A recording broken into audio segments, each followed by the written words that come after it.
Okay, we should be live. Let me check everything's working. Just give me a second. Mm.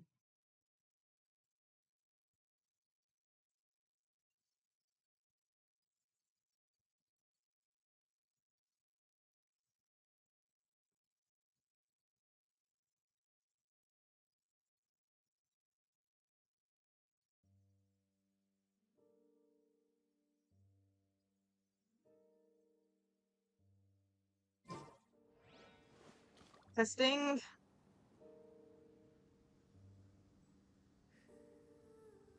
Testing.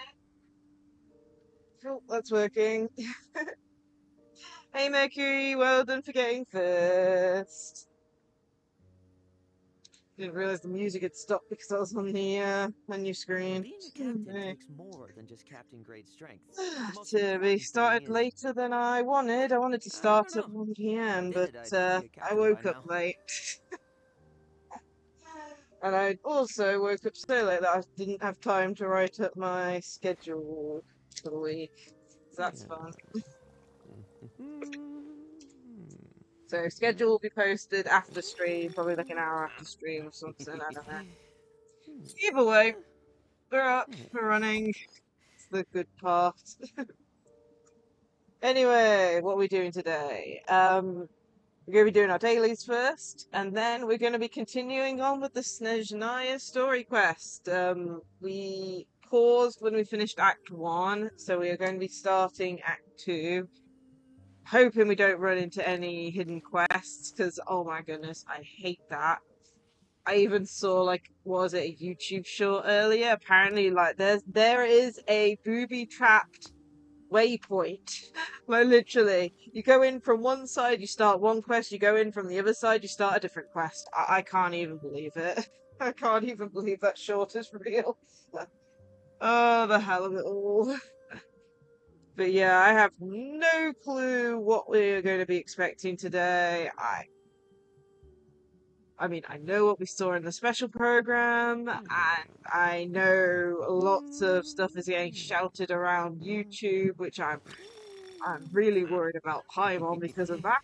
But we haven't had any specific spoilers, nor have we watched anything in relation to it. But of course, it's hard to know because people keep on using thumbnails with all the spoilers in. I really don't know. Anyway, so today we're going to be playing Act 2 and hopefully getting through it all.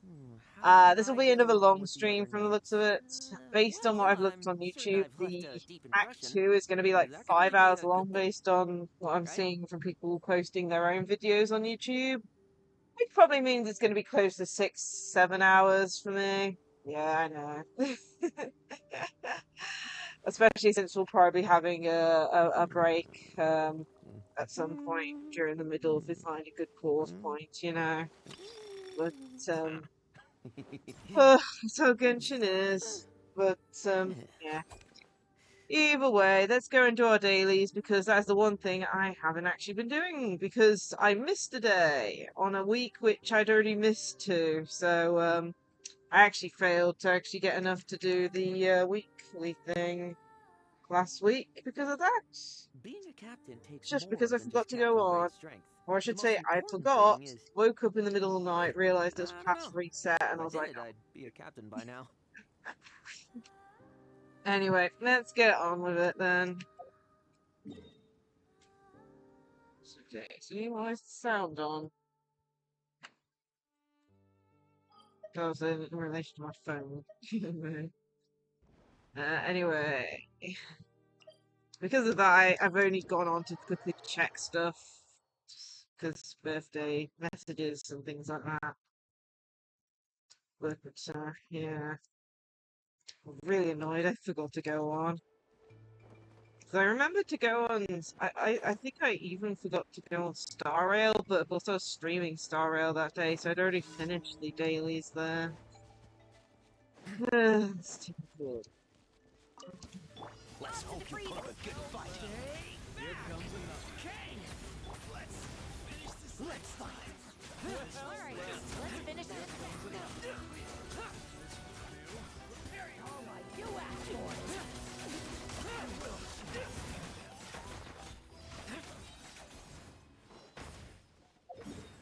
think that's done.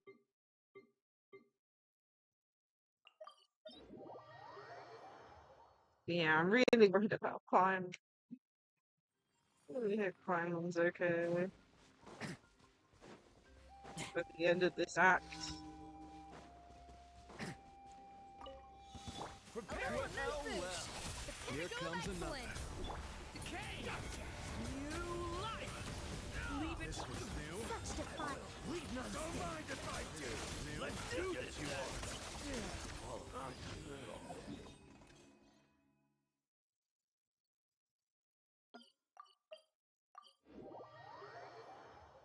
Number 3.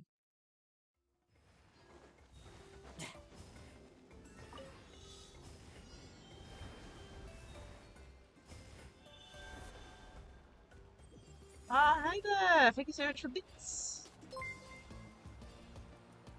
I didn't miss one there. The kid was distracted.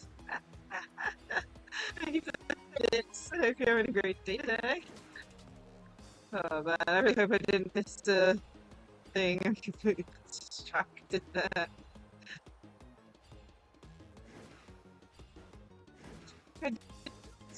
Yay, I didn't miss one. Oh man. Okay, oh, we're right next to where our next team is. Okay. I won't judge.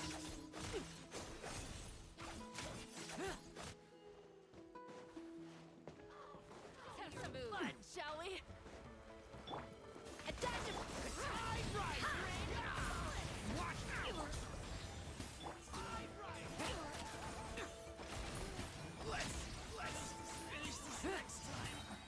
There we go. And that's all the data's done. Excluding resin usage. I remember to do it.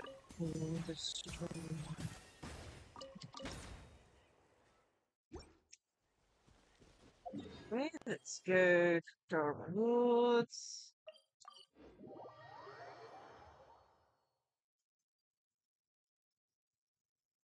Then we'll start on Act 2! Add Astra. Thank Oh, you for completing. I'm scared.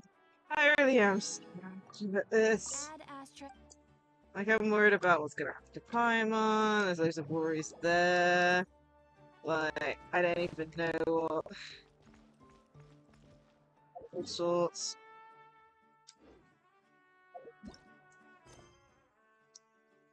So, the White Curtain calls. So, the start of Act 2.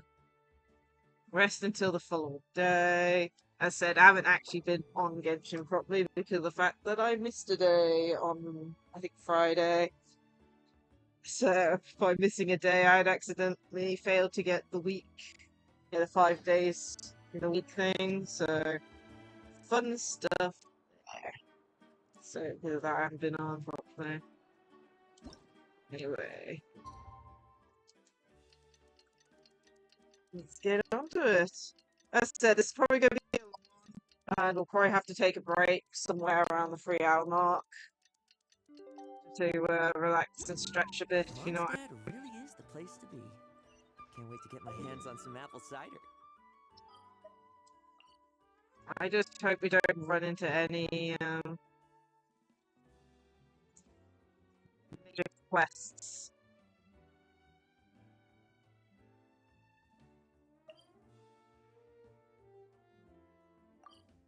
You're there, with me. Literally, there are so many hidden booby trap quests in this game. It's evil. We've already ran into one.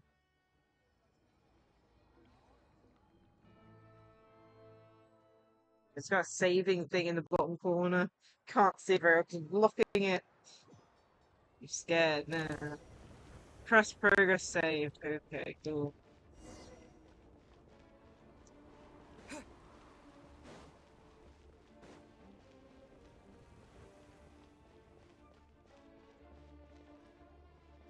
Ah.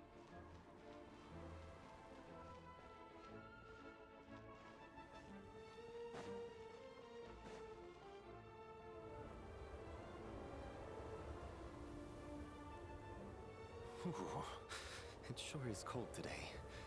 I wonder how much heavier the snow's gonna get. Here to see Odette? I just need to see your tickets for the preview. Perfect. Thank you.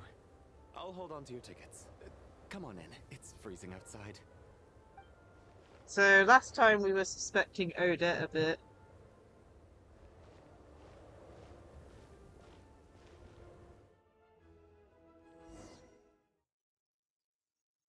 Which, I mean, it's hard to know, maybe he is. I mean,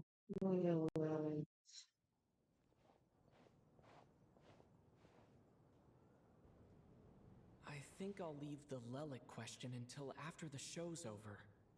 Then I'll go find Odette.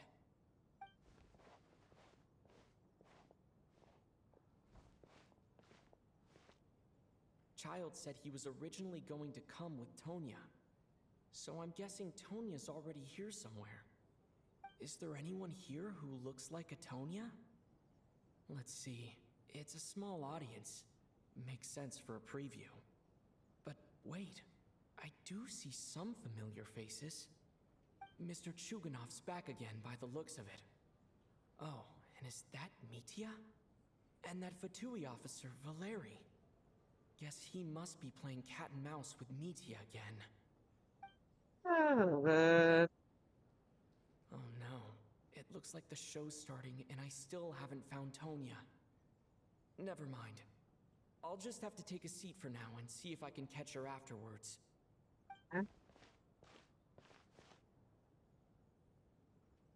presuming we just picked seats. I don't know.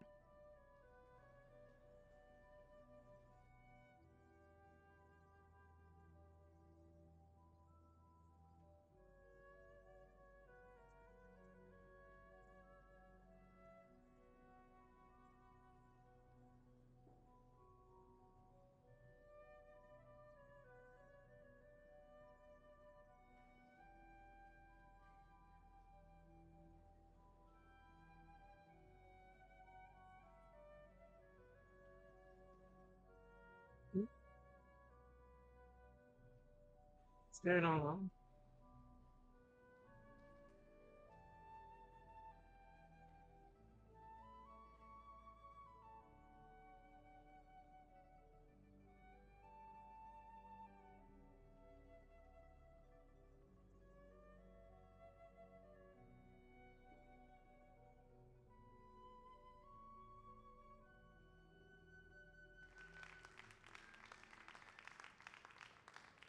Hello, members of the audience. I'm a staff member here at the theater. Today's performance was a very special one for us, as it marks the first attempt in a long time to revive the classic Snezhnayan ballet, Spirit Seeker. To commemorate this occasion, we would love to take a group photo of the cast, crew, and audience members present today. Could I kindly ask the audience to please come up onto the stage?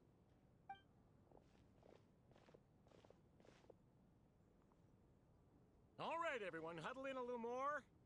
Now, look at the camera. 1, 2, 3. That's cool.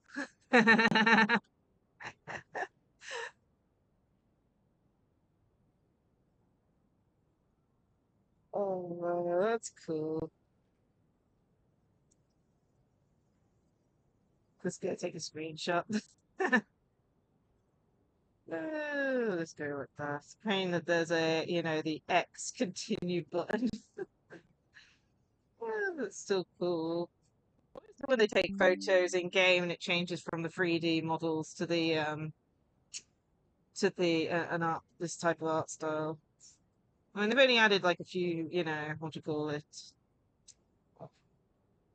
things over the top of it, but it still looks cool. Saved.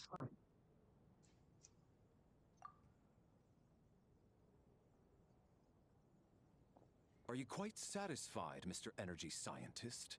I rather hope you don't have any other escape plans to add to my workload today. What are you talking about, Sarge? This was simply my way of inviting you to watch Miss Odette's new show with me. And wasn't the performance spectacular? In the future, I heartily encourage you to take a leaf out of my book. Find some soul-nourishing pastimes to enrich your time outside of work. It was indeed a fine performance, but I must correct you on one point. This is not time outside of work.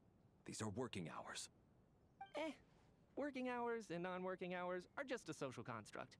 Human technology can never advance if we're too rigid in our thinking, Sarge. May we leave now? Already? I mean, I was kinda hoping to soak up the atmosphere for a little longer, but... Oh my goodness. Okay, guess I'm pushing my luck. Didn't seem like too much to ask, but fair enough. Off we go then, Sarge. Back to the land of working hours. Lead the way. I wonder if that's true. Yeah. That has to be her. She's the only person in the audience around Tonya's age. Excuse me, are you Tonya? Huh? Your brother's busy today, so I took his ticket. Don't worry about him, he's fine. That's one way to put it. Oh, okay. Sorry for the trouble. What's wrong? Are you sick?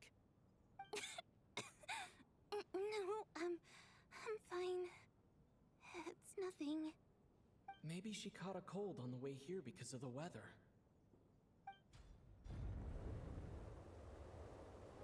Jeez, it's a blizzard I haven't seen outside. snow like this in a long, long time. It's most unusual. I know. It's completely white out there. You can barely see a thing. I've never seen such heavy snow in my life. Let's wait it out for now. You'd be lucky not to freeze to death in this weather, let alone find your way. Well, look at that. Maybe we shouldn't be in such a rush to get back after all. What do you think? Let's wait and see. He's not Why do happy. you need to take it so seriously? Fate has given us this wonderful chance to take a break. We owe it to ourselves to make the most of it. Come to think of it, there's a small inn not far from here that always keeps plenty of extra blankets on hand for guests. I know the route well. Shall I head over and borrow a few blankets? That way, anyone in a hurry can wrap up warm for the journey back. Just remember to return them next time you're over this way. Sir, there's really no need to go to all that trouble. Hey, it's no trouble at all. Wait here, I'll be right back. What a kind gentleman. Very good. My wife and daughter are waiting for me at home, so I shall be heading back as soon as I get my blanket. So... are you expecting us to go back to the Armory Palace wrapped in blankets too? Don't worry about that. I made arrangements in advance. Should I not return to the Armory Palace within 3.5 hours after Operation Showtime begins, an armed squad will be sent to collect us. Oh my They goodness. will escort us back. You are one of our key military personnel, so any weather-related risks must be eliminated. Operation Showtime? So, wait. Every single time you drag me back to work when I sneak out, it's a whole official operation? I gotta say, you've really turned this into quite a moral dilemma for me. It's snowing pretty hard out there. I think you should stay here for now. You seem a little under the weather. Sure. My brother might come pick me up in a bit anyway. Time to get to work. I should head backstage and find Odette. I need to look her in the eye and ask her about Lelik. Excuse me, are you looking for someone?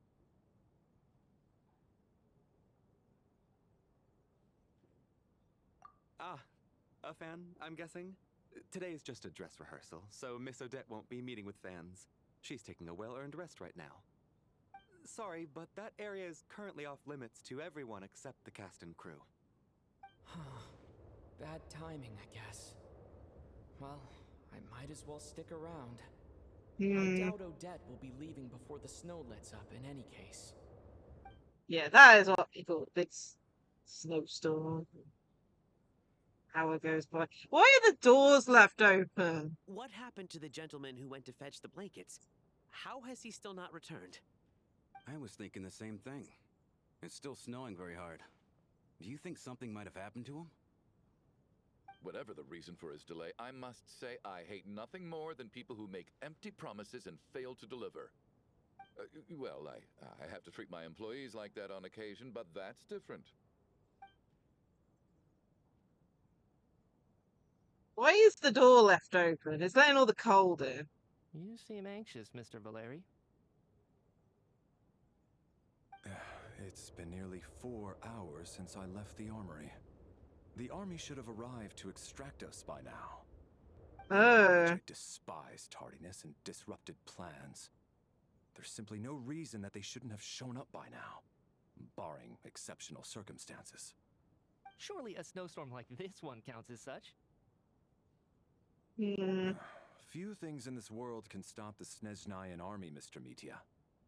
And a snowstorm is certainly not one of them. Why don't you go out and take a look? They might be right outside, waiting for your orders before they dare come in. An absurd hypothesis. I have no intention of leaving your side for even a moment until I have escorted you back to the Armory Palace. This doesn't look like an ordinary snowstorm to me. That guy who left earlier. It looked like he just vanished into thin air. Either that, or my eyes were playing tricks on me. A man-eating snowstorm? Come on. Night hasn't even fallen yet. Spare us the ghost stories. It's when night doesn't come that there's a concern. Traveler, didn't know you were coming today. How come you didn't say anything? See with that. Oh, right. I assumed you were looking for me and Vodenitsa. Odette's still backstage. Whoa, that's quite a snowstorm out there. I've been working backstage this whole time, so I didn't even notice. No wonder the audience hasn't left yet. Is weather like this rare, even in Snezhnaya? Yeah, snow like this. I'm sure I've seen it out in the wild before, but never in the city. Actually, I take that back. I don't think I've seen snow this bad even in the wild. This is something else. It's not normal. If even Alosha thinks snow like this isn't normal, could it have anything to do with that monster people have been talking about? We can't stay cooped up here forever. Someone needs to go out and take a look. Did I go with you? No need. I have plenty of experience with snowstorms. Besides, I work here while you're an audience member. I should be the one to do it.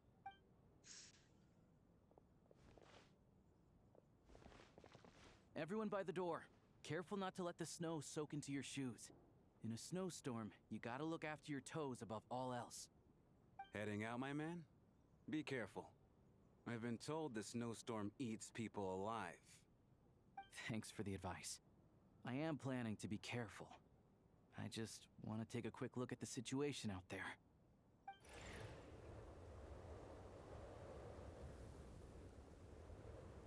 Question is, will he disappear now? He's back.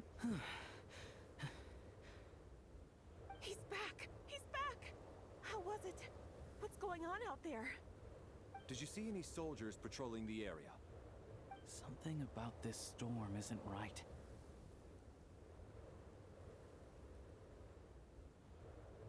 There's no one out there. I didn't see a single soul. And something in the air gives me the creeps. This isn't your average snowstorm. I suspect it might be related to recent events in our nation. I strongly advise everyone to stay here until the snow dies down. Are you serious? So all of us are trapped here now? That sounds a little far-fetched to me. You want to go outside and see? I, for one, am not risking my neck in that weather. This just turned from a minor delay into a major hassle. We can only hope that our friend who went to fetch the blankets just ditched us and went home. Is it really that bad? But my daughter, I won't be able to read her a bedtime story tonight. Huh? What are you all still doing here? Whoa! It's snowing hard. Snowing hard. I mean, So now we're torrential downpour. Oh, I don't know why. terrible. Luckily, it was just a dress rehearsal today, so there aren't too many people here. On the bright side, The theater's always well stocked with supplies. If the snow still doesn't let up as we get into the evening, you can spend the night here, everyone. At least, I assume that's alright? Odette? Fine by me. This seems like a sensible backup plan under the circumstances. My thanks to the theater for being so accommodating. What are you staring outside and praying for, my man? You anxious to get home too? Oh, Your Majesty the Tsaritsa, I beg you, please do not let tonight's snowstorm stop. Wait, what? This is a golden opportunity to spend the night under the same roof as the two top stars in all of Snezhnaya. It's a once-in-a-lifetime experience. I think I've changed my mind. Sir, if you so much as look at us funny, you'll be seeing stars in a whole other way. Behave yourself, or you'll be begging for that blizzard. It's getting colder. We need to keep the indoor temperature up. He's collapsed in the Close the doorway background, the and lock it idiot. tight. Let's head somewhere warmer. About to say, you should have locked the door earlier. Wraith's Nocturne. I think I pronounced that right. Lots of love and regret. Good photo. Oh man, that's scary.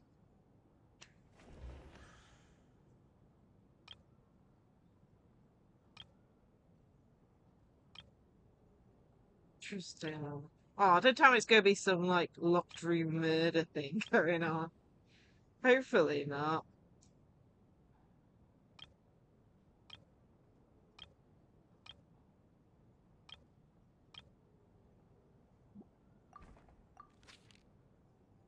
See what's going on. Oh boy.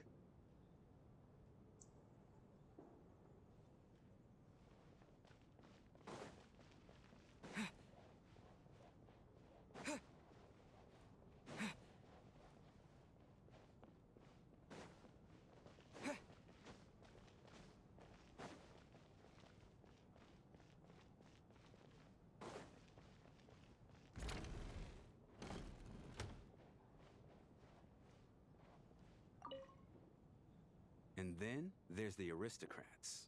Easiest of all to deal with. You don't need to use any force whatsoever. All you have to do is show them the rope you plan to tie them up with. Do you know why? I don't. Do tell. Because nothing horrifies them more than the thought of a cheap, coarse rope leaving creases on their precious million more coat. They'll do whatever you ask to avoid that fate. Unexpected, but funny nonetheless. Tell me another one. Well, look at that. I got myself a new listener. Hey there. Let me introduce myself. The name's Shram, and I'm a mercenary. The kind that gets paid to do odd jobs for rich folks. And I am Chuganov, an entrepreneur. If my name is unfamiliar to you, you will no doubt have heard of my factory, the renowned Iskra manufacturing plant. Yeah, I'm the traveler. Are you really that famous, Mr. Chuganov? How come I've never heard your name before? Excuse me? Is that a joke? Or are you being serious? Oh, I'll have to ask my rope later. It's probably tied up more entrepreneurs than I've ever heard of. Like, oh shit.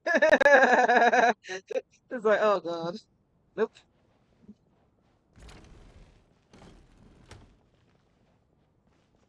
Guys, next. My husband has major trust issues. To him, I doubt even this snowstorm is a good enough excuse for me to stay out all night. That's the price of marrying into wealth. You'll get used to it. I'm not about to stop you if you want to leave, but don't drag me along. Hello? Can I help you? Okay. How are you feeling, Tonya? I'm fine.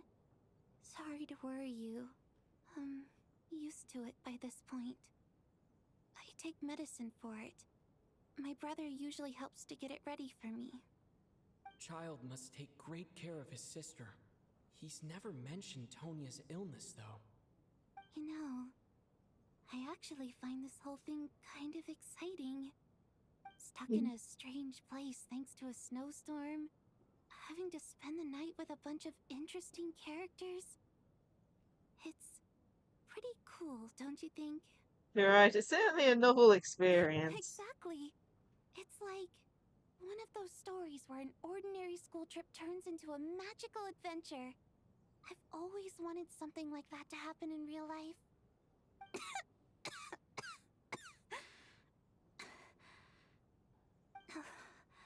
I'm fine, really. Just got a little overexcited. Yeah, I don't Look after yourself.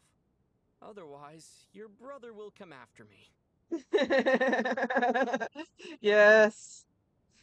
Oh no, what happened there? I'll get absolutely destroyed.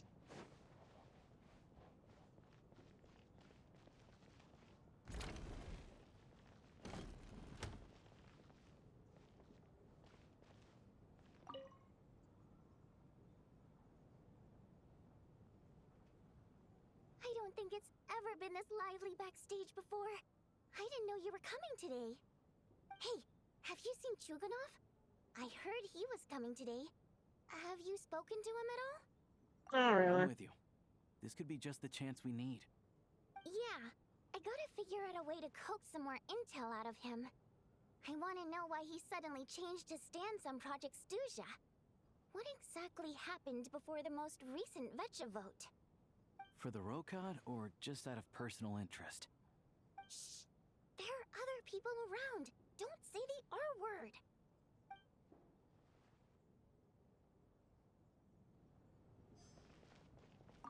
This is highly irregular. A delay of over an hour during an operation like this theoretically warrants a Harbinger-level response. I wonder what the issue is. The storm, or something else. Sarge, the day you learn to let go and just enjoy moments like this is the day you'll finally understand the meaning of life. Why, hello, sir. I believe you were the one sitting at a nearby table back at Podvorye Restaurant. Any friend of the theater's star performers is a friend of mine. It's a pleasure to meet you. I'm Mitya from the Energy Commission. Greetings. Major Valeri, head of the Special Assignments Battalion. Armory Palace Royal Grenadier Guards, 1st Regiment. I am here to ensure Mr. Mitya's personal safety. Please let me know if I can be of any assistance. I'm the Traveler. Delighted to meet you both. Mr. Traveler, I cannot help but notice that Miss Odette is stealing glances at me. Any idea what that could be about? I've racked my brains, but I can't think of anything I might have done to offend her. Perhaps she noticed me spacing out during her performance? No so, idea. Mr. Mitya, is your work related to Project Stuzha? Yes, that's right. The higher-ups in the Fatui transferred me from the Energy Commission to the Armory Palace because they wanted me to... Really? I can't even talk about that? Pretty sure it counts as part of my private life. All right, I won't say anything. Sorry, Traveler. As you can see, I'm afraid this pleasant chat will have to end here.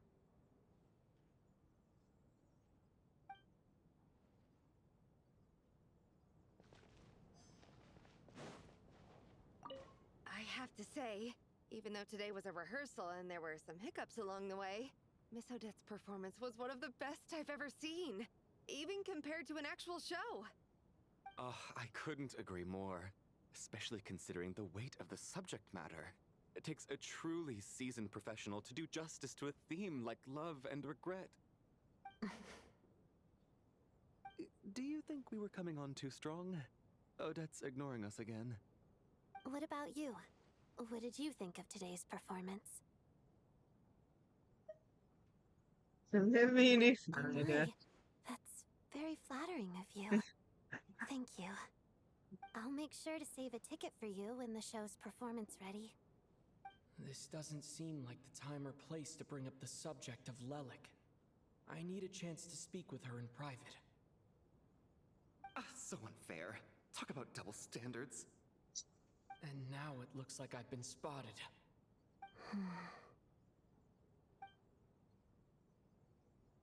You know Mitya too? No, I don't. I just have a feeling that he might be dangerous.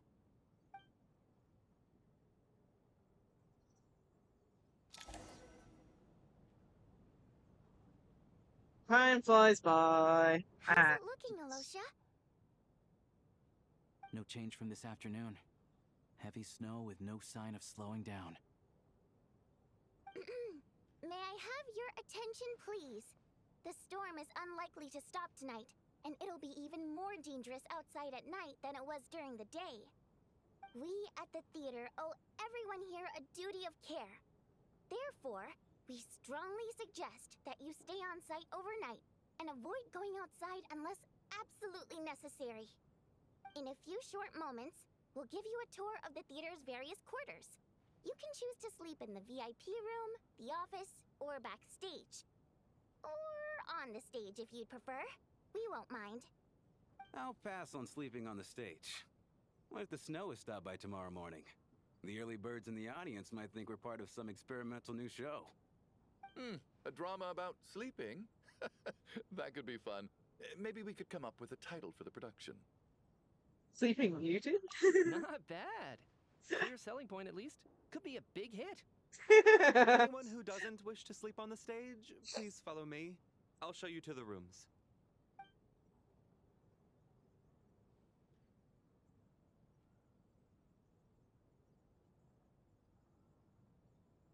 I guess I'll call it a night. Though I feel like I won't sleep very well without Paimon here.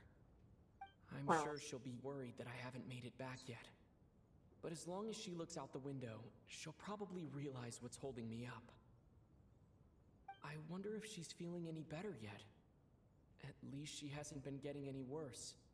Still, I should try and get back first thing tomorrow morning. Yeah.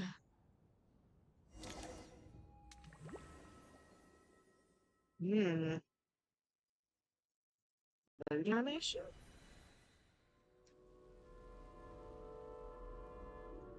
Ooh, where's this? Oh. Having weird dreams, are we? Oh, typical. Ah, finally. Welcome back to the world of the living, lazy bones. I was about to wake you. The black mist is almost on us. Where are we? Still waking up, huh? You know, the black mist. It's been chasing us from below ever since we were born. You're just dozy. There's no way you've forgotten. Come on, let's keep heading up. Onwards and upwards is the only way to survive. Don't listen to a word those black mist cultists say. Here we go again. The endless march towards survival. What's going on? That black mist down there is creeping me out. And it's rising. Guess I should head upwards and get away from it. Great. The black mist cultists believe that being swallowed by the black mist leads to everlasting peace. But if you ask me, they're just lying to themselves. We're the only heretics left. The only ones who refuse to give in. We have to keep going. But how do you actually know that they're wrong? Dangerous question there, Torgov. The moment your faith wavers, you start a chain reaction that ends in the collapse of your will. Put the question out of your mind. Stay strong and believe that the black mist means certain death. Okay, but it's not my mind that's the problem. My body's about to give up on me. It's already I can't do this anymore. I've had enough of being forever on the run. What's the point of it all? All this will pass eventually, I promise. Keep fighting. It will be worth it. You accuse the Black Mist cultists of being liars. But you're lying too. There is no end to this path. It keeps going up forever. There was never any hope to begin with. The cult of the Black Mist has poisoned your mind, Sobolova. Are you thinking of giving up as well? I am. I think I'll take my chances with the Black Mist over this perpetual torture. I'm guessing who gets left behind here. the Black Mist cultists. I'm just too weary. Why do I feel like they're gonna I die or bid you both something? farewell. let me put my personal opinions aside for a moment and say, I hope that you both find peace within the Black Mist. So we're just gonna give a Fate always appears so impossibly complicated. But at moments like this, its raw simplicity is laid bare. Their fate was sealed from the instant they entertained doubt. From then on, the outcome was both inevitable and irreversible. Let's go.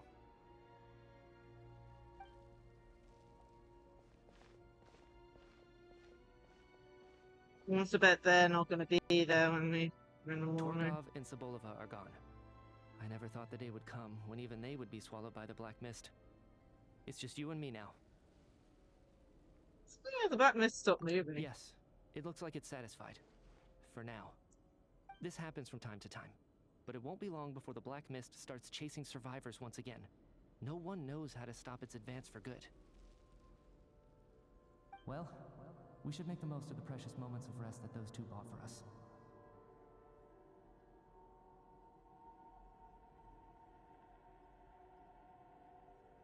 Huh? Are you really that sleepy, traveler?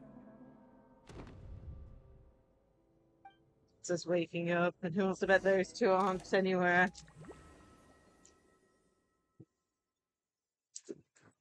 Bet those are like. Help! Somebody, come quick! What is it, Chuganov? What's wrong? Huh? Those Is two it morning already? What's all the commotion? Sounds like it's coming from next door. I should check and see what's going on. Wants to bet they're both dead. Ugh. It's one of those. It's a locked room. Gosh, locked.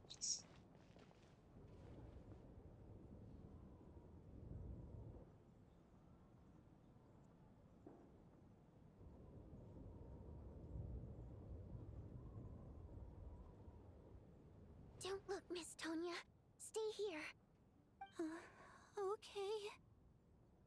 What happened to them?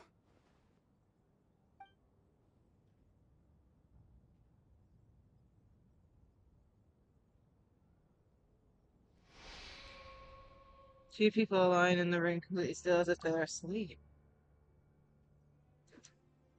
But you could tell shit that they're not sleeping somehow. You can sense it in your bones. This is what death is. These two people have passed away. And the strange thing is that somehow, I knew this was going to happen. I knew that they would be the ones to die. Have I seen this moment before? Or did I have some kind of premonition? I can't remember what it was. Let me take a look.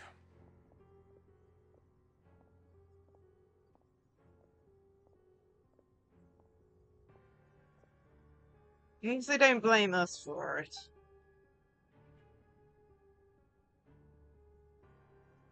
Man, we're stuck in a house and... No vital signs in either of them. They're dead. The cause of death, however, remains unclear. No wounds on the bodies, no signs of a struggle, and no skin discoloration caused by the buildup of toxins. But just last night, they were chatting and joking away. This is so sudden. Could they have had pre-existing medical conditions? Even then, the odds of them both dying of sudden complications on the same night are extremely low. It's hard to believe that they died of natural causes, nor does this appear to be a suicide. Suggesting they were murdered? Who was the first to discover the bodies? It was me. But these deaths have nothing to do with me, officer. I got up early because I wanted to see if the snow had stopped. Then I noticed that the door to this room was open, and it looked like there was a man and woman inside. I just went over to see what was going on. I had no idea they were... I can corroborate this. I was doing my morning exercises near the stage. When I saw Mr. Chuganov heading this way, I followed him. I can also confirm that I didn't see a single person approach that room before him. The snowstorm was raging all night, and it's still going now. There's no way someone could have come in from outside, correct? You mean an intruder? No, not possible. I slept by the door last night as a precaution. There's no way I wouldn't have noticed if anyone had tried to open it. Everyone, split into pairs and search the theater for anyone in hiding or any signs of suspicious activity. I'll follow up with a full search of my own shortly. Go. There is no time to waste. You pair up with Tonya, I had a feeling. Nah. After the first search, it's over. No one else from the outside of the group is in the theatre. Everything's exactly as it was left last night. Cheers. Nothing on your end either? Backstage is clear. No signs of suspicious activity. We checked the basement. Also clear. I don't think there's anywhere here that a living person could hide. Didn't find anything either. Are we certain that the theater doesn't have a back door? Or any tunnel or passageway wide enough for a person to fit through? No, there's nothing like that. If people were sneaking in through some secret tunnel to avoid buying a ticket, we'd have sealed it off ages ago. I also checked the windows. All of them are locked from the inside, and there's no sign of anyone entering or leaving. It sounds like we can safely rule out the intruder theory. If anyone came in during the night in this weather, there'd be no way for them to avoid leaving footprints or water stains. This can only mean one right, thing. okay. It's like one of those murder mysteries you see in novels and plays, isn't it? The ones where the killer is one of us. We can't quite jump to that conclusion just yet. The fact that there's no... Be right? It's hard to imagine something like that happening in real life. Set in a theater during a snowstorm, a murder takes place, and the killer is among us. It's such a classic trope that it seems unbelievable. Looking at who the killer targeted and the clean entry and exit, it all adds up. I know what this is. It's obvious now that I think about it. What is? What have you figured out? Both victims were wealthy, well-known local merchants. And the door was deliberately left open so I would discover the bodies and witness the crime scene first thing in the morning. Such ruthless methods. This was your doing, wasn't it, Lelik? Lelik? You mean Lelik is among us? And he's the killer? Lelik. I know this code name. Member of the Rokot, anti-Project Snezhnaya. Always works alone. I've read the case files at the Armory Palace. Walk me through your reasoning, Mr. Chuganov. What do you know about Lelik?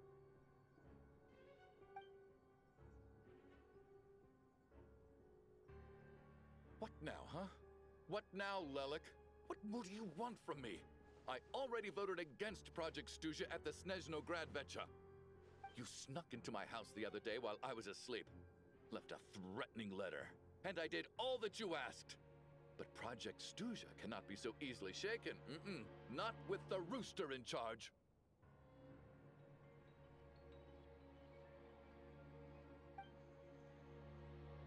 So, he really was threatened by Lelik. That makes sense. And now you're resorting to murder to threaten me. Isn't that right? I knew it. The Rokot despises the rich. The lives of the wealthy are but refuse in your eyes.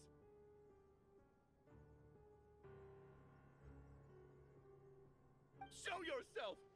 Which one of you is Lelik, Tell me! I'll do whatever you want! Just stop playing these mind games!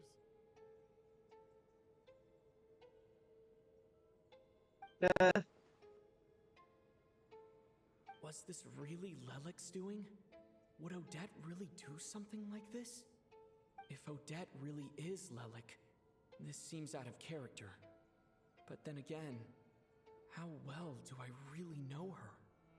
I'm probably the only one here with a compelling theory about Lelik's true identity. But if I reveal it now, I'll be putting Odette in the line of fire. What should I do? I don't think it's likely that Lelik killed anyone. At least from the stories I've heard, he's never killed anyone before. And his name has never come up in connection with any murder cases. Besides, even if Lelik did want to threaten you, why resort to such an extreme and roundabout method? It's not his style at all. Vodyanitsa doesn't know that Lelik might be Odette, but her assessment is pretty much identical to mine. Miss Vodyanitsa, Why do you suddenly feel the need to speak in Lelic's defense? Defense? Oh, no, no. It's just... I'm worried that we're jumping to conclusions here, so I wanted to share my point of view. Also, I don't think the Rokot is as bad as you're making it out to be. Well, if you think I'm so wrong, what's your theory then, Why don't you tell us who the killer is? The case is still evolving, Mr. Chuganov. Please do not prevent others from expressing their opinions so early on in the discussion. Yeah, he's the one losing There's it. no denying that the recent threat received by Mr. Chuganov may well be an important clue. So there's still a good chance that Lelik is right here among us.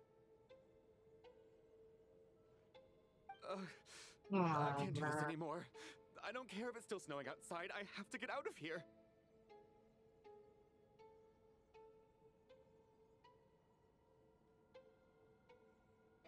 Whoa, take a beat. We all know it's far too dangerous out there. Even the soldiers couldn't get to us. Go out that door, and you might not live to tell the tale. And whoever this Lelik is, they're surely not going to murder anyone in broad daylight. Be sensible, my man. You're safer inside. As much as I regret having to say this, I'd like everyone to cooperate and refrain from exiting the premises until further notice. Because as things stand, every one of us is now a suspect. Unless anyone has further information to share, let's adjourn for now. Feel free to keep searching for clues, but make sure you don't go off alone. This is just giving me reminders of stuff.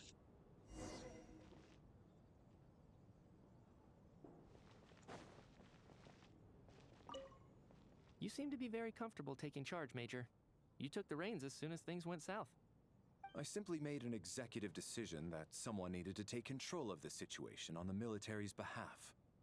Does this offend you? No, quite the opposite. We feel much safer for it. By the way, what does Major mean exactly? Is it a pretty high rank?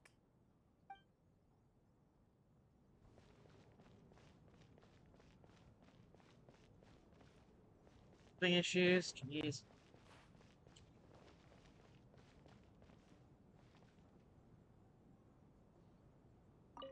We don't move in the same circles, so I'm not clued up on Project Stuzia and all this political intrigue.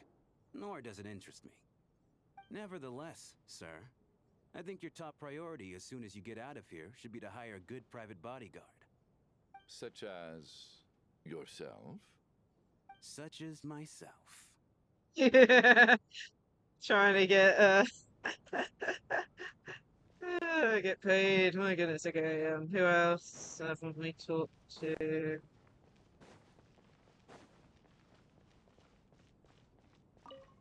I still find it hard to believe there's a murderer among us. Just last night, I imagined we were like classmates out on a hiking trip. There's no guarantee that you can trust your classmates, especially not when you're locked up together. Why did they do this? Was it for money? Even then, they could have just kidnapped the people. Yeah. They didn't have to die. Some weirdness going on.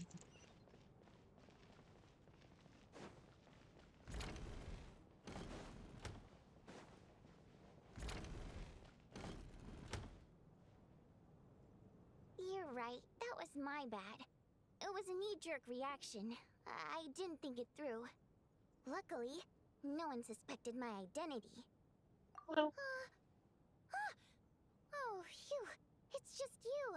I thought someone was eavesdropping. Since Vodyanitsa and I were on the same page earlier, I think I should share my thoughts with the Rokot members first. Charles in town and I can go to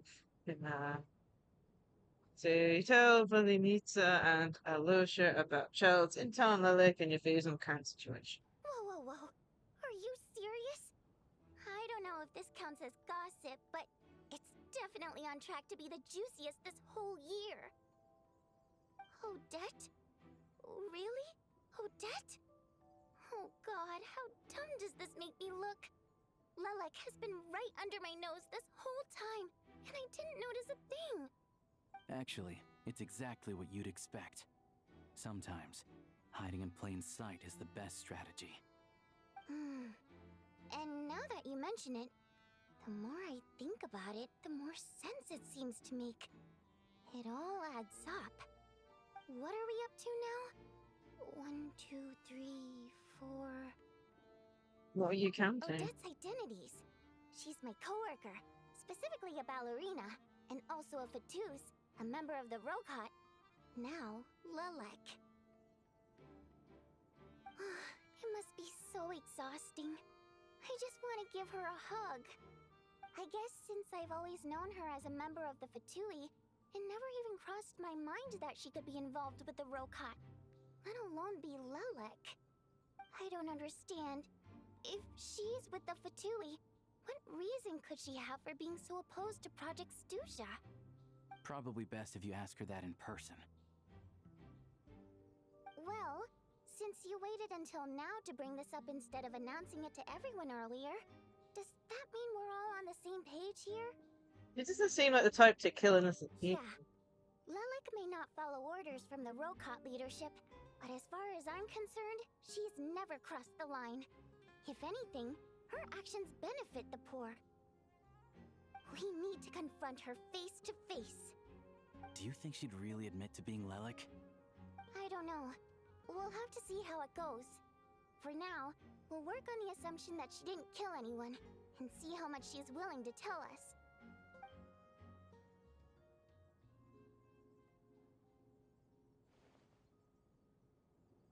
Now's her chance. Odette's alone. Let's go. Hey, Odette. What is it, you guys?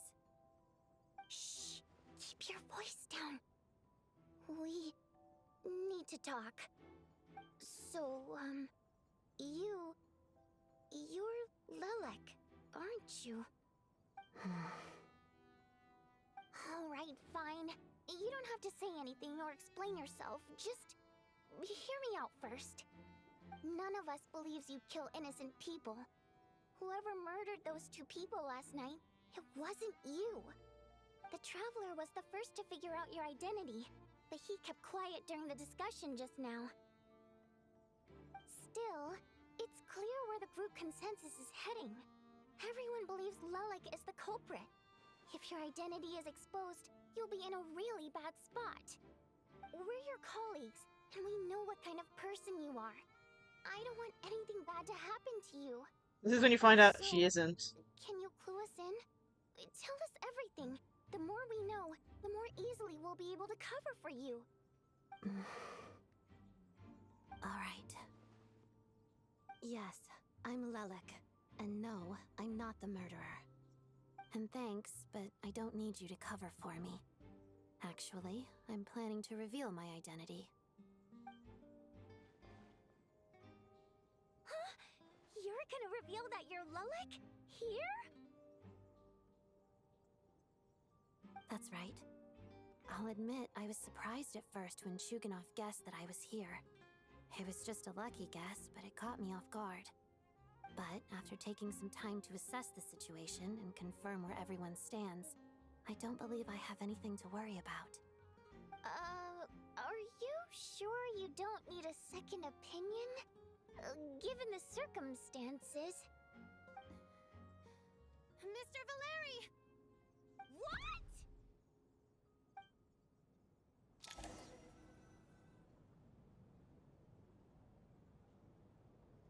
Yeah. So... Odette is Lilac? I don't know what game you're playing, but you've got a lot of nerve. It's just one identity. So what if it's exposed? I can disappear and adopt a new identity anytime I please. I made my peace with this when I chose to become Lilac. But more importantly, I promise I am not the murderer, which means that someone else is. So, if anyone still insists that I did this, you'd best produce the evidence now. Otherwise, I suggest that you bite your tongue.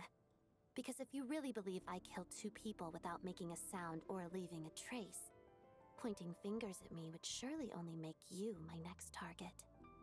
Is this really the truth, Miss Odette? That's confidence, all right. I believe you. A real no-nonsense attitude. I can see why Marionette said that she's on track to inherit the title of the Fair Lady. Are you seriously buying this? Hey, officer! She just admitted to being Lelik. Aren't you going to do something about this? I do have one question, Miss Odette. Why have you chosen this moment to come forward and reveal your identity? If I didn't say anything, everyone would be focusing all their efforts on finding Lelik. And that is exactly what the real culprit wants. I don't want to be the scapegoat who lets the murderer get away with this crime. Despite all the accusations, she made the smart choice. A remarkable display of rational thinking under pressure. Clearly, Odette's talent extends far beyond the art of dance. She thought so far ahead. Ugh, why do I always feel like I'm one step behind her in everything? You've convinced me. Dealing with the murder case remains the top priority right now. Let's put the name Lelik and all related incidents aside until further notice. Okay. Nevertheless, the group still considers you the prime suspect. I assume you have no quarrel with that, Miss Odette? I understand.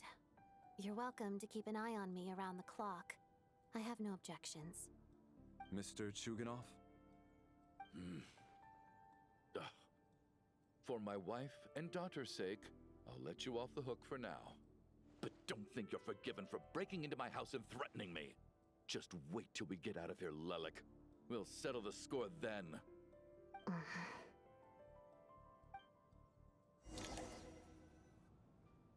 Oh, wow.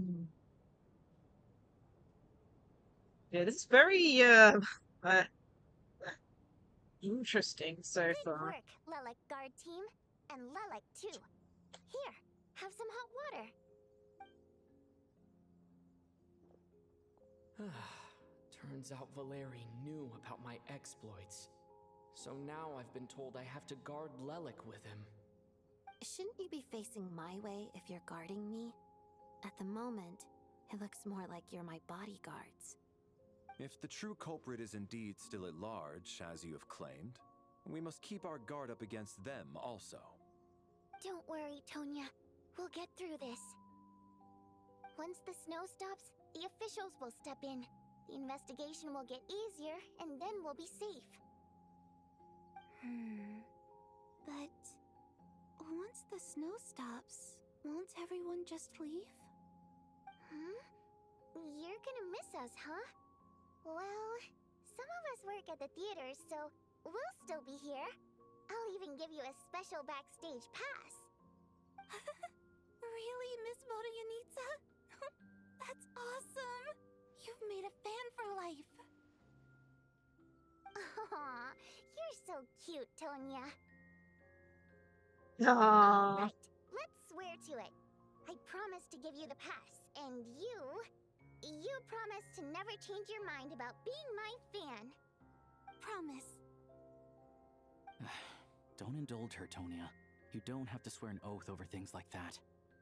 You really do get carried away sometimes, don't you, Miss Vodyanitsa? Hey, mind your own business.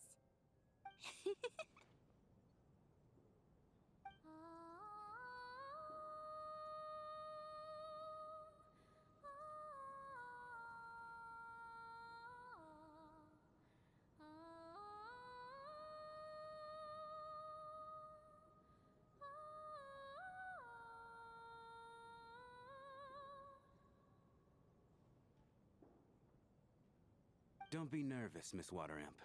Everyone's here. There's nothing to be afraid of. Excuse me? Do I look nervous? Don't be ridiculous. No. You sound nervous, lass. Oh. Wait, but how... Okay, plenty of people know that I'm a water imp, but still... How come you understand our primary mode of expression? Primary mode of expression. I've not come across that concept before.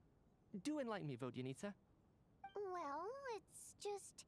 We water imps tend to communicate our emotions to each other by singing, rather than facial expressions. The emotions we convey through song take precedence over our facial expressions. Interesting. So, we think of it as our primary mode of expression. I'm impressed, Shram. I didn't take you for a man of culture, but you're clearly rather learned. It's not about being cultured or not. The thing is, this mode of expression can usually only be understood by other water imps. It's not a simple case of a song sounding happy or sad. And yet, you're clearly human, Mr. Shram. It's really not the big deal you're making it out to be. I think I just have a knack for it. Plus, I have a... very close friend who's a water imp. A delightful lady. But keep that a secret. Anyway, we spent so much time together that before I knew it, I noticed I could understand her expressions. Oh, I guess that makes sense. Still, the fact that you have a water imp friend is even more surprising. I'd better watch what I'm singing when I'm around you from now on. Hey, what are you implying? You're not secretly insulting the audience in your songs, are you? Heavens, why would I do a thing like that? Goodness. It's getting late. We should discuss our sleeping arrangements for tonight. To guard against the killer, someone needs to keep watch. I suggest that we don't sleep in separate quarters tonight. It will be safer if we all stayed together. As long as someone keeps an eye on Lelik, I'm quite sure we won't have any trouble. Are you saying that you wish to bet your life on Miss Odette being the killer? Nonsense. Of course not. Then I propose the following arrangement for tonight. The Traveler, Odette, and I will form the Night Watch. We'll sleep in shifts, but 2 of us must be awake at any given time. An excellent idea. This allows us to handle the Night Watch while also keeping an eye on Lelik. Meanwhile, the rule of taking shifts in pairs resolves the other issue. Namely that we can't necessarily trust the Traveler or Valeri either. I expect that plan took you quite some time to come up with, didn't it? Actually, our field combat manual outlines a similar approach. Although the scenario there involves guarding prisoners overnight during field operations. That being said, I must clarify that I harbor no disrespect towards you personally, Miss Odette. In fact, Lelik's numerous covert operations make fine textbook examples for military agents. I care less about respect and more about the fact that you just robbed me of 2/3 of my sleep tonight. I'm calling dibs on being the first to rest. Good night.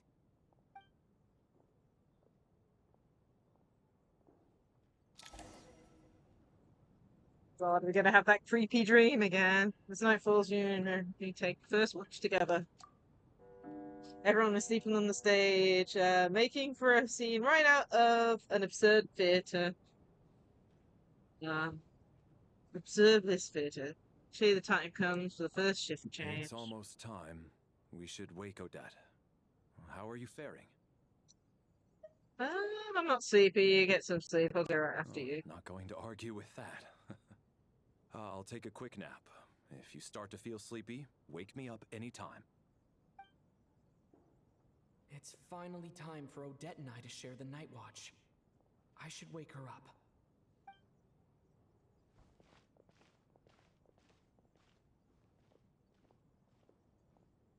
I came here to get information from her in the first place. Maybe I should think about what questions I want to ask before she wakes up. How long are you gonna keep staring at me? Ready, here. Couldn't sleep. My mind's been running haywire. Plus, there's something I've been meaning to talk to you about. You too? I had a hunch that you wanted a conversation too. Let's take this chance to clear the air, shall we? Sounds good. I just had a simple question for you, really. It's, Rosaline.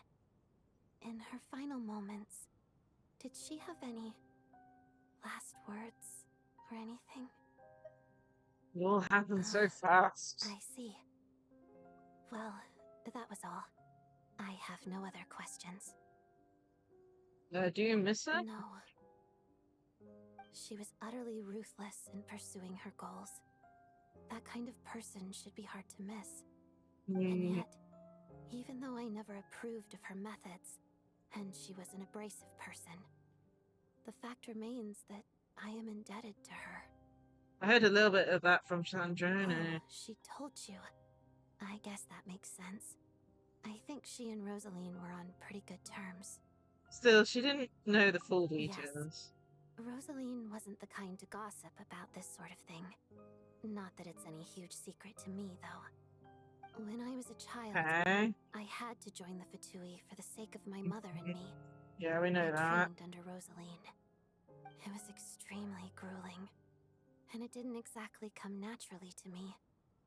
All I could do was try to ignore the biting cold and practice. I was a newcomer who'd managed to make a good first impression on a harbinger.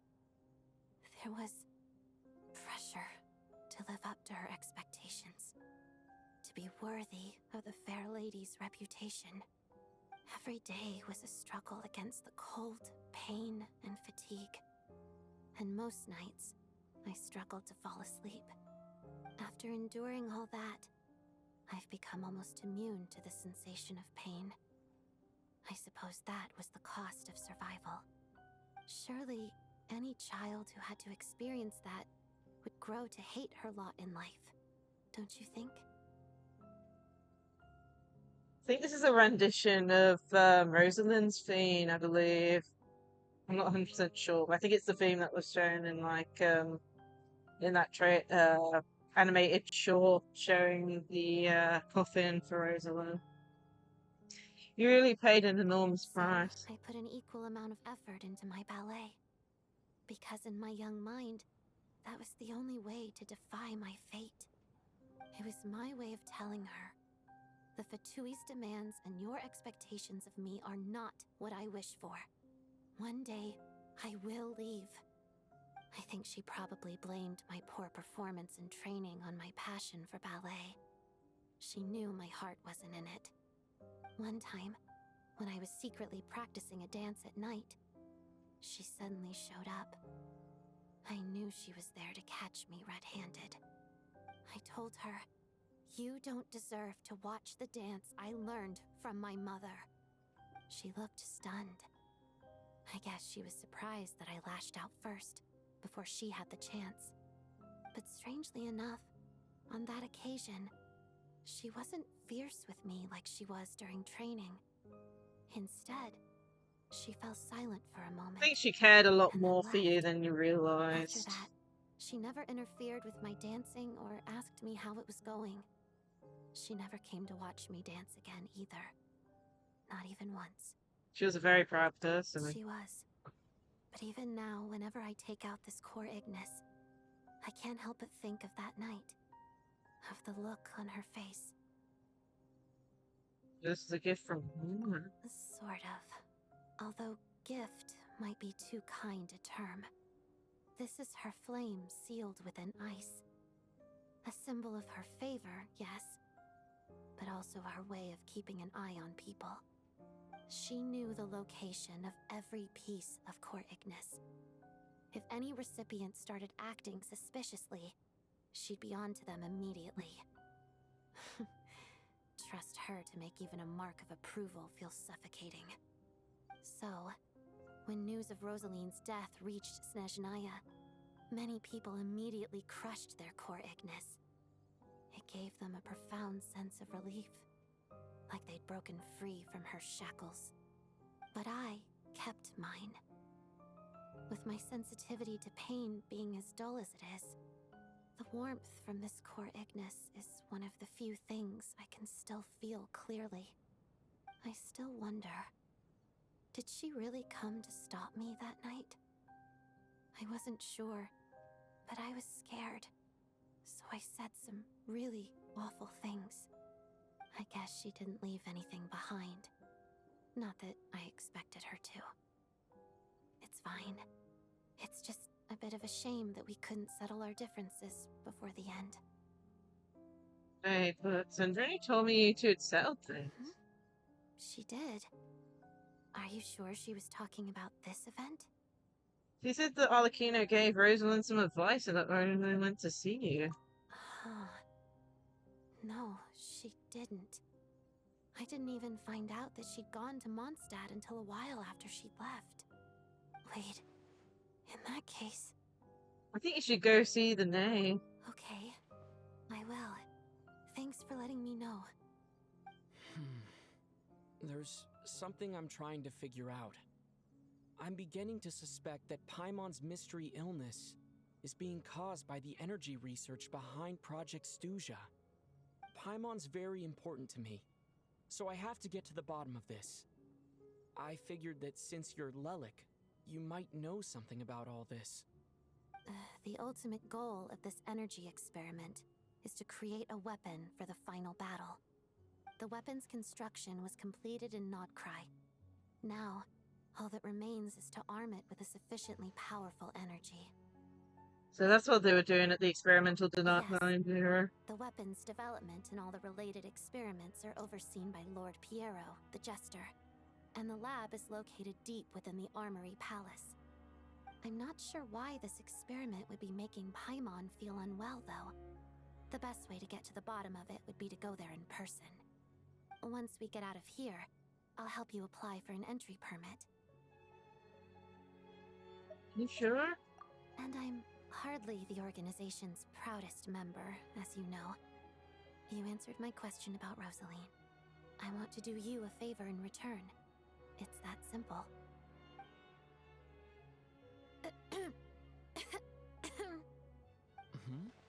What's wrong? Are you not feeling well? You two seem to be hitting it off. I thought you were sleeping. Of course I was. In the military, one learns to fall asleep quickly, even in the most inhospitable environments. It's vital to staying alert and energized. Why? Is something wrong? No, nothing. Even if he was awake, he can't have overheard us, right? Well, thank you both for keeping watch. Traveler, I'll take over for now. It's your turn to get some sleep. Sure.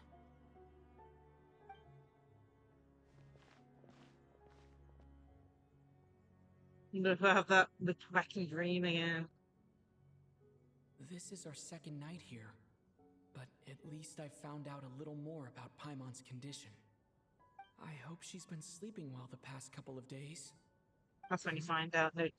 Why do I feel like I'm being watched?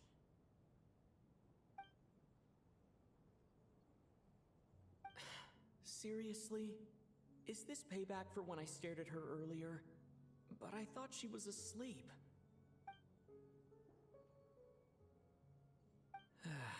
Never mind. I'd better try and get some sleep myself. Which...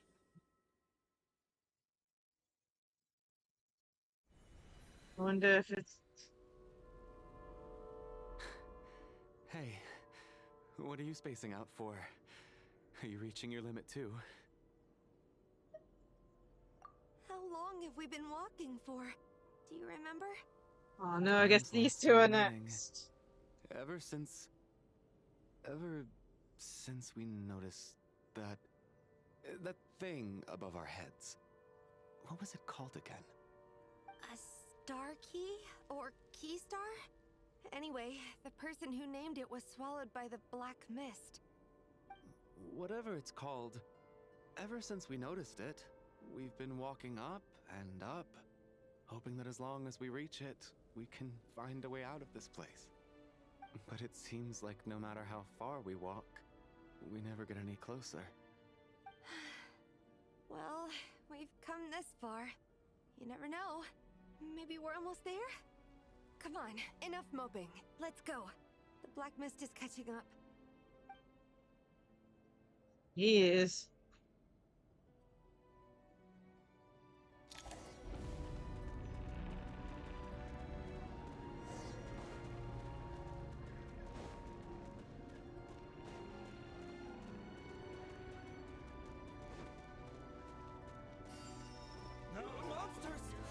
Not again! I lost count of how many times we run into them. Careful!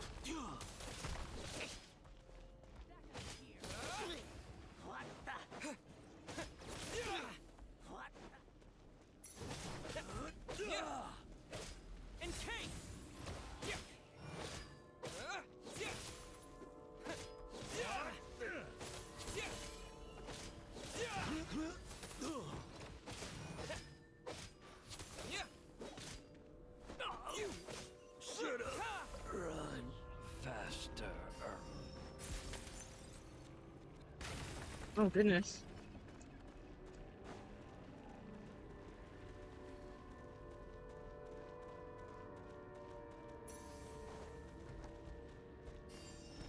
You wanna fight? Let's go!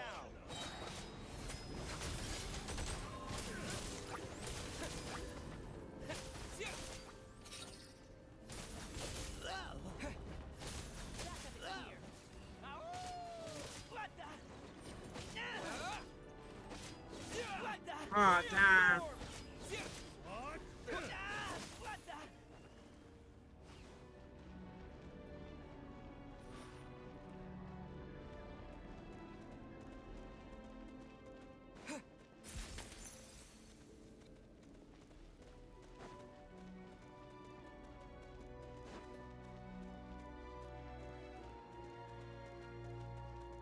Monsters ahead of us. The black mist behind us. Feels like there's no escape.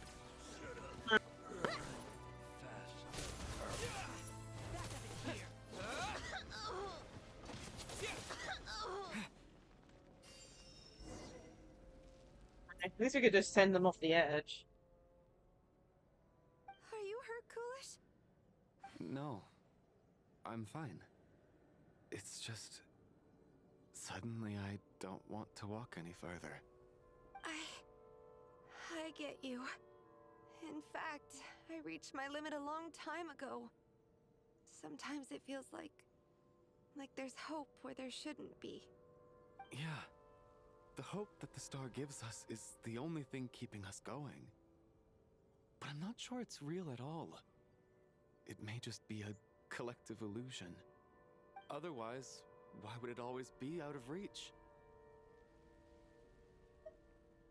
Do you feel like we're slowly getting closer to I it? know you mean well, but you're only saying that to try and encourage us to keep going, aren't you? Thank you, friend. But enough is enough. Please don't give me any more false hope. Hope is poison in this place. You're going to continue, aren't you? I admire that. I've given up, but I wish you the best. May there come a day that you catch up to the star and leave this godforsaken place. Yeah.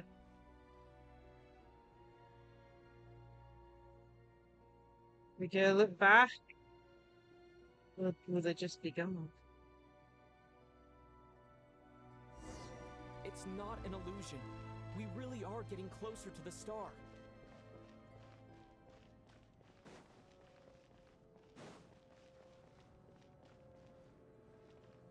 Congratulations. You're the first person to make it here. Yeah.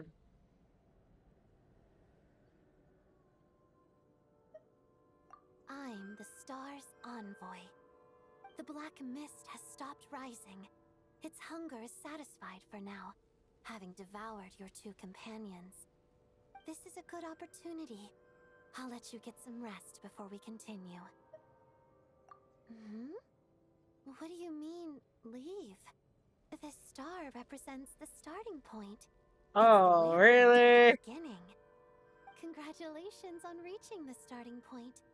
Once you are ready, we will head out and walk upwards.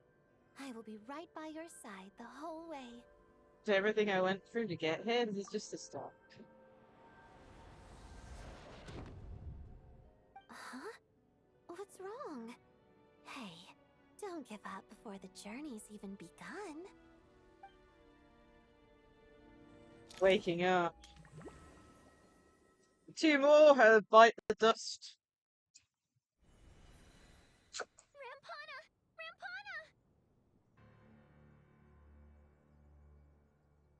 Is that Vodyanitsa's voice? What happened? Coolish, wake up! Please wake up!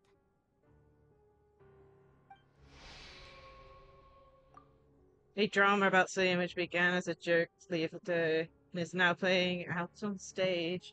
No one counted on it being a tragedy. Everyone is gathered around the 2 sleepers in the center of the stage.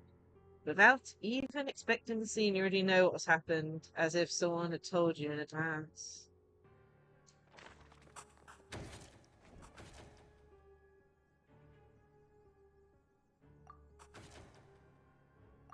The situation is identical to that of the 2 casualties yesterday. We cannot ascertain the cause of death. At least there are some elements that we can rule out this time. They slept on the stage with everyone else. So I suppose the surrounding environment can't be a relevant variable. Rampana. Coolish. Weren't some of us keeping watch last night? 3 of us, in fact. How could you not notice something was wrong? I'm as confused as you are. Certainly nothing unusual happened on my watch. Likewise, and from what I've observed so far, both Miss Odette and the Traveler can be trusted. To be honest, I didn't get a wink of sleep last night. I couldn't help but think I was the target, so I just laid there with my eyes closed. I heard the Traveler and Lelek chatting, but otherwise I don't recall hearing any commotion during the night. Me too. I didn't want to wake everyone up, so I was concentrating hard, trying not to cough. I hardly slept at all. If anything had happened, I'm sure I would have noticed. Then, what could possibly be causing this? Once was bad enough. I can't believe it happened again. I worked closely with Rampana and Coolish for so long. I never imagined that one day they'd... And on this stage of all places... Vodyanitsa. 4 victims in just 2 days, and we still don't have a single lead. I need to get to the bottom of this as soon as possible. And above all, keep Tonya safe. I'd never be able to look Child in the eye again otherwise. Still snowing? Yes, I just checked. Still no sign of anyone outside either. So we only have ourselves to rely on. If you ask me, this killer can clearly strike whenever they please. The Night Watch was a useless endeavor from the start. Lelek must be an expert in poisoning. Clearly she used some poison that can't be detected on the corpse. Here we go again. Listen, I was already thinking to myself last night, was Lelek's reason for revealing her identity the real story? Well, now I have my answer. It most certainly was not. Jesus God. She's been playing us for fools. You get off on this, don't you? Revealing your identity, only to carry on with your killing spree? That's a hideous thought. One that only a hideous mind like yours could dream up. How dare you? That's enough. Yesterday, you named Lelek as a suspect because the victims were both wealthy merchants.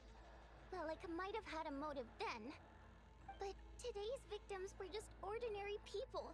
Not to mention that they were colleagues of Odette and mine. What reason would she have to murder them? Let me guess. Just to scare you? Who knows? Maybe you don't know her as well as you think.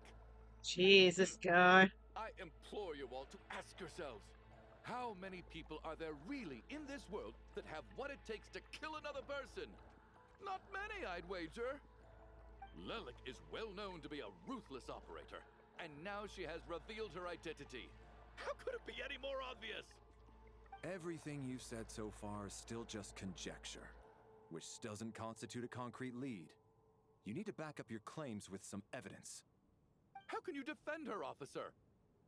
What did she say to you while you were on Night Watch? Maybe I shouldn't be so surprised. You military types are always colluding with criminals to target the rich. Jeez, this guy really is the bad apple in the group.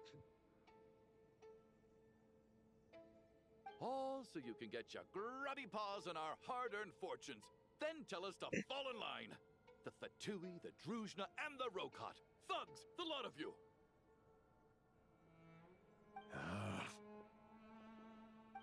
Don't you dare!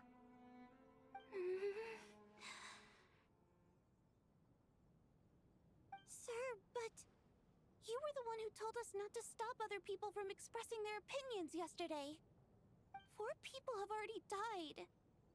Only yesterday I was chatting with Mr. Coolish. Then we woke up in the morning and he's... Turning against one another is the last thing we should be doing right now. Yeah, agree. Little girl.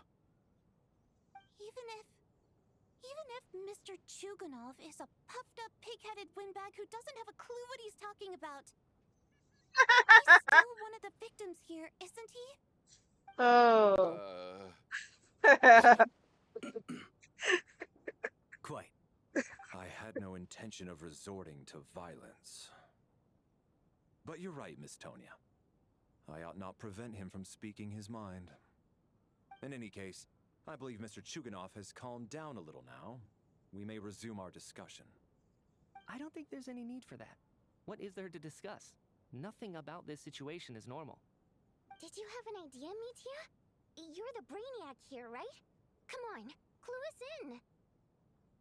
I've been mulling something over. All the leads we have so far concern things from outside the theater. Miss Odette's alter ego, the threats Mr. Chuganov received.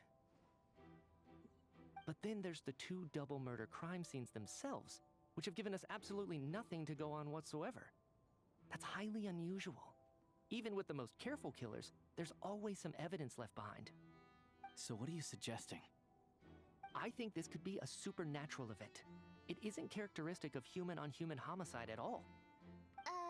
Correct me if I'm wrong, but aren't you supposed to be a scientist?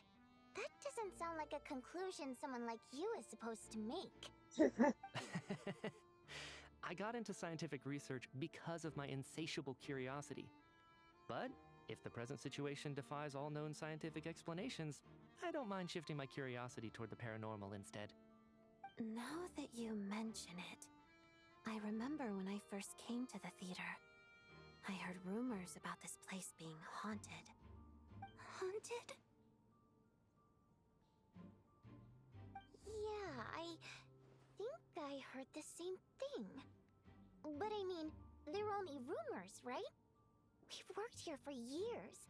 Surely we would have noticed any spooky goings-on by now. Well, this has taken an unexpected turn. A haunted theater? If Paimon were here, she'd probably be hiding behind me in fear right now. Why don't we take this opportunity to look for clues again with a more open mind? Maybe a different perspective will help us see something different. Maybe use Very elemental well. sight. Whether it's criminals or ghosts we're looking for, the same rules apply. Everyone needs to tread carefully. I'll move the bodies into the same room for now.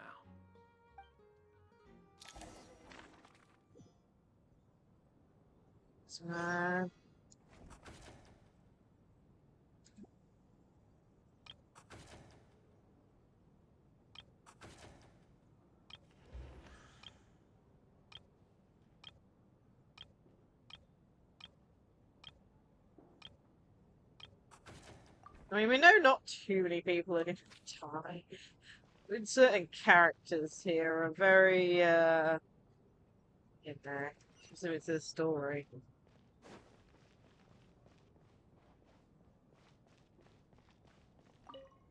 I need to think very hard about whether there's anything that ever needed hiding. After all these years, there must be some things even I've forgotten about.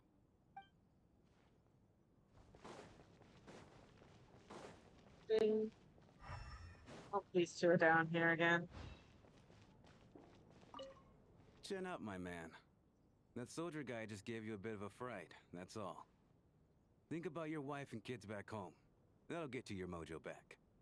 Me, for example, whenever I get hungry, tired, sleepy, or thirsty, I just think about that water imp friend of mine. And everything's suddenly alright again.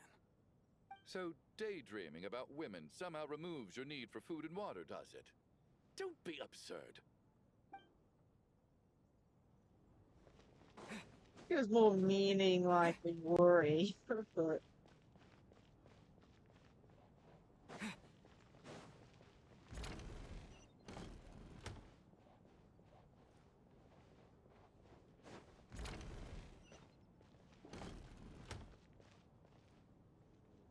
Tonya, did you find anything? Not yet. Still looking. So, are we supposed to be looking for something paranormal? I think I'd prefer teaming up with you than looking around on my own. This looks like somebody's notebook. Shall we read it together?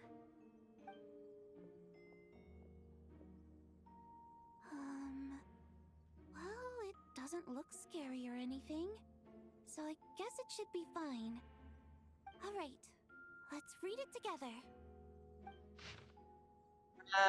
a letter in a diary. 3 pages. You once told me I would understand someday, but even now I still don't.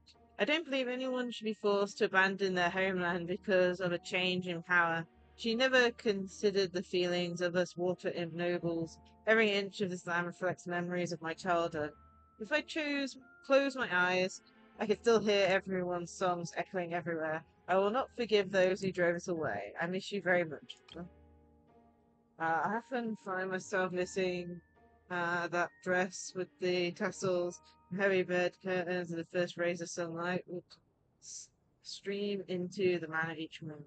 It's alright now. If I narrow my eyes just a little, the light seeping through the cracked backstage feels just like the one in our manor.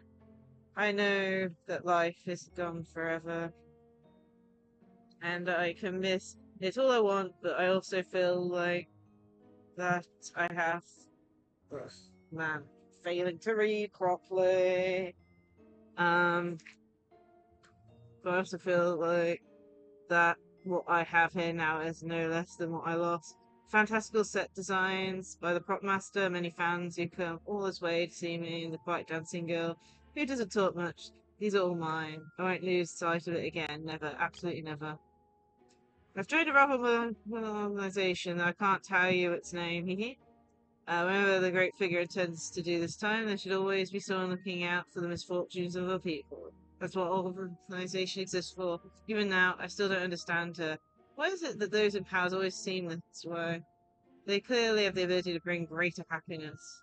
Some say she has her own difficulties, but what could possibly trouble someone so seemingly omnipotent? Never mind, I should focus on what I can do. I suppose you'll all hear about our organization sooner or later. The name is... never mind. I'll leave it a mystery for now. Huh. This has to be Vodianitsa's writing, surely. Maybe it's a little rude for us to peek at this. I feel like I just read someone's secret diary by accident. This is actually should be fine. I don't feel like it Sounds like she's writing this for her parents, right? I don't understand. Why put this stuff in a notebook instead of mailing it in a letter?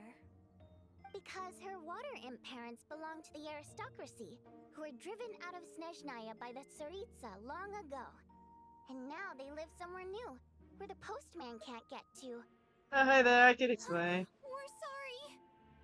It's fine. My fault for not storing it properly. I can't leave things lying around and expect them to get ignored when everyone's scouring the place for clues. Alright, give me my notebook back. I'll take over the investigation in this room.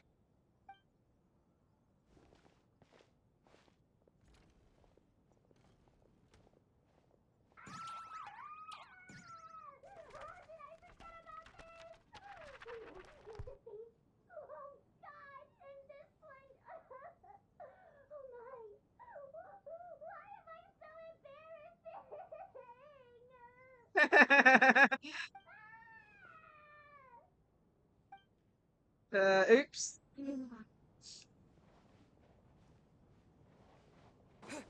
Big oops.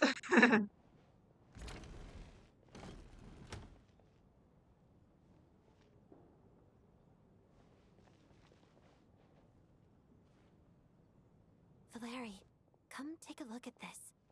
You too, traveler. Some sort of notebook. What is it for? It's the on-duty logbook for the theater. Kulish was the main person to use it. He mostly used it to record any unusual incidents during a show, audience numbers, exit times, and so on. Yes, he'd always have this logbook with him when he checked tickets at the entrance. This should confirm a lot of key details about the recent show. So, you find anything unusual? Yes. The number of people. I've checked and double-checked, but the numbers just don't match what's recorded in the logbook.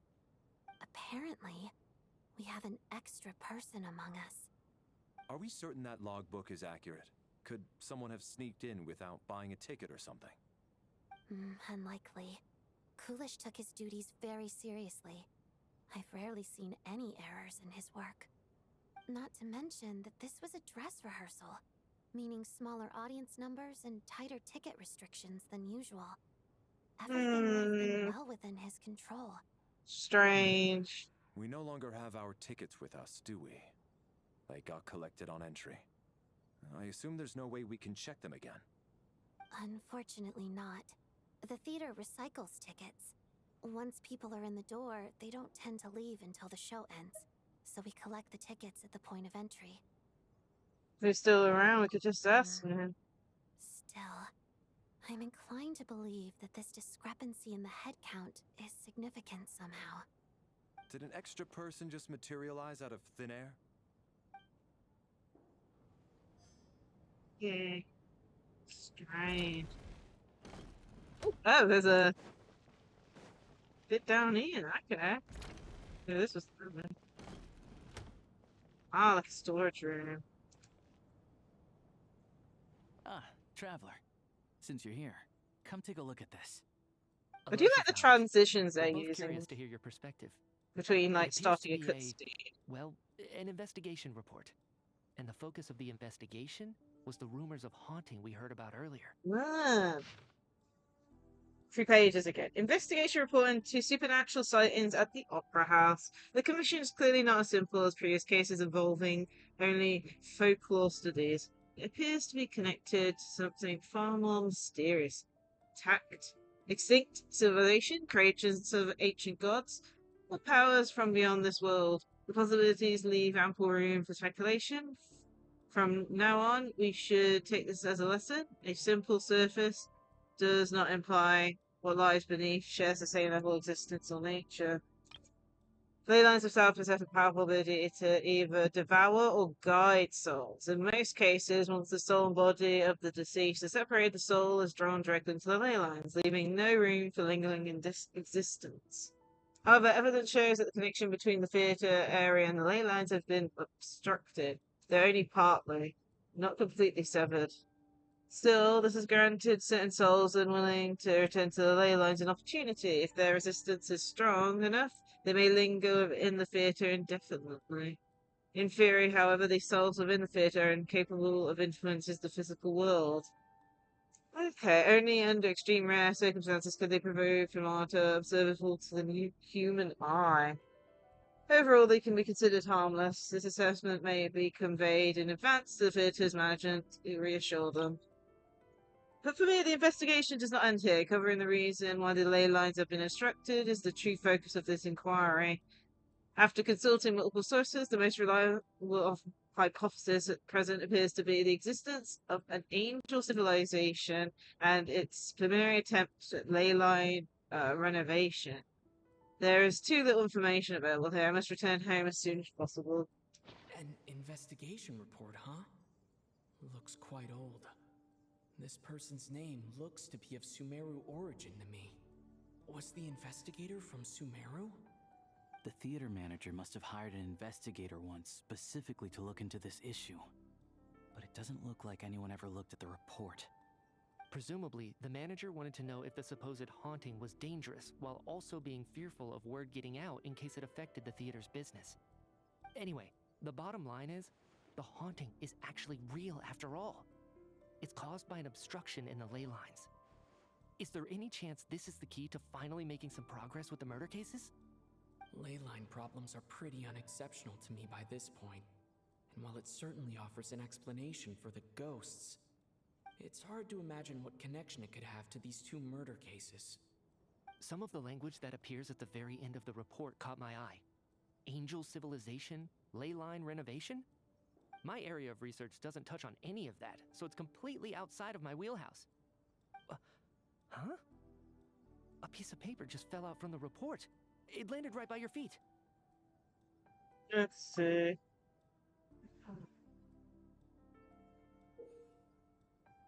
Was a pair of Death is near. Jeez. I just got goosebumps. How unnerving. It was tucked inside the report, so it must be a note left by the author. Death is near. Is that supposed to be what's going on here? With us in the theater? But if so, how did the author foresee it?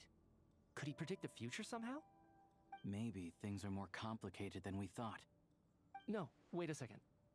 If we take the report and the note at face value, they completely contradict one another. The report definitively concludes that the hauntings in the theater are harmless and cannot affect the real world. But the note seems to be warning of potential danger. The question is, what exactly does the note mean by death? Refer to the victims? The various ways we could interpret this keyword lead in completely different directions. Let's pause our analysis here for now. I think we need more information.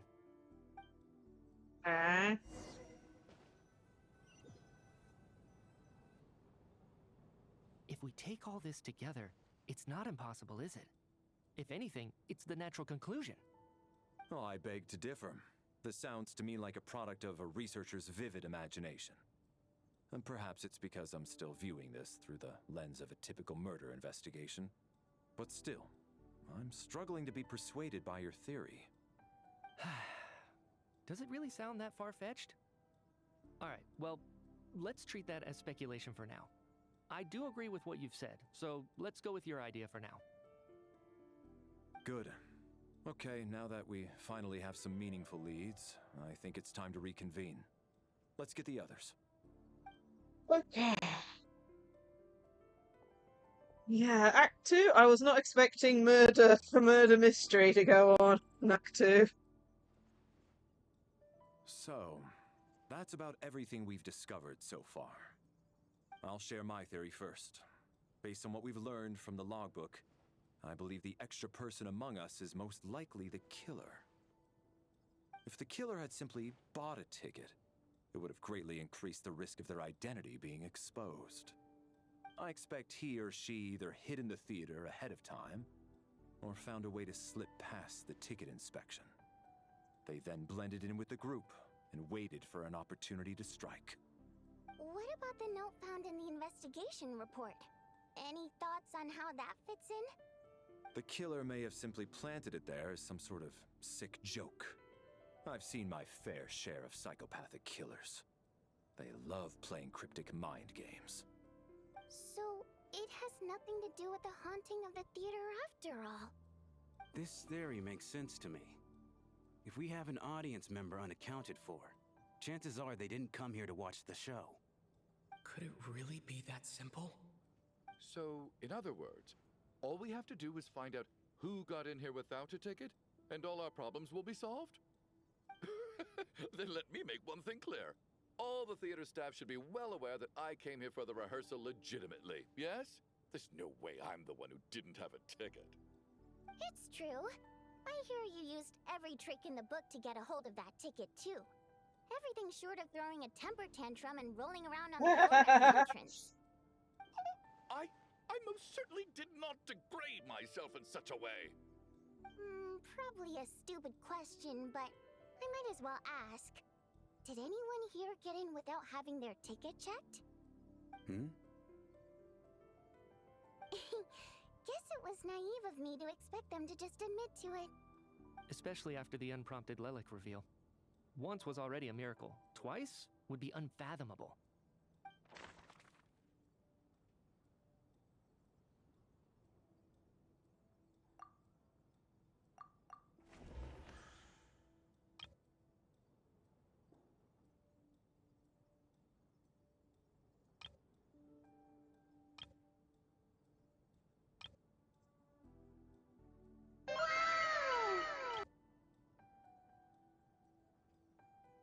Hey, what's up? Yeah, we've got a murder mystery going on, and I have to select who didn't get in without a ticket. How am I supposed to know? How am I supposed to know?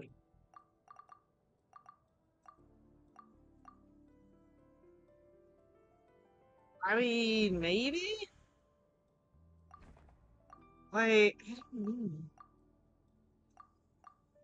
I mean, Odette and Nessa wouldn't actually have tickets because they're the people behind the show. They're backstage people. Tanya and I have tickets, so it's not us. I don't know. Yeah, I'm gonna have to just guess. Can't be one of the dead people, because they're dead. I don't think it's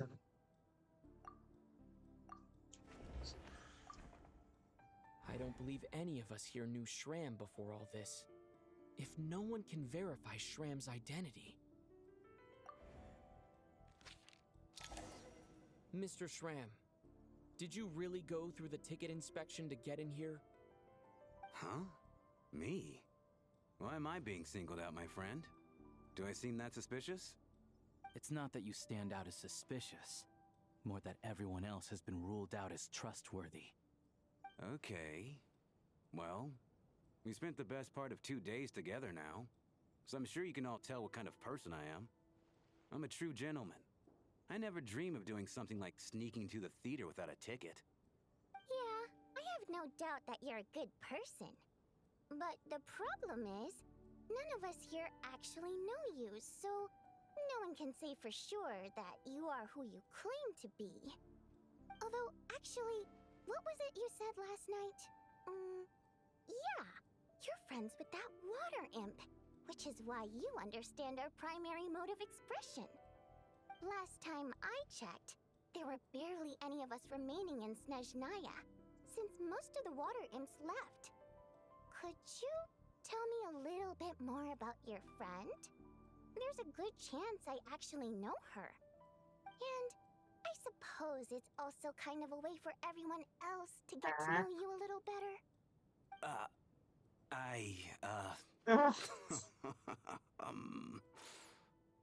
Good grief. Are you blushing? Pull yourself together, man. Stop giggling like a teenage boy. It's revolting.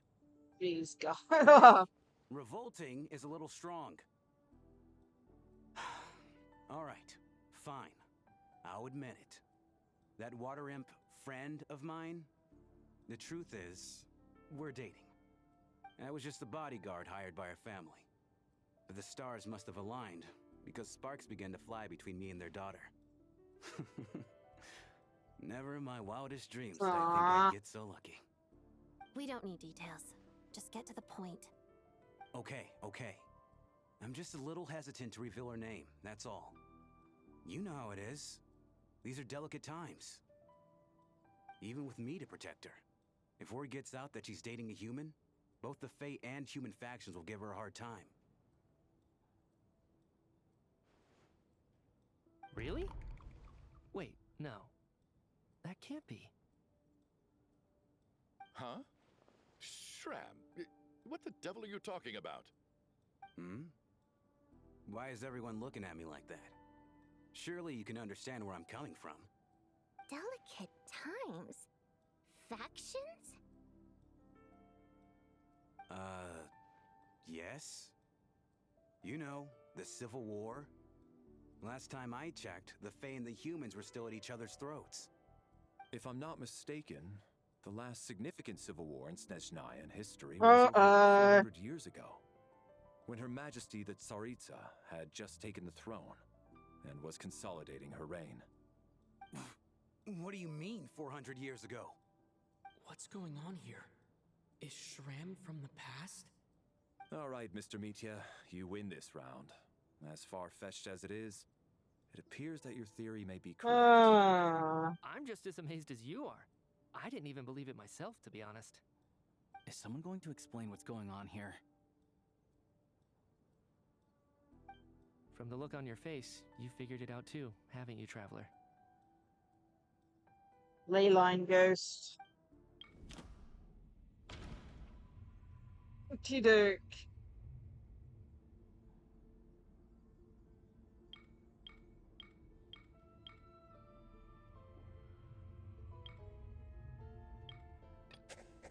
That seems to be the case. Shram's the extra person, but there's no way of learning his identity from this clue. A letter wrote to her family but never sent. Vodyanitsa's private letter touches upon the history of the Water Imp aristocracy's exile. No, he's not a time traveler. I don't think so. No. The truth lies within the clues we've already discovered. The theater's ley lines have been modified to block souls within its grounds from returning to them. Some souls can even wander this place forever. Thank you for the alert, Poseidon. Proves he is from hundreds of years ago. And according to the investigation report on the theater hauntings, Mr. Shram is very likely a lost soul wandering the theater. Yeah, he's a ghost.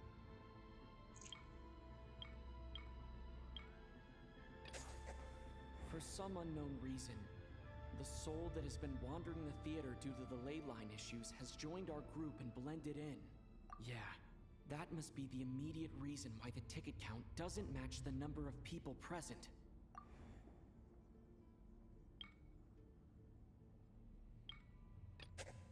All of last night, Lelik, that is, Odette was under surveillance, which rules her out.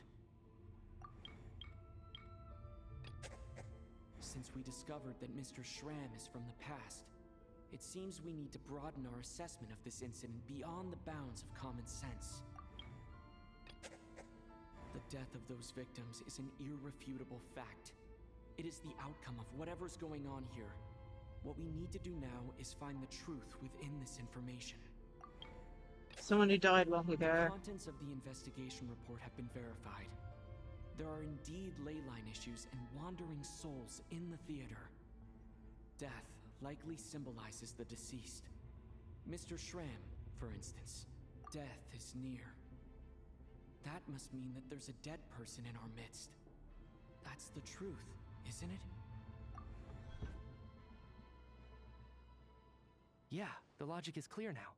The investigation report said that there would be souls stuck wandering around the theater because the ley lines were cut off. Mr. Shram must be one such soul who died in the theater a long time ago. In which case, that also makes him our extra person. So when the note said death is near, it must have been referring to death as in the deceased, people who died a long time ago. Someone who died a long time ago. In short, there's a dead person among us. The extra person we've been searching for is a ghost from the past. You mean I'm a ghost? No. Don't make jokes like that, my man. There must be some mistake. But even if I was dead, I know for a fact I didn't kill anyone these past 2 nights. Yeah, even if all that's true, the report also said the souls inside the theater can't affect reality, right? They're harmless. Then what if the problem isn't the souls at all, but the ley lines themselves? The ley lines have a powerful ability to attract and devour souls. Let's say that the ley lines are like a black hole, constantly seeking to engulf souls. But the souls that don't want to return are trying to avoid being sucked in. Huh. Why does this analogy sound so familiar? What happens when the black hole can't achieve its goal? I'm only speculating here, but what if it ended up swallowing innocent souls by mistake? Or intentionally taking other souls to compensate? That could explain why we weren't able to determine a cause of death. If you're right, and their souls were devoured by the ley lines, it does make some sense. It does seem to explain a lot of the things we couldn't make sense of. Does that mean it's true? Except there's no concrete evidence. Mitya is relying on a lot of logical leaps. Still, it seems like the best explanation we have under the circumstances. We can't leave. Right, so how could Shram not know that he's dead? Seems a little unlikely that he hasn't noticed anything unusual even after several days interacting with us. On the contrary, it's perfectly normal for a soul to wander the theater for centuries without questioning their existence or reason. He's just like, It's simply really? what's natural for them. Oh.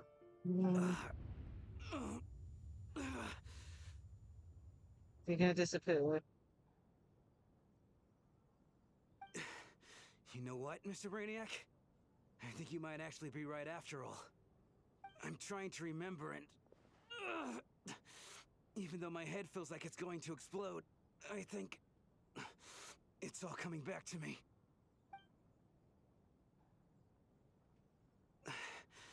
I was the one who didn't want to remember my own death, so I forced myself to forget. Well, I'm sure those are painful memories.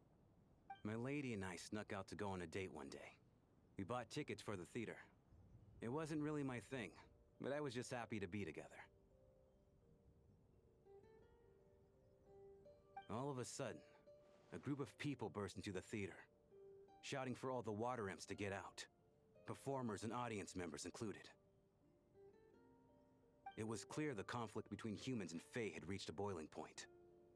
This time, the extremists were even coming after the water imps who had nothing to do with the war.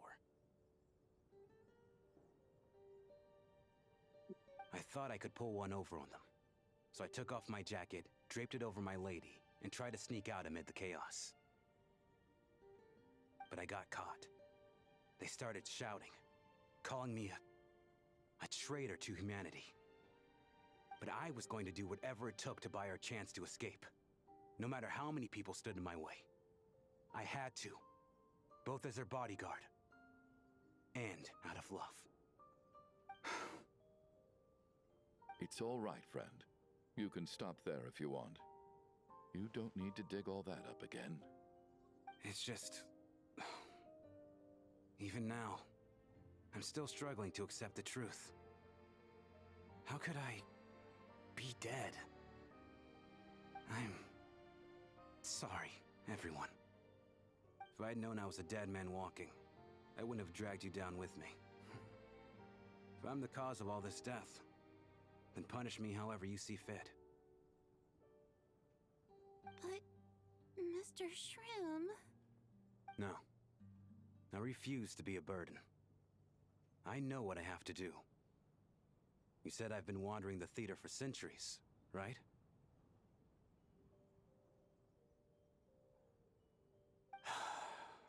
I guess it's high time I got a breath of fresh air.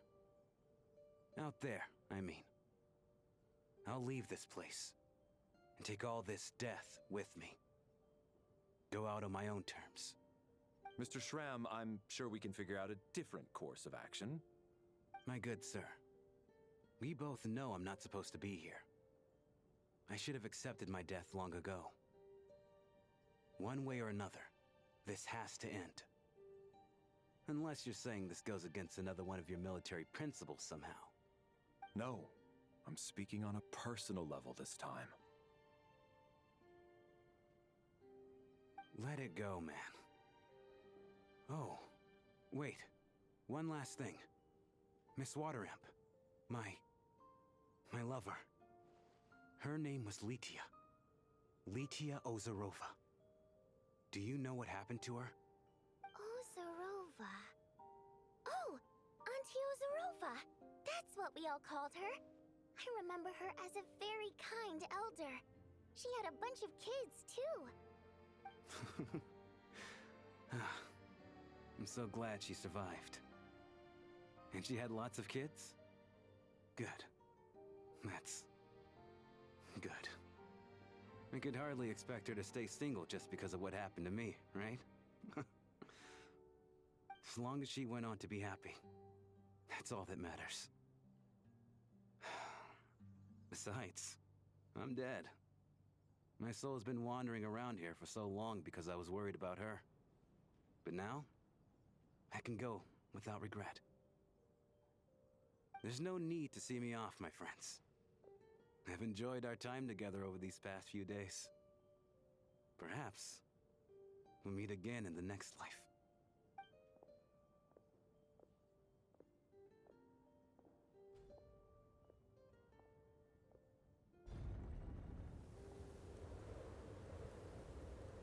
Take care, my man. I knew Mr. Shram was already dead, but I still feel so sad. Death is cruel, no matter how we might try to make sense of it. So, was the conflict between Fae and humans really that bad back then? I was only little, so I don't remember much. It's terrible to think that so many innocent people had their lives turned upside down. Even the historical records about that time period don't say much about it. All people know is that the Tsaritsa founded the Fatui, drove out most of the Fae aristocracy without explanation, then used her terrifying power to suppress the humans. It seems to me like the Tsaritsa chose to make herself the enemy. She downplayed the conflict, directing whatever animosity both sides had for each other at herself instead. That's also why, despite how brutal the conflict was at the time, there hasn't been much lingering tension between humans and Fae since. Things have been fairly harmonious for the past few centuries. So, Interesting.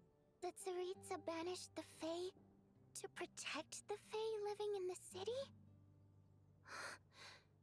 She offered herself up to be hated in exchange for peace. Maybe it's not quite as bad as it sounds. I don't think Her Majesty is too concerned if mortals hate her or not. And besides, there are very few who truly do. All this time, I had no idea. All right. If Mitia's theory is correct, then I think we can consider this matter settled. Let's all take a break. It's when someone else dies.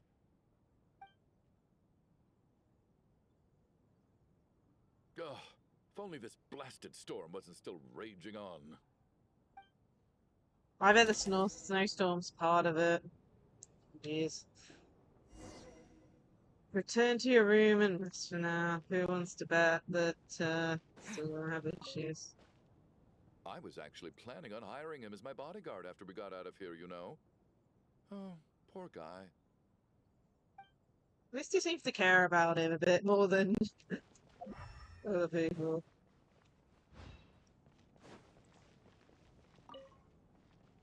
Even though Shram was already deceased, his decision to walk into the snowstorm was still a sacrifice, and a very brave one.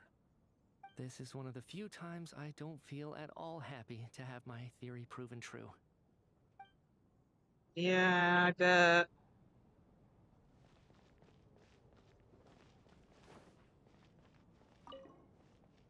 Well, at least it seems like Mr. Shram stayed optimistic until the end.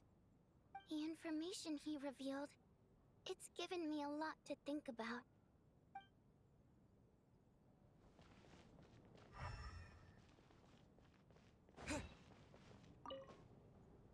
At least the lingering regret that kept him here has been put to rest. That's not necessarily a bad thing. Yeah. Okay, where's Odette?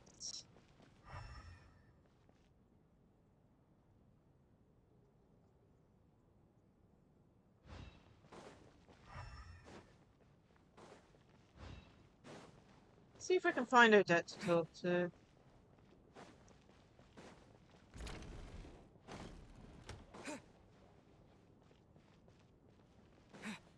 Okay, that door's closed.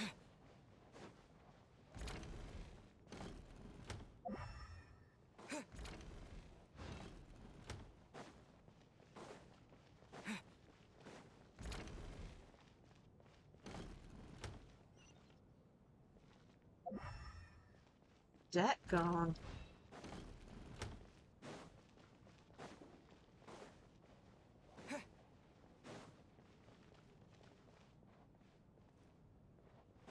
Doors aren't even opening anymore.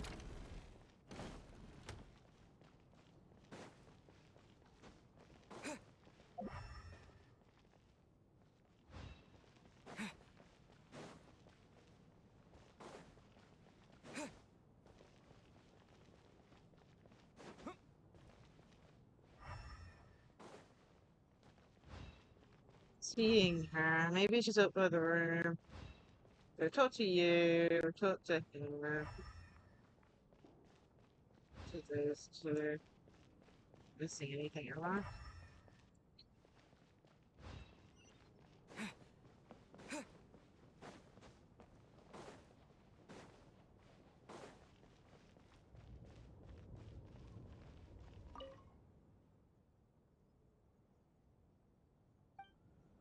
Right, that's where the dead people. Why are we in the room next to the dead people?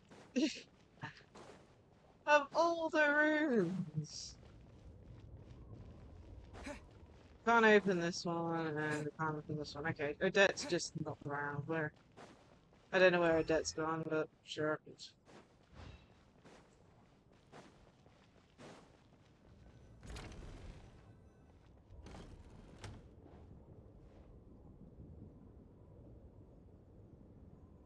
Looks like now we can just rest until the snowstorm stops.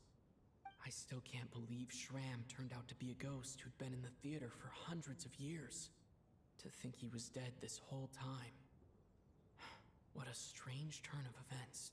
Yeah. Knock, knock. Oh, there's Odette. Huh? Knock, knock. You know the door isn't closed, right? You don't have to knock. Think of it as a signal then. When I'm entering someone else's room and I knock, I'm here as Odette. If I don't knock, it's Lelek. Whoever makes you happy. I'll try and remember that. So, why did you come to find me? Is there something I can help with? Vodyanitsa said you knew about my secret identity from the start. But when everyone was discussing who Lelek could be, you were worried that revealing what you knew would be unfair to me, so you kept it to yourself, right? Yes, I'm extremely grateful for that. It's nothing. I mean, you didn't hold what happened with Signora against me, so I should thank you for that as well. Actually, there's something else as well. I found myself in a situation similar to the one you were in when you helped conceal my identity. So I thought I'd come and ask you for advice. What's the situation? It's about Mitya. Before all of this, the last time I saw him, he was dead. What? As I'm sure you know, my goal as Lelek was to stop Project Stuja. Well, when I found out the tech lead for the experiment behind Project Stuja was Mitya, I immediately started planning to track him down and threaten him to back out. I often saw him around the theater, but I soon concluded that making my move there would risk exposing my identity. Okay, that makes sense. So I decided to infiltrate the Armory Palace and go directly to his lab. That way, the threat would be much more effective. That must be basically the most classified place in Snezhnaya. If you manage to infiltrate, you really do have it what it takes to be a Harbinger. I suppose there was a bit of luck involved. But I am She's not with us at the moment. She's at a hotel. With the building's layout. Honestly, I'm kind of glad Paimon isn't here because of all the murders going on. Or I should say, ley lines sucking up souls for no good reason, maybe. I don't know. I don't think anyone's specifically murdering them, they're just getting unlucky. But yeah, Paimons not feeling well ever since she came to Snezhnaya, so she's in a hotel recuperating. But when I finally made it to his lab, Mitya seemed to be dead. How did you know? I checked his breathing and his pulse. He had no vital signs whatsoever. It wasn't like a fake doll, right, Odette? I thought maybe another anti-Project Stuja activist had beaten me to it, and chosen a much more brutal method. So I made myself scarce. That's why you were so on guard around Mitya that first night here. Yes. When I saw him sitting in the audience during the performance, I could barely contain the shock. To me, it was a miracle. Somehow, he'd come back from the dead. But then, the murders started happening and things got so complicated that it wasn't really at the front of my mind. That is, until Mitya himself said there must be a dead person among us. then, I couldn't ignore it any longer. But it wasn't. And yet, you thought that bringing it up right away would single Mitya out. Just like when everyone was suspecting Lelik. Exactly. I thought there could be something I was missing. Besides, we soon figured out that Mr. Schramm was a ghost. And we knew there was only one extra person. So we thought he had to be the one. But now, it seems like there's another candidate. Someone. I understand why you kept it to yourself. There was so much information being thrown around during that discussion. Bringing up Mitya would have just introduced more confusion. So, what do you think we should do? Let me confirm one thing first. When was it that you found Mitya dead? Around a week ago. Sometime in the afternoon. A week ago? That's earlier than I thought. I saw him just a few days ago at a restaurant. That definitely would have been after you found him dead. He seemed completely normal to me, chatting with Vodyanitsa, trying to avoid Valeri. So he was definitely alive on that day. Huh. Well, all I can say is I know what I saw. Here's a thought.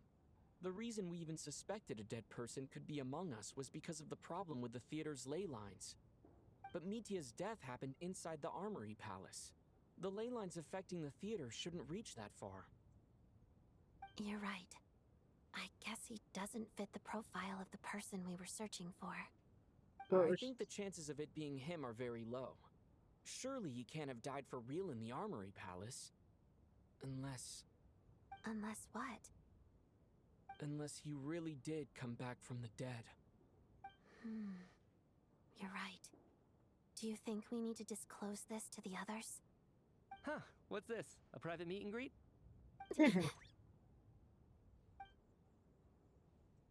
Where do I line up? That's not what's going on here. Well, I was just making the rounds. Thought I'd try to lighten the mood a bit. Vodyanitsa's handing out food if you're hungry.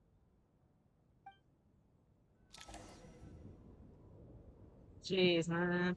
Not sure what's more scary. Him jumping out of nowhere. Symbols. Yeah, no Paimon at the moment. It's kind of sad.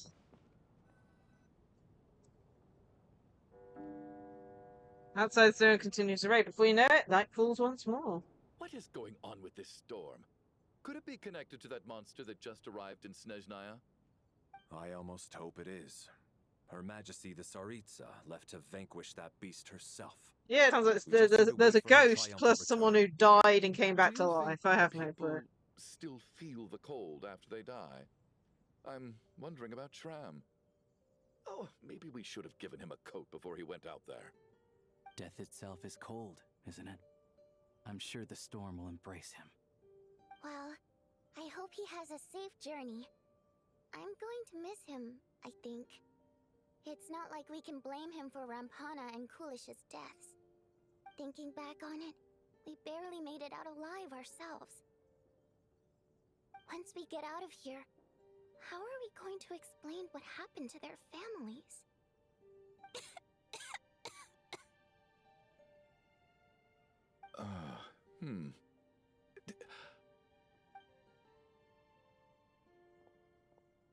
Are you okay?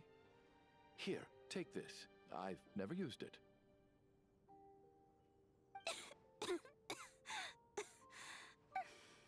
Thanks. Look who's Mr. Nice Guy all of a sudden. Is it because Tonya stood up for you this morning? At least you know how to return a favor. Yeah, without Tonya, who knows how badly he would have been hurt. I told you already, I never intended to resort to violence. Bunch of rascals. Little girl? I was rather surprised when you spoke up for me this morning. I didn't think I had many admirers here, so, thank you. Oh, no need to thank me. I said some bad stuff about you too. I've been, too embarrassed to admit it, but, you remind me a lot of my daughter. So kind to everyone. but never lets her old man off the hook. Unless my wife and I are having a fight, then she's always on my side. Especially when she was little. Every time I took her out.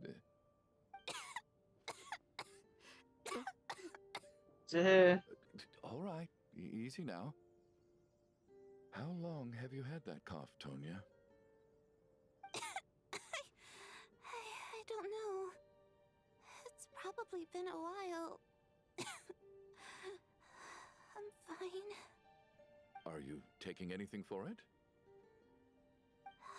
Yeah. I'll be fine once I see my brother. He's gonna pick some frost fairy flower leaves and brew a tonic for me. I'll feel much better once I drink that. I see. That's good to hear, then. We should probably discuss arrangements for Got tonight. Now that the a deceased shock has left our face midst, sound. Oh, I there shouldn't be wonder any what more he incidents. thought there. However, out of an abundance of caution, I'll keep watch. Shouldn't we take shifts? I can take one if needed. No need. I managed to get a nap in earlier, so I have plenty of energy right now. After all the tension of the past few Something days, like that. everyone else Oh, should and the just focus on the getting a good night's sleep. zombie has a scarf that likes choking him out, so you know we have no clue on anything. What a long day. This whole situation turned out to be way more complicated than I expected. That and the theories related to him as a character are very interesting because people have pointed out a few things on his design that relate to a certain class of characters in the game. You know, like small little bits that have appeared in previous things that link him to something.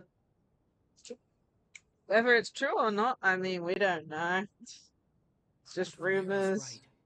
I should just try to calm down and get some rest. The Yeah. last thing I want is to give myself nightmares. I know, we're having the weird dream again! Who's gonna die this time? Please tell me we're on our own. He's awake! He's awake! Get over here, you big lug! Oh no! If you must call me something, call me Mr. Door. The Black Mist is coming. You need to go. Are you all right? Can you walk? We just got attacked by monsters on our way up. That Mr. Door fellow protected us. He just seemed to come out of nowhere. Not much of a talker, but when it comes to taking down monsters, that man doesn't hold back. Not this again. Curses! The Black Mist is catching up to us. We need to keep going. Everyone who's been caught by the blackness I don't believe I've ever seen you around here before. Why is that? has died so far. There's no need to try to get to know me. I'm just Mr. Door.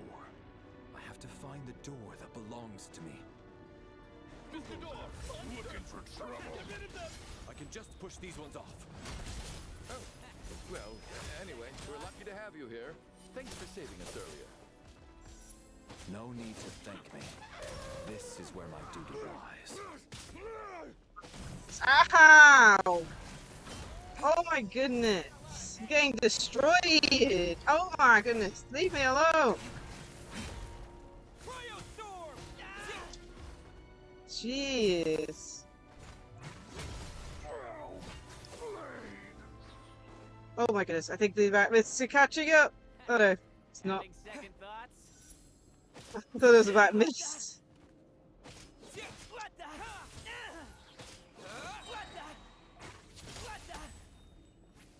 Trying to run again.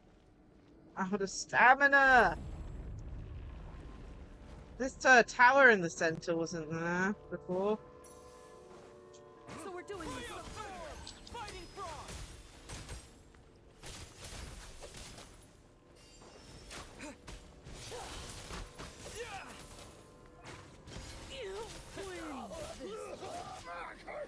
Oh, remarkable work, Mr. Door. If I had your muscles, I'd do the same. And the tower. Are none of these doors the one you're looking for? No.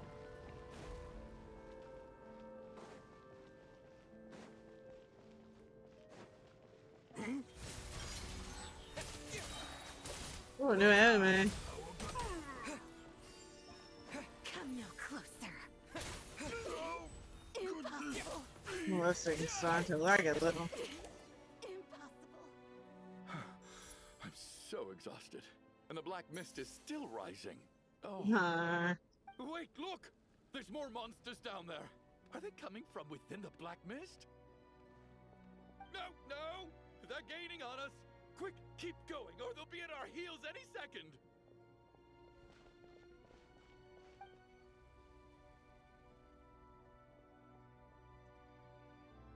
Mr. Door, what are you doing? We need to get out of here. They're coming! Found it. This is my door. What? You mean you're going to stay here? I am a door. This is where my duty lies. So you meant a door for closing, not opening. No! You saved us. We can't leave you behind. You must keep going. A door can only keep things out for so long. You must make haste. But... Oh, you're right. Let's go. We can't let Mr. Door's sacrifice be in vain. No, we're not accusing him. He's awake at the moment. He's keeping an eye on everyone. The black mist isn't moving anymore. Looks like both the monsters and Mr. Door are gone. I didn't just imagine all that, did I? Surely I wasn't so scared out of my mind that I hallucinated a door as a human being. Oh, okay, good. There's no way we both hallucinated the same thing. Getting sleepy? Well, looks like we're safe for now. Go ahead. Let's get some rest. We kind of just lost, like, a character that looked like a main character, right?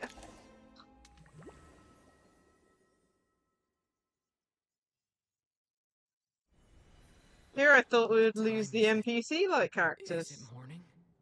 I think I had a nightmare. I guess everyone's still asleep? These past 2 days have been exhausting. Valeri's keeping watch, though, so he's probably the only one awake. Valeri?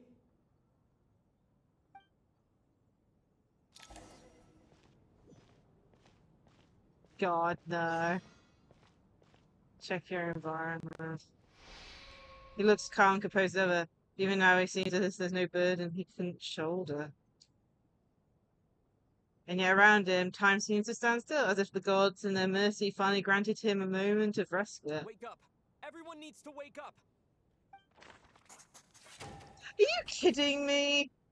Larry died? I hope this is just a whole big nightmare and everyone's alive. Like, come on. Just like the last 2 nights.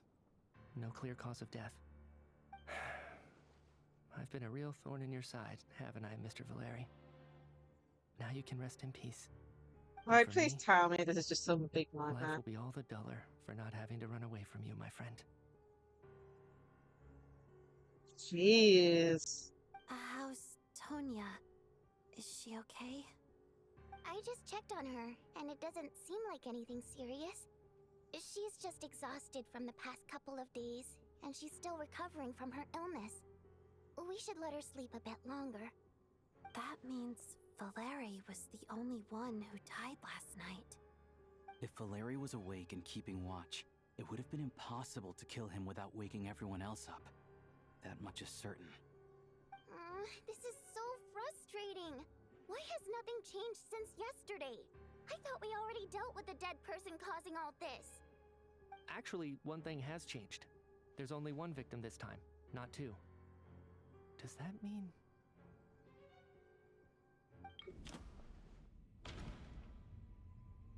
Sorry, does the voice mystical night, yeah. No similar cases have ever been confirmed, so this theory doesn't seem to hold up.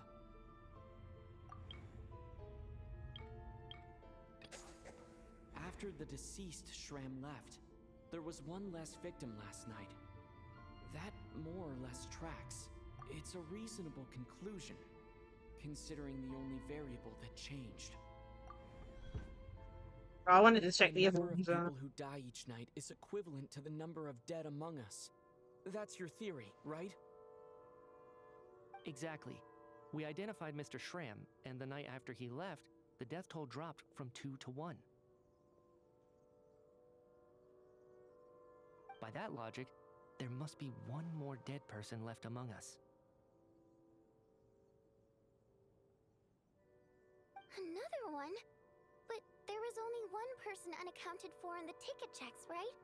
The head count should match up now. Having an extra person was definitely a cause for alarm, but being one person short isn't nearly as unusual. Someone could have left in the middle of the show, or made it out before the storm hit. One more dead person among us. If Mitya's theory is right, then what Odette told me seems a lot more relevant. It's just, at the time, we had no reason to think there was more than one dead person. Hey, Poseidon! We'd taken it more seriously as a possibility. Maybe this could have been avoided. Everyone's dying! This is my fault. I had information that could have been helpful. Ah, nice, nice. I should have brought it up right Luckily, away. I haven't. Luckily, I haven't written up the As schedule well. yet. I It was woke up too quick late, to so dismiss Odette's concerns. I'm posting it after stream at some point. Yay! So that's I think that's 4 of us, right? 4. I can't remember. So it's just Yo what's up, not coming.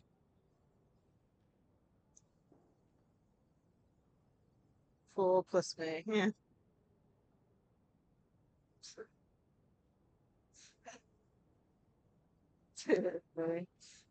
Oh man, we're in a murder mystery, except there's no killer. What is this about? What have you two been getting up to behind my back? Sounds like there's some big news you've been keeping from the rest of us. Well, we're all ears. Yeah, 5 total, nice. I did tell the group about finding Meteor dead in the discussion, I'm the dead person? Wow, that's certainly news to me.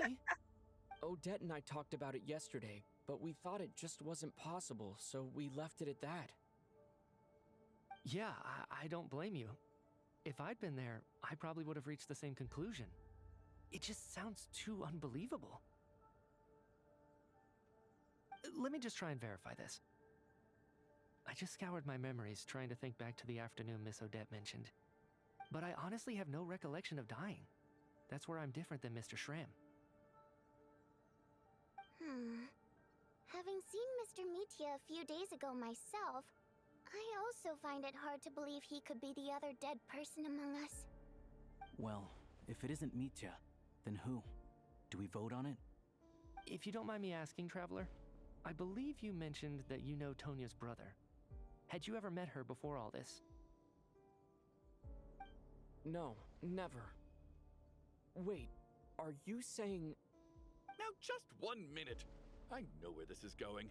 You can't just randomly point a finger at anyone you want. Yeah. You're in the hot seat, and all of a sudden you want to divert our suspicions onto somebody else? Trying to pick a fight, Mr. Chuganov? Whenever you open your mouth, all you do is attack people, and I've had enough of it. If you don't want to engage in a civil discussion, you can shut up. You little brat! Did Mitya ask about Tonya because he suspects her? I suppose I only identified her by age, and nothing else.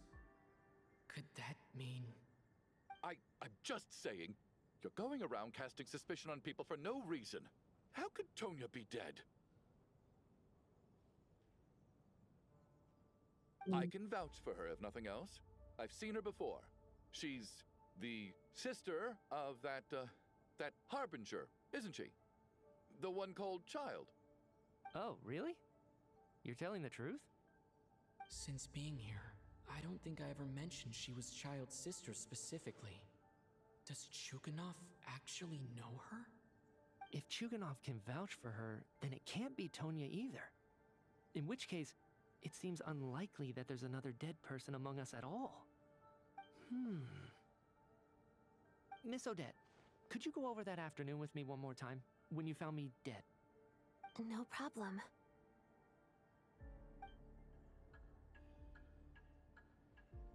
Don't get any details.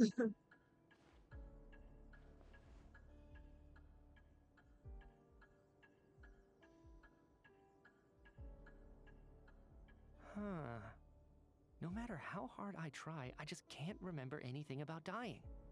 But I do remember something else. Miss Vojanitsa, during our last meal together, I told you how some of the researchers were suffering from temporary memory loss. Do you remember that? Oh, yeah. You said it was hindering the progress of your experiments. You thought they were just under too much stress or something. Right. And even though I don't remember dying that day, I'm pretty sure I experienced something like amnesia. Some of my memories from that afternoon are missing. Are you suggesting you're missing the memory of your... Of course. How am I only just realizing this? Humans aren't necessarily aware of their own death. You mean being silently assassinated, or dying in your sleep? Situations like that? The researcher's amnesia. Suddenly it all makes sense. I must thank you, Odette. I think your perspective just helped me reach a breakthrough on a series of issues that have been troubling me for quite some time. All right. It's decided then. I'll be the one to leave today. Oh, leave? Hey, wait a minute. Aren't you rushing into this? What if you're wrong? You'll pay with your life. Come on, kid. Aren't you gonna fight for your life? This seems like a rash decision. I have other reasons beyond what's been discussed. In fact, thinking back, I remember during Miss Odette's performance, while I was sitting in the audience stalls, a brilliant new idea for my research popped into my mind. But then, my train of thought suddenly cut off. I can't remember it now at all, and I didn't take any notes. I guess that must be another instance of temporary amnesia. No. Hold on. I see where you're going with this. You're suggesting that each instance of temporary amnesia is a death, right? There's a glaringly obvious flaw in that idea, no? How can one person die so many times? I believe Miss Odette's account. During the period where my memory is blank, I must have been either dead or in a similar state. All it would take is for the same thing to happen in the theater, and I would come under the effect of the ley lines in this vicinity. This increases the likelihood of me being the deceased, does it not? But... Still a risk. There's no evidence to suggest that anyone other than me is a candidate for the deceased. So allow me, as a scientist, to treat this as an experiment. Please relax, everyone. I don't think things are as bad as they may seem. If I really am the deceased, then to leave the theater will be a relief for me. If, on the other hand, I'm still alive right now, well, apparently you've all witnessed my resurrection recently anyway. Who's to say I won't return from the dead again this time? Mitya's right. This is the only thing we can try right now. This is crazy for an actor. Situation, though. He probably doesn't want to burden everyone. What is a scientist if not someone who gambles on experiment after experiment in an attempt to obtain the truth? With this snowstorm, the ley line phenomenon, ghosts of the dead, and my amnesia, we've been paralyzed by not knowing and powerless to do anything about it. It's a terrible feeling. It almost makes it seem like the people who've died are technically not dead, but in a dead state. You can be sure that I'll come back with the truth of all this. Just you wait. Ugh, great. We've also got this unnatural storm going on still.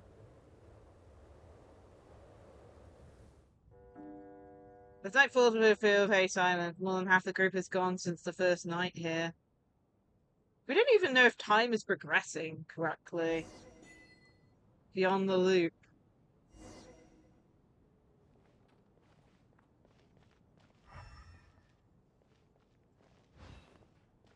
Well, you never know. Everyone might come back to life. Mind, Odette? You haven't said a word. I was thinking about Mitya. If he'd been unwilling to sacrifice himself by walking out into the snowstorm, that would have made more sense to me. After all, it seems like the dead don't perceive things any differently from the living. Mitya doesn't even remember dying. So, to hear the news that you're apparently dead, and simply choose to walk out that door without a second thought, I can't imagine all the things that must have been going through his head. but when Mitya left, his expression revealed absolutely nothing. Perhaps he is even better at disguising himself than I am. Maybe.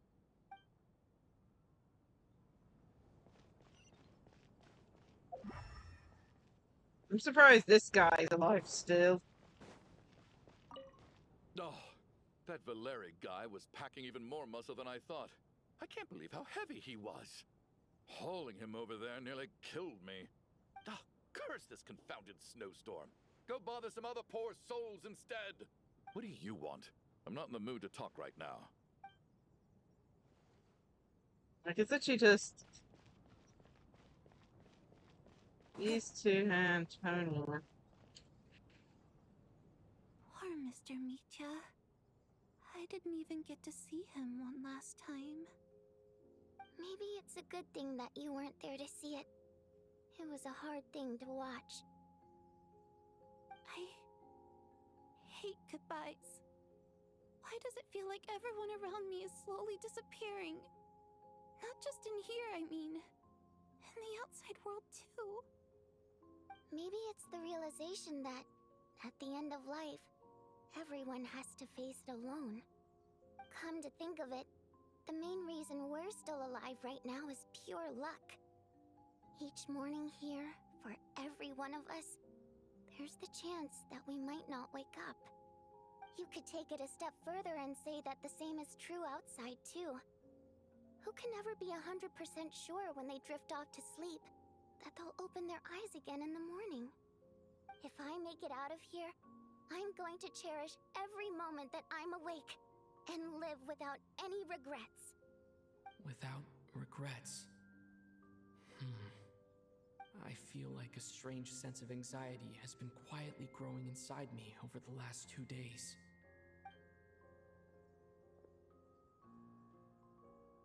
Are you okay? You look really glum. If something's bugging you, let's talk about it. There's only a few of us left here now. After everything we've been through, what's the point in keeping things bottled up? I have a travel companion named Paimon. Lacie and Odette have met her before. She's been feeling unwell recently. You're worried about her, aren't you?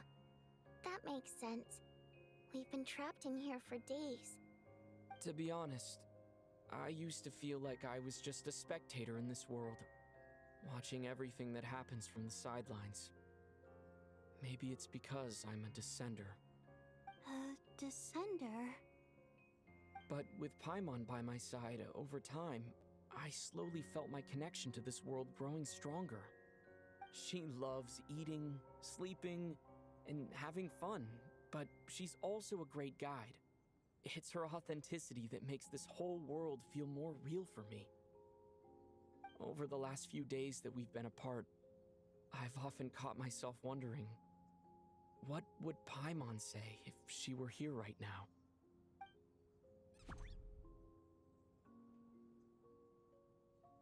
But by the time I snap out of it, the conversation has already moved on, and I'm still in my own little world. I'm trying to overcome this sense of detachment, but I really miss Paimon. I guess, in a way, she means the whole world to me. I bet she misses you when you're not there as well. Maybe you're her entire world too. I don't know if this will make you feel any better, but back when the water imps left Snezhnaya in droves, I also felt like the whole world was suddenly empty. I could be surrounded by people all smiling and having fun, and still feel completely separate from it. So, I totally understand how you feel. Later on, I started to think, maybe accepting the fact that our loved ones won't always be with us is something that takes a lifetime. All we can do is cherish their companionship from moment to moment. So, once we get out of here, you better hurry back to our side as fast as you can. You can't let your story end in regret. That's the trope I hate the most. Thank you. That's exactly what I needed to hear. But Vodyanitsa, if If you hate goodbyes too, why didn't you leave with your people? That's just the choice I made. I used to regret it, but I don't anymore. Like I said before, singing is a water imp's primary mode of expression. It's how we convey our emotions. Our songs have echoed through this theater for hundreds of years, each one a story pieced together through moments of joy and sorrow. But does a story exist without someone to read it? To me, the answer is no. So I made the choice to stay. That way, there would still be someone left to sing these songs and listen to their stories. Otherwise, they could have been lost forever. Could you teach me how to understand your people's songs sometime? I want to be able to truly hear them, like Mr. Shram. A fan after my own heart. Thank you, Tonya. How about I sing something for you, and you tell me what you hear? Okay, I'll do my best.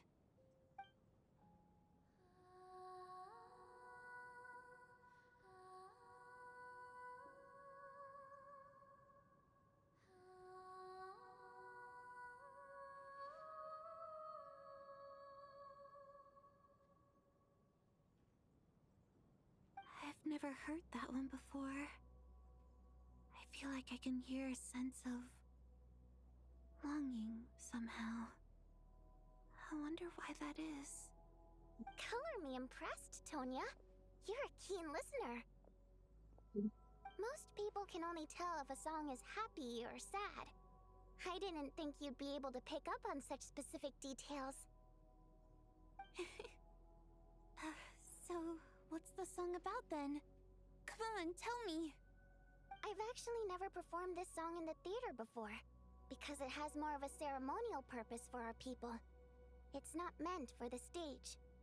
It means something like, "May those we have lost watch over us, and follow this song back home in the night, so that we might be reunited once more."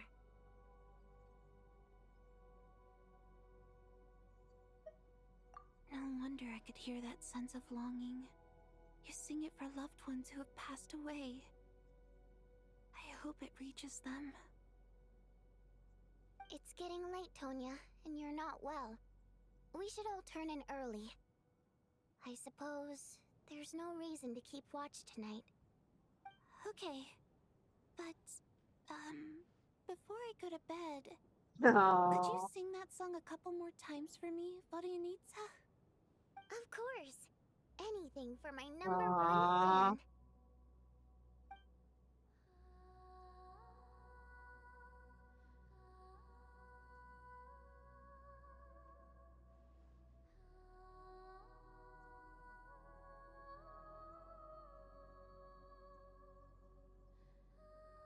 It's very pretty.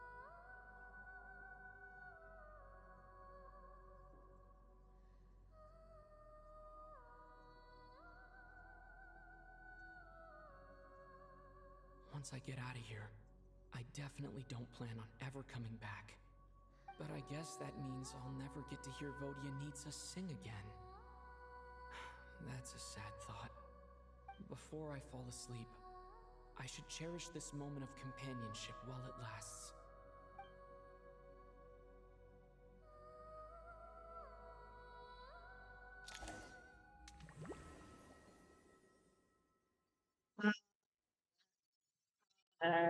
It's gonna go this time.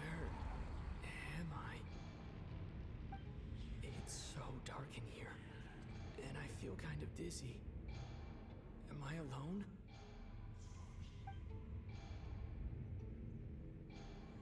Huh? What was that noise?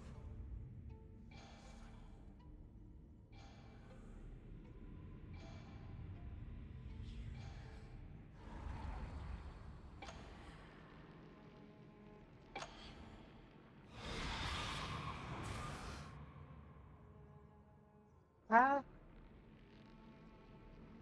Return, O spirits. Fulfill your oath of protection.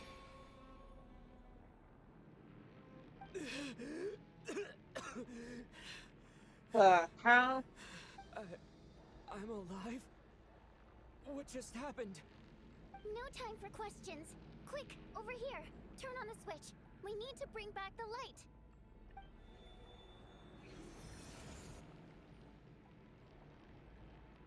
All right, we're safe. The spirit just now is called Night Prayer.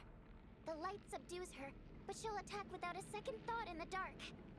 Is she a ghost? Sort of. I know it's hard, but you can't let this place go dark, or she'll kill you again. She just killed. Luckily, I was here to resurrect you. Otherwise, that'd have been a real bummer. A bit more than a bummer, I'd say.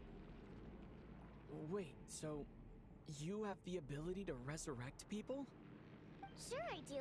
I'm your guardian spirit after all. I specialize in soul recall. Oh, it's nice to meet you, by the way. Thanks. It's nice to meet you too. We're in a weird dreamscape. Alright, there's no time to waste. The black Looks mist like is already we're... catching up. We need to avoid it at night prayer at all costs. Come on, Aw, let's go. man, we're running from the thing again. We need to reach the next switch before the place gets too dark. If we bring the light back, night prayer won't be able to get to us. Sweet, sweet light! It's back! Now that's... Shh! It's night prayer. We need to move quick, but don't let her notice you.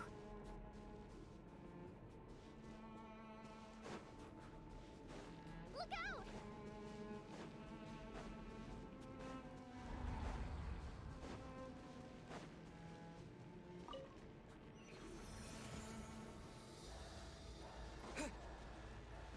This is even creepier than the random stairway! Next switch is... over there!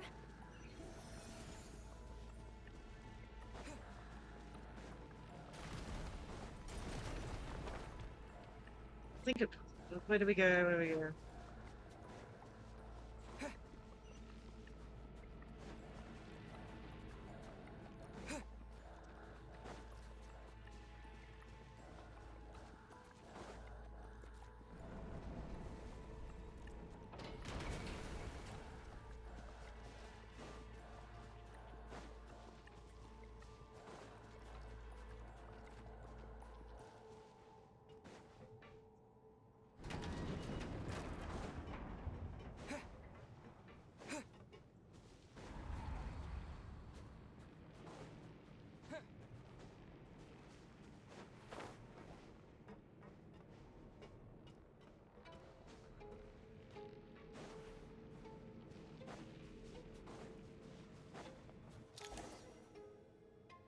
It's too dark.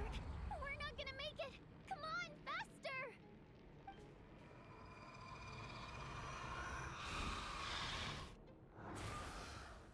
Traveler!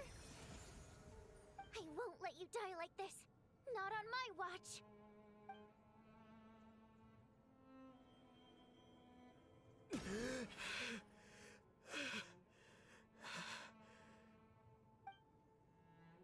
Even though it's not permanent, dying is definitely not a pleasant experience. Great. You're back. Yeah, thanks to you.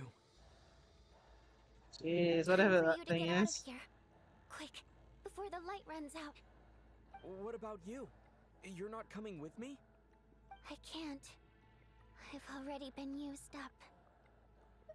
A guardian spirit's skills are finite. I can only resurrect someone so many times. I might not look any different, but my essence has been exhausted.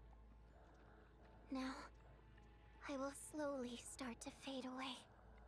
I can go no further. The black mist is where I belong. We're not losing her next. Why didn't you tell me sooner? Because it wouldn't have changed anything. That knowledge would have just burdened you. And a guardian spirit's role is to protect. But... Go. Now, before it's too late. I already hear night prayer approaching. No, she's gonna be the next person to die. This isn't fun.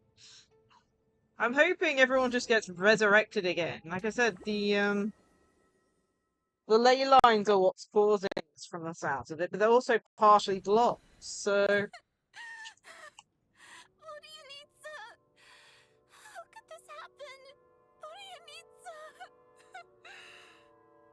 Onionitsa! Well, I guess there's no need to inspect the body.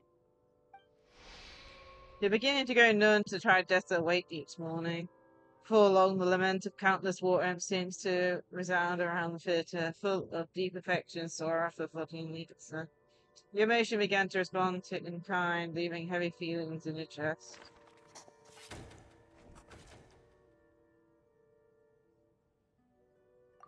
This wasn't supposed to happen.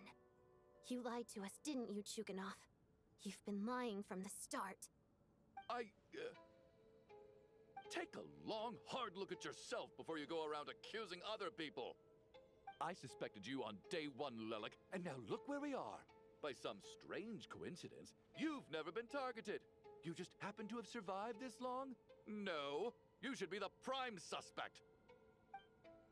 And you, little hunter, ever so content with staying on the sidelines. Yet you were the one who stopped us from leaving from the start. Why are you trying to keep us here? Now you're just lashing out indiscriminately. That's either a sign of anxiety or a guilty conscience. Where was all this passion and bravado before? Decided to fight until the bitter end. Is that it? Is that a threat? Fine, bring it on. You think I'm afraid to die after all this? You want to kill me? Go ahead. I'd like to see you try. After all the trauma of the past few days, everyone's been pushed to the breaking point. Valeri and Mitya aren't here anymore. Someone else needs to step up and take charge. But first, I need to think this through. Considering everyone left, who's the most likely candidate for the deceased?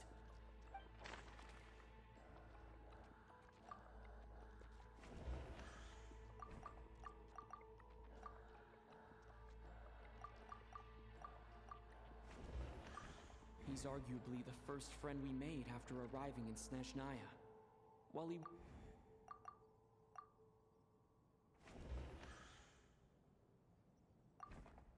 Of those who remain, the only person we've never met before is Tonya. That guy. There is room to doubt her true identity. People are easily misled by first impressions. Now that I think about it, Child's sister was in fact a label I imposed on her due to my own assumptions. But Mr. Chuganov vouched for Tonya's identity yesterday, with basically no other possibilities left. Could it be?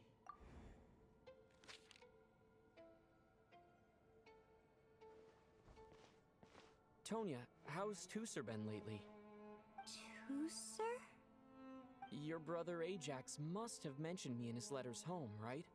Did he say anything about a blonde traveler? No. And my brother's name is Razik, not Ajax. Chuganov, looks like it's your turn to do some explaining. Yesterday, you said you could vouch for Tonya. Why did you give us a false testimony? I knew you were behind this, Chuganov. You've been lying through your teeth from the start. Everything about you is fake. Down to the wife and daughter maybe, you're yeah. always talking about.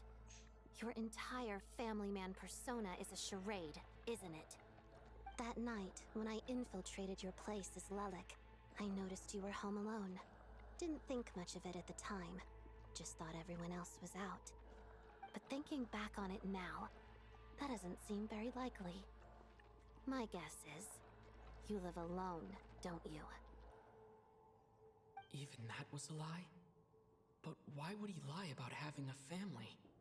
I'm actually not sure about that for you. Oh, why is there no end to this blasted snowstorm? If it would just stop! If it would just stop. I think I remember now. I know how I ended up here. It feels like a distant memory. But at the same time, it's just like it was yesterday. The reason I'm always coughing is because I got sick with frostbite.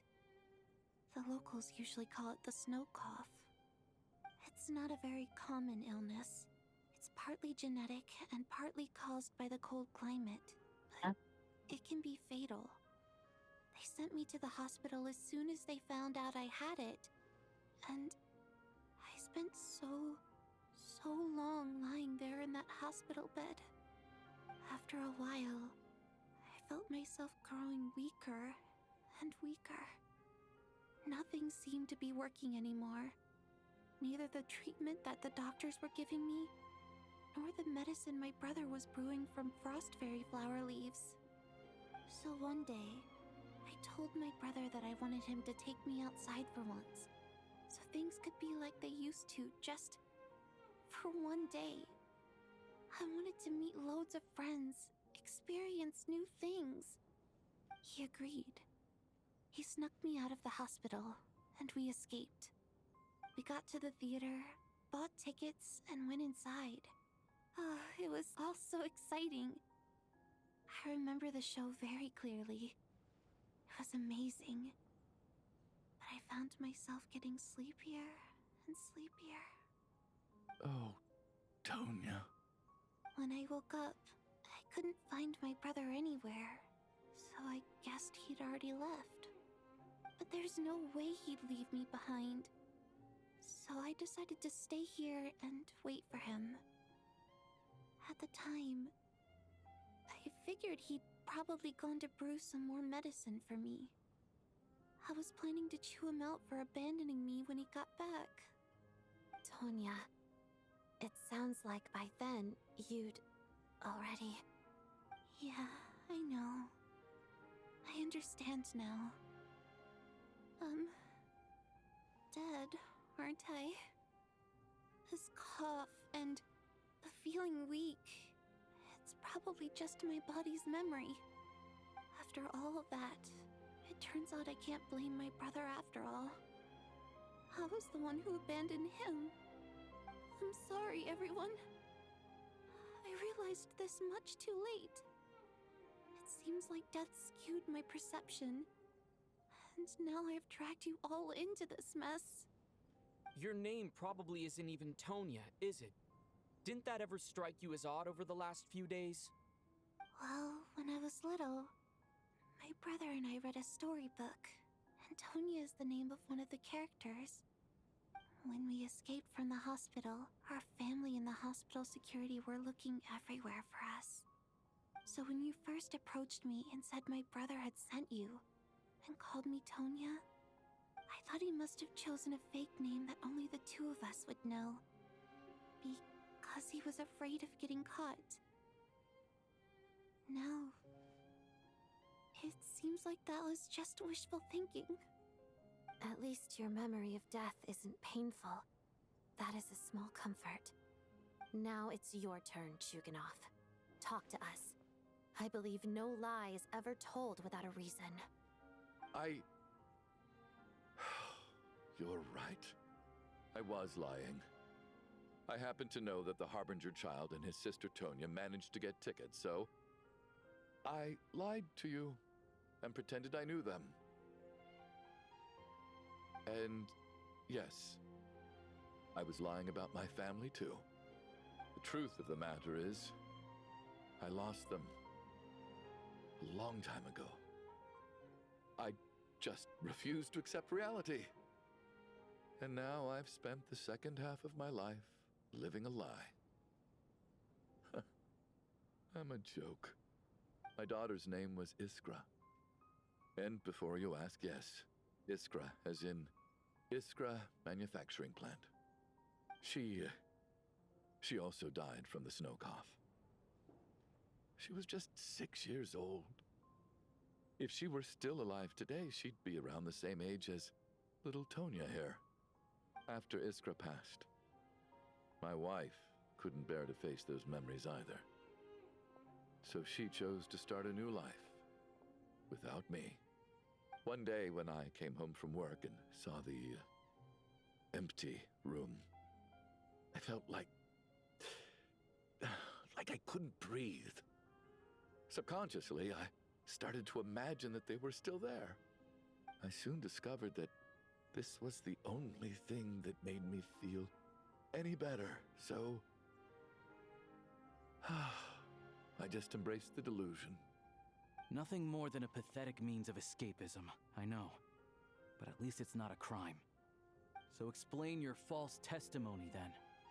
The night before last, when I was chatting with Tonya, she mentioned that her brother would brew medicine for her from frost fairy flower leaves. Combined with her various symptoms, I suddenly understood everything, including the fact that she was deceased. The snow cough used to be an incurable illness. I would pick frost fairy flower leaves to brew medicine for Iskra too. It took hours and hours on the stove. But the year after my daughter passed away, the jester of the Fatui announced that a cure for frost blight, also known as the snow cough, had finally been developed.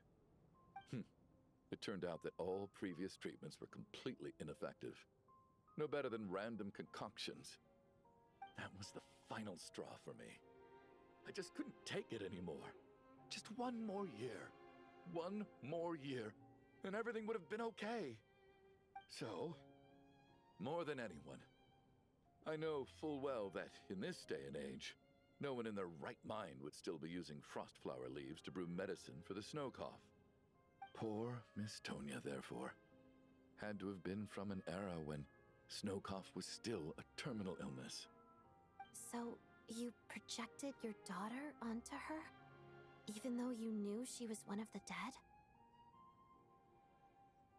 Even though you knew the potato could get you killed. That doesn't make any sense. You knew she was already dead. What did you hope to achieve by protecting her? I just don't believe in your crackpot theories, nor do I approve of your actions. How can you just declare a living person dead and throw them out into that snowstorm? Mitia's gone. My good buddy Shram's gone. And now it's Tonya's turn, isn't it? The others I can make my peace with, but little Miss Tonya, here she is, standing right in front of us, alive and breathing, and fighting her own battles. Yet you're quite happy to say she's dead? I just want her to live. Once this snowstorm is over, the very moment it stops, I'm going to march out that door and find someone who can fetch the very best medicine for her snow cough. I'll be damned if I'm gonna let you cast her out into the snowstorm before I have the chance to cure her. Not again! Not this time! Not when the cure is right within our grasp! I'd never be able to forgive myself. Mr. Chuganov, stop. I can't let you do this. Tonya. By the sounds of it, you've known I was dead since the night before last, right? I really liked Mr. Valeri, Mr. Mitya, and Miss Vodyanitsa. And now they're all dead because of me. I'm not happy about that. The reality is, you've been trying to fight your own demons through me. But all you've really done is trap me inside your delusion along with you. No! Listen to me. I want to save you. I do! Well, at this point, I'm quite sure that I'm dead. I don't need to be saved. The time I got to spend with all of you is more than enough for me. Despite all the bad things that kept happening, I got to meet so many interesting people and spend so many days and nights by your side. Since the day I escaped that hospital until now, this has been an adventure I never even dared to dream of. I'm very fond of you all. If it were only possible, I'd trade my soul to bring back the ones who died. If it meant things didn't have to end like this. And that's why I'm not fond of you at all, Mr. Chuganov. I'm sorry. Don't ask me. It's them that you owe an apology to, sir. Not me. So there were 3 dead people. Or Well we then, got 2 and then... I suppose this is it. It's Time for my adventure to end. I don't even know if this is I've any caused real. enough trouble. You're leaving already? It's still early. Don't you want to stay a little longer? No, thank you. Oh, and by the way, my name is Patashka. It was nice meeting you all. Feels strange that we're only being properly introduced now that it's time to say goodbye. Don't know. Don't know.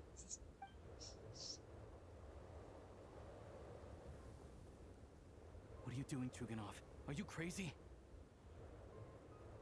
Let me leave. I can't keep lying to myself anymore. In your dreams. Don't think you're getting off that easy when you had a hand in the deaths of so many people. I mean, two of the characters. some of the characters that have died are going to be playable soon, so they're probably going to do it somehow. Lelek will personally give you a taste of every last one. Snowstorm continues, it never stops.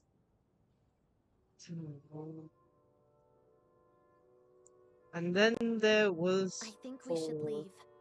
I doubt this snowstorm is ever going to stop. For all we know, this storm might have destroyed all of Snezhnaya by now. Maybe even the whole world. Wait, we finally solved the mystery of the haunted theater today. Maybe let's at least try to enjoy tonight? Fair enough. I don't particularly feel like dying in Chuganov's company anyway. And yet you won't let me die first. Hey, Chuganov, on a serious note, if we do make it out of here, you should close down that factory of yours. A lot of people are freezing thanks to you. Is this really the time to be discussing my factory? All right, fine. I'll shut it down. Doesn't matter to me anymore. Knock, knock, knock. Am I hearing things? Or was that a knock at the door? There it is again. But I don't understand. The snowstorm hasn't stopped, has it? Well, perhaps it's the rescue team. Should we open the door? Is this it? Is this nightmare finally over? If the last few days are anything to go by, I probably shouldn't be getting my hopes up. Might be the guy. Whatever lies beyond that door at this moment. It could be something even more terrifying than everything we've been through so far. The black mist.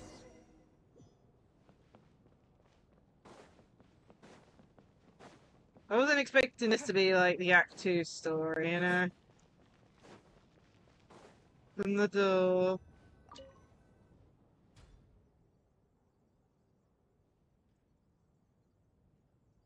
And he's back. Didn't die. Hey everyone, I'm back. How are you doing? Feeling any better? Much better, thanks. Whew, it is so good to have you guys here. I was a little worried that the theater would be empty by the time I got back. Let me see. Tonya and Vodyanitsa are missing, which means Vodyanitsa died last night. And then you discovered that Tonya was the other dead person.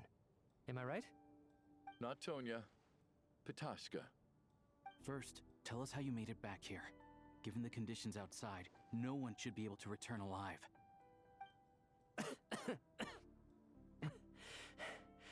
You're right. The thing that got me back safely was a song. I heard someone singing. After walking into the snowstorm, my mind grew hazy. I don't know how long I walked through the storm before my mind completely slipped away. Then, suddenly, I heard the sound of singing. The voice instantly brought me back to my senses, and I regained consciousness. So I followed the voice, searching for the source of the singing. I searched and searched, until finally, just a few moments ago, there was the entrance to the theater, right in front of me. Singing. I've actually never performed this song in the theater before, because it has more of a ceremonial purpose for our people. It's not meant for the stage. It means something like, "May those we have lost watch over us, and follow this song back home in the night, so that we might be reunited once more." That must have been Vodyanitsa's Requiem. Who knew it actually worked? That song is meant to guide the souls of the dead. Mitya, that must mean that you... Huh. No kidding. Huh? Seemed like I guessed right then. This is what I've been so desperate to tell you about. When I first stepped out of the theater, I was still quite lucid. My memory of it is still pretty intact. I remember the outside world being completely different than what I'd expected. It was like this was a world where only the snowstorm existed. There wasn't a trace of any humans or buildings ever having been there. I don't know how else to describe it, except to say that it just didn't seem like the real world. And as for the Requiem, if I was guided here by Vodyanitsa's song, it can only mean that I must already be dead. And this is my soul, not my body. But I didn't experience a clear moment of death while I was out there. Nor do I feel any different Everyone now died. than Everyone before in I the walked into theater snowstorm. collapsed, and we're all in some kind of wacky You don't seem world of any the dead. different to me either. In fact, this is something I've been wondering about for a while now. If souls aren't physical, shouldn't they lack tangible form? Both Shram and Patashka were clearly deceased, and yet their souls didn't look or feel like ghosts at all. They were visible, tangible, no different than you or me. This raises a truly terrible thought. Is that really what Mitya is suggesting? Everyone in the theater has been dead all along. We're all inside a dream. BTS come back to life once again. Well, I know it's not that The one. Requiem calls to the souls of the dead. This is proof that Mitya is dead and has not been resurrected. We can't leave the place now. Mitya said the outside is a world where only the snowstorm exists. It must be connected to the ley lines, so going out there will only take us further away from the real world. Dreams can't explain everything, and this isn't the Sub-Zero's festival. Everyone in the theater has been dead all along. Mitya's soul was summoned back by the Requiem, confirming that he is indeed already dead. And yet, he looks no different from us. Everyone. If even the long deceased like Mr. Shram can blend in with us undetected, then maybe we've all been dead. I always think back to something whenever I hear that everyone is dead. Brings me straight back to Red Dwarf and the "Everybody's Dead" Dave from episode 1.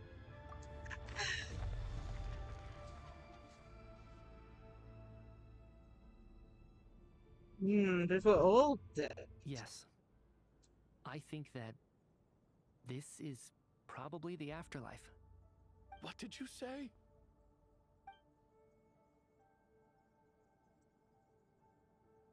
You heard me. We died in the theater. All of us did. But due to an obstruction in the theater's ley lines, our souls are trapped here, while an endless, infinite snowstorm rages outside. It's ironic, really. All that time, we were working so hard to figure out who the deceased among us were, when the truth was, we were all deceased. The only difference being some of us died more recently than others. Do you remember that note, "Death is near"? Seems like we misunderstood what it meant after all. Death was nearer than we wanted to think all along. The note simply meant that all of us were already dead. So all our attempts to survive, our search for the deceased, it was all for nothing. Something like that. Hard to say. At the very least, we helped 2 lost souls find clarity and go to where they belong. The presence of those 2 is probably what caused our souls to be drawn in by the ley lines. In which case, the deaths we've awoken to over the past few days were just souls returning to the ley lines for good. If what you're saying is true, doesn't that make us the lost souls now? No wonder. This afternoon, when I was moving Vodyanitsa's body, I noticed that the other bodies in the room hadn't decayed one bit after all these days. That's further proof that those aren't physical bodies at all, but merely our shells here in the afterlife. Am I really dead? This doesn't feel real to me at all. No, that's impossible. This cannot be how it all ends. I still find it hard to believe that all of us are dead. How exactly did we die in the real world? None of us have any memories of dying, right? Not even knowing how we died is preposterous. Good grief! Surely there has to be some reason. Exactly. It's hard to rest in peace when you don't even know how you died. It gave me lots to think about as I strode out into the snowstorm. I racked my brains trying to remember the cause of my death, the exact moment I died, the root of all of this, right up until my consciousness faded. Wait. Hold on. Right before I lost consciousness, I think I saw something. What was it? I can't remember. And I think I lost my notebook and pen. Mitya, your hand. Is that blood on your fingers? Huh? You're right. There's blood on the fingertips of my right hand. Looks like it's already dried. When did that happen? What the? I guess this was what I saw. I must have desperately drawn it in my own blood right before losing consciousness. What's wrong? Do you recognize the symbol? It's Renova, the ruler of death. Huh? Alosha, do you still remember that Snezhnayan folktale you told me about? It was about the Grim Reaper. When someone's about to die, he appears as an incarnation of someone familiar to guide their soul into the afterlife. And as soon as you recognize his face, your life is over. I heard a similar tale when I was little. You think the Grim Reaper in this story refers to the ruler of death you mentioned? That's right. In which case, death is near could also mean that the Grim Reaper is here disguised in a familiar form.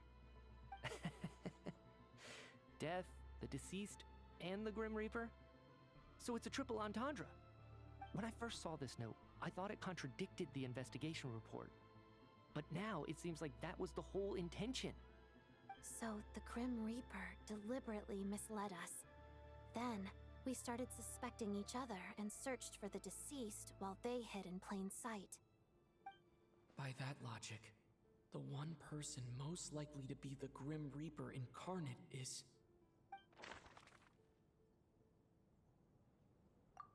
Yes.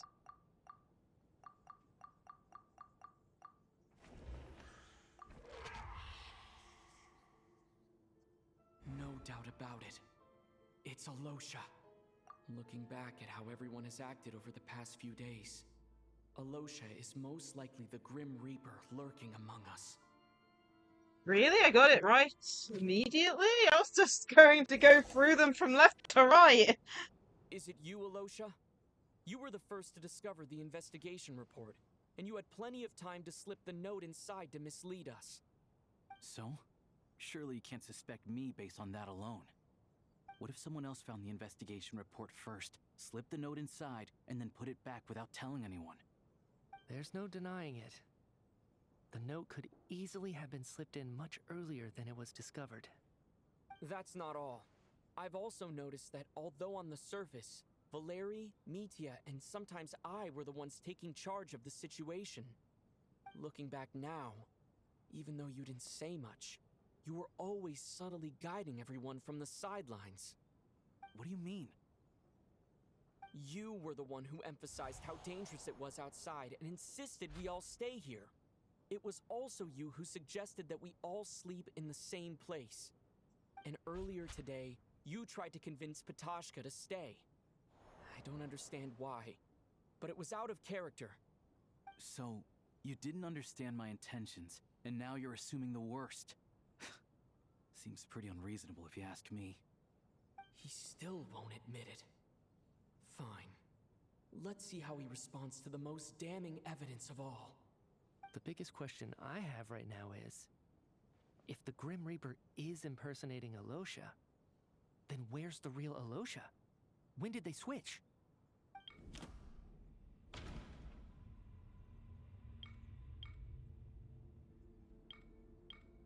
It was when you returned. No, nothing related to Alosha happened that night. I should... Yeah. Yeah. No, the Ruler of Death added a note to the investigation report at the time. This indicates that Alosha had been switched out even earlier than that.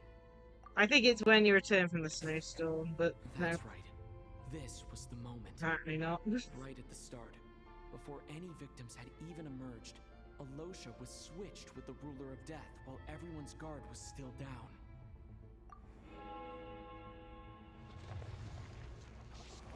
Great.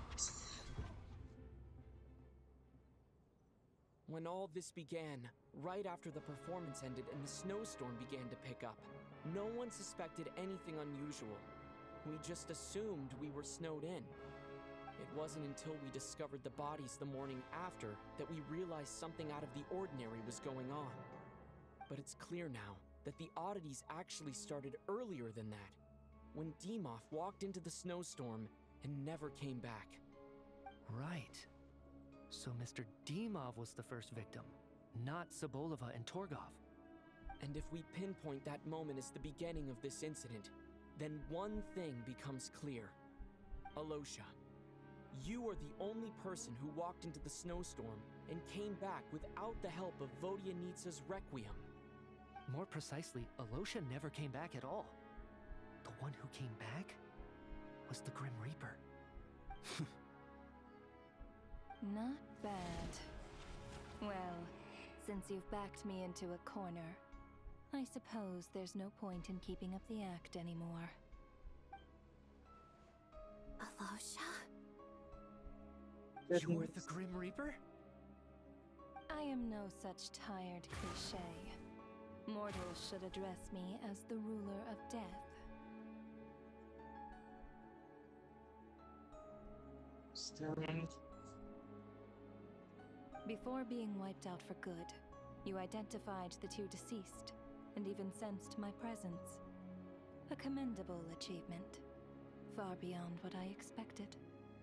I heard you can ferry souls. Those deaths each night. Were they your doing? Your initial conclusion was correct. Due to the existence of the two deceased, the ley lines yearned to reclaim those long-lost souls. Every night they devoured an equal number of souls to fill the void.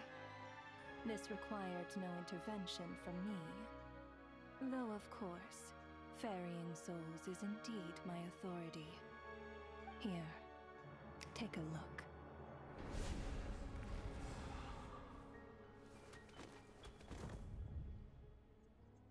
Yeah. What are you doing? That takes care of today's two. Don't get so worked up. You are already dead, and your souls must return to the ley lines. I know we're already dead. You murdered us, didn't you? Murdered? No. Murder is when mortals usurp my authority. Death is my jurisdiction. If I require someone to die, I need not resort to such laborious methods as murder. Jeez. You simply met the criteria to trigger my curse of death. I know about the curse of immortality. So there's another death-related curse too? You cursed us? When? And why would you do such a thing? So often, humans pray to me, begging to know when their death will come, and what form it will take. But few people ask why. If you must have an answer, know that death comes simply because one's time has come. So you're not gonna tell us the truth? Hold your tongue. By all rights, you shouldn't even be allowed to speak with me. Those angels from the past are to blame for the reckless renovation of the ley lines here. It's made my work on this occasion infuriatingly complicated. Work? So trapping us here, making us watch our friends die, that's just another day at work for you? You clearly have a lot of questions. Fine. As a reward for your remarkable accomplishments over the past few days, I shall answer a few of your inquiries, provided they aren't too unreasonable. After the physical body dies, the soul must return to the ley lines for that person's death to be considered complete. My work encompasses the entire process of death, including, naturally, the guiding of souls into the ley lines, with which you are now so familiar. You must also be rather familiar with Natlan's Night Kingdom, I presume? It was I who supported the creation of the Night Kingdom. It provided a convenient means of guiding the souls of Natlan. Here, too, the ley lines connected to the theater underwent some modifications. The angels hoped to make them capable of accommodating the souls of some special creations. But this actually hindered their ability to accept ordinary souls to some degree. This effect manifested itself after you died from the curse in the theater, leaving you stranded in the afterlife, unable to achieve a complete death. But if souls who die from the curse of death fail to return to the ley lines within a short window of time, they will miss their chance for good. Then, they will remain forever suspended between life and death, no longer subject to the authorities of either. So if you don't resolve this matter soon, and see all our souls return to the ley lines before long, we'll escape your control. Mitya is sharp. This must be what Renova was worried might happen, and the reason she got involved to begin with. But if you have the authority to guide souls, why didn't you just show yourself and get it over with? Why hide among us in the form of a Lacie? You seek to understand the mind of a god. Very well. I'll tell you. This is a theater, and I decided I wanted to watch a show about death. That's why I encouraged you to take the events to the stage. I found myself getting quite immersed. I suppose the entertainment you provided makes up for all the trouble you've caused me by being so defiant in the face of death. There. Are you happy with my answer? Can't say I am. Really? But it fits the stereotypes you humans have about gods. Just moments ago, you were complaining about how infuriatingly complicated your work here has been. Nice seeing you enjoyed it. I get it. There are times when it's a huge pain, but you just have to get it done, right? That's a rather unique perspective for a human. You are in fact correct. There is a pain point in this case. Due to the obstruction in the theater's ley lines, there is a hard limit on the number of souls they can receive each day, making it impossible for me to ferry all your souls at once. Revealing my identity too soon would inevitably have led to futile resistance, and there was a risk that any souls who chose to run would disappear. Then there was the issue of the 2 lost souls you called the deceased. The way you resolved that quandary was all part of my design. That's what I don't understand. If all of us were souls of the dead, what made their presence among us special? For centuries, they have refused to return to the ley lines, exploiting the issues created by the angel civilization to resist being drawn in. Now they're gone. Centuries of obsession accumulated during this process. You may think of this obsession as the resentment of the dead, and in this quantity, it was a bomb that could have detonated at any moment. It reached the point where I could not afford to leave it unchecked. But the only way to fix it was to help them acknowledge their own deaths, make peace with their regrets, and willingly walk into the snowstorm. Only then, with my guidance, could they finally return to the ley lines. Otherwise, you would not like to know what the consequences would have been. I vaguely remember seeing Batashka. but in the most terrifying form. Was that in a dream? Is that what would have become of her if she hadn't returned to the ley lines? I see your dreams brought you many revelations. So you see, death in fact grants wisdom to mortals. Souls connect to all things in the world and see the chain of cause and effect between them. It's nothing unusual. So that's why we saw people before they died. Giving psychological counseling to lost souls is not my strong suit. That is more of an angel's role. It was something I could not resolve directly using my authority, so I decided it was easier to leave the bomb defusal to you. Meanwhile, of course, their presence caused the souls of other members of your party to return to the ley lines each night. From where I stand, that was killing two birds with one stone. As both issues slowly resolved one another without me having to lift a finger, all I had to do was stay close by and keep the situation under control. Then use my authority to wrap things up at the end.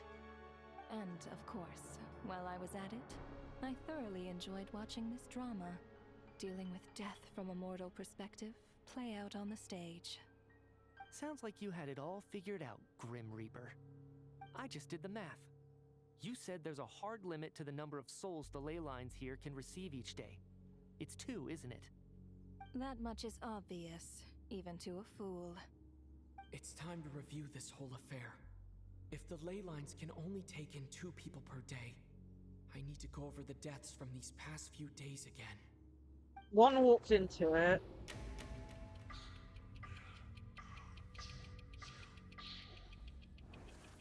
It's like it didn't.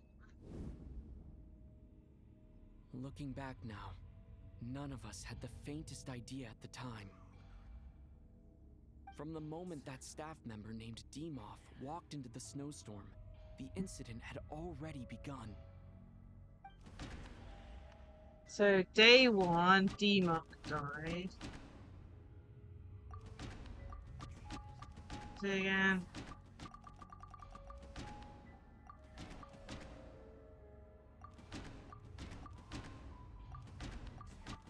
He's not in the photo. I guess.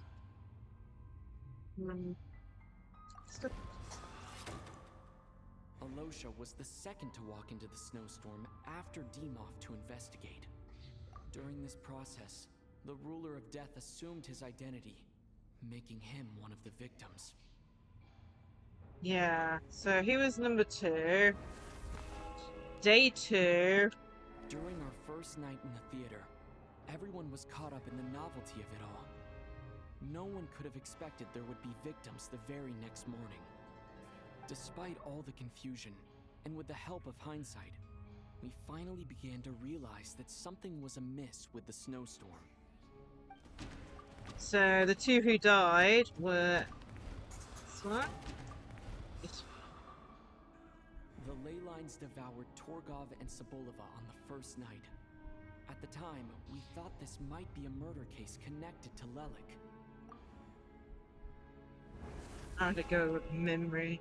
Who were the 2 who died the Odette and I next? spoke a lot that night. 3 people were on watch, but in the morning, we discovered that someone had fallen victim all the same. It was you and you, I believe. The deaths of Kulish and Rampana caused everyone to stop suspecting Lelik. Unexplainable phenomena occurred one after another, leading Mitya to suspect that we were caught up in a supernatural event. This is where it gets a bit more murky. Who's the 2 characters that Later, died today? we discovered that there seemed to be an extra person among us, and subsequently discovered the existence of the deceased. 2 died. It was him. Mr. Schramm realized he was the deceased and walked into the snowstorm to return to the ley lines of his own accord. It turns out there really was a dead person among us. And the other person was gone.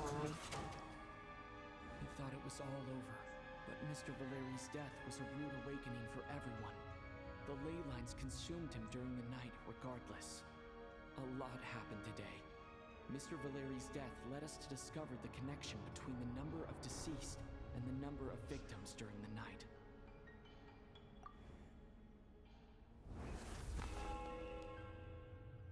The fact that there was more than one deceased seemed to bring us back to square one. Odette revealed some information she had been keeping to herself. Yeah,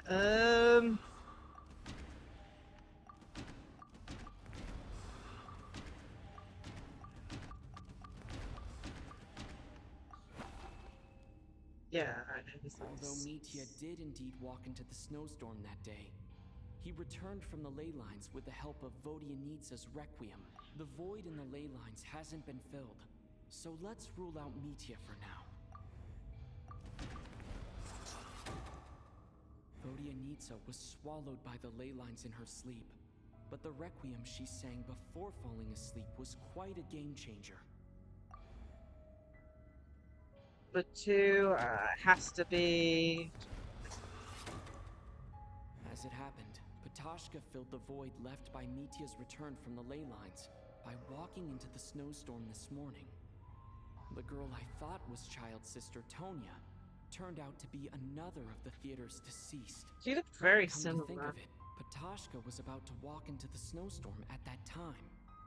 And Renova, unaware that Mitya would return, was concerned that her soul would overflow from the ley lines. That's why she used Alosha's voice to try and persuade her to stay behind. Looking back, I suppose that was an early slip-up on her part. Okay. Characters who No one could have died. expected anyone who walked into the snowstorm to return. But just after nightfall, Mitya returned, bringing crucial information with him. Various truths began to surface, including that all of us were already dead, and that the ruler of death was here among us. Then, after revealing her true form, Renova callously claimed 2 souls. Yeah.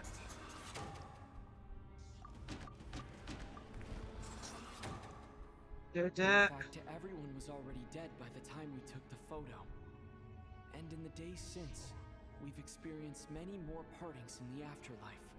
Can't they just get back our friends and then do everything? Remain. And the true culprit behind everything still stands before us. In Mitya's eyes, I see the same anger and frustration that I feel. I don't even think the Traveler can go into the ley lines. That's going to be interesting. That covers everything. It's all clear now. Your work isn't finished here yet, is it? The Traveler and I are still standing here, safe and sound. The Water Imp's song threw things off a little, but it is of no consequence. The ley lines have already anchored your soul, and the first ray of light tomorrow morning will take you back. I, meanwhile, need to review my attitude towards the Water Imp race. So the reunion in the night that Vodianitsa mentioned, I suppose that was never meant to be a permanent reunion. That just leaves you, Traveler. My power only allows me to temporarily separate your soul from your body. The ley lines of Tevat would not accept you, and your soul is firmly anchored to your body by your will. For a descender like you, who is not bound by Tevat's rules, your death can only be brought through the most violent of means, such as directly destroying either your body or soul.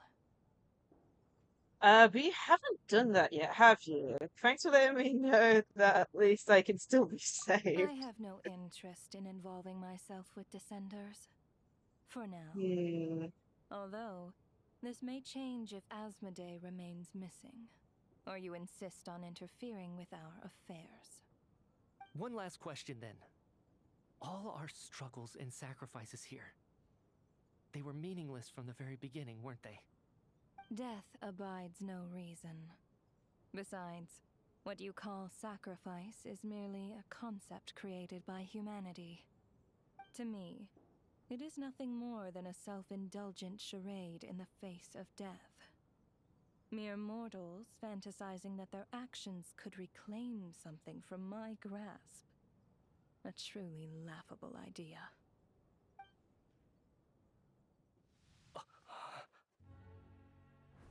Grim Reaper, you really know how to get on my nerves. I'm not here to ingratiate myself with you. I kill merely because your deaths are necessary. Oh, you've made that quite clear. But humans don't take well to being scorned. Not even by the gods. Oh.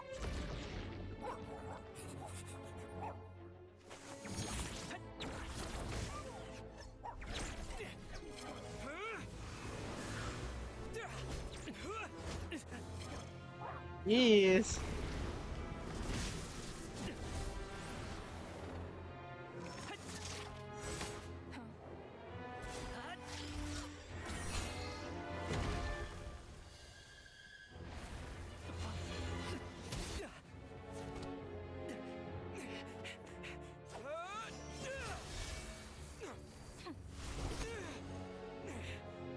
This is futile. You must know that you are powerless against me in my own domain. I suggest that you save your strength. For what? Maybe we can't change it. But if nothing else, we can at least teach you to have some respect for the dead. Oh.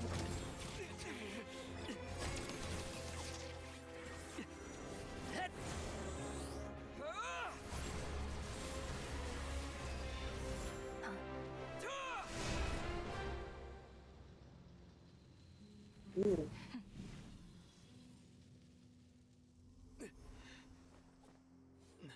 Yes.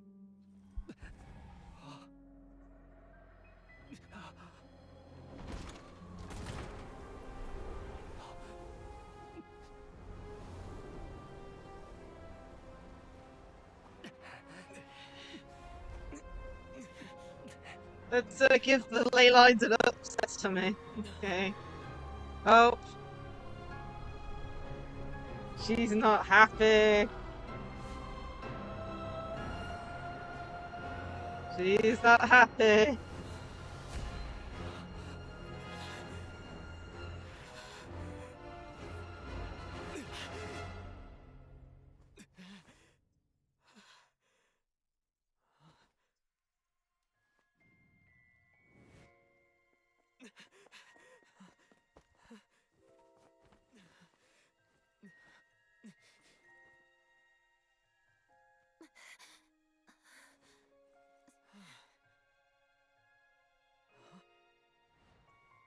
Okay, everyone's okay.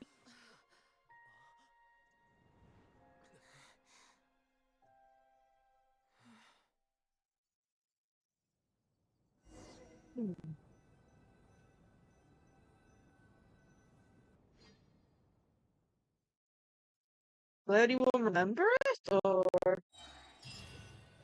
if the ley line is stomachache and it's spit everything? How are you holding up, Odette? What happened to me? How much do you remember?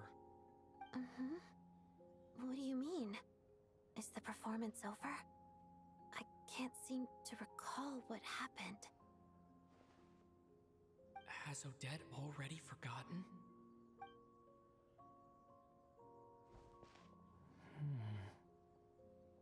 Mitya? Oh, I'm sorry. I guess I spaced out there for a second. Remind me who you are? Don't you remember anything?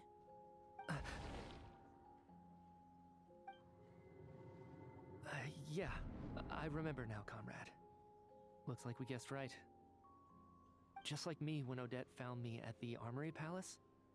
For some reason, everyone killed by the Ruler of Death eventually came back to life. Just with one catch. They forgot what happened while they were dead. Odette and the others have already forgotten everything. Why were you able to remember this time? Could this be the reason? You said this is the ruler of death's symbol, right? I don't see anything there. You don't? Huh. Okay, I guess that makes sense. I carved this into my hand in the afterlife, so it's not visible in the physical world. Does that mean I carved this symbol into my soul? Jeez, that doesn't sound... Thought. Still, at least I get to remember what happened. I suppose it's a blessing in disguise. What about you, though? The ruler of death mentioned that you're a descender? Is that why you can remember? A full explanation would get complicated very quickly, but that's essentially it. Well then, now that it's all over, let's figure out what we've learned. The first thing I notice is that everything here is precisely as we left it, right before our deaths. This confirms that time passes differently in the afterlife than in the real world. They say that right before death, time slows down, and your whole life flashes before your eyes. That must be how you know you have one foot in the afterlife by that point. Anyway, clearly the few days we spent in the afterlife probably only amounted to a few short minutes in the real world. This also aligns with previous reports of widespread temporary memory loss among the Armory Palace personnel. Now it seems likely that those were all brief deaths caused by the Grim Reaper's so-called curse of death. To those unaware of the truth, dying and coming back to life must feel similar to a short bout of catatonia.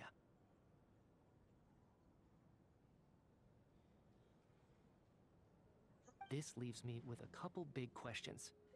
What are the conditions that trigger this so-called curse of death? And why are we resurrected after we die? If nothing else, I think it shows that killing us wasn't her ultimate goal. We still don't know her true reasons for subjecting us to death. Right. This time only got complicated because of the situation with the theater's ley lines. That's why she had to approach it differently. If the previous incidents of amnesia among the researchers are anything to go by, killing us is usually a pretty routine matter.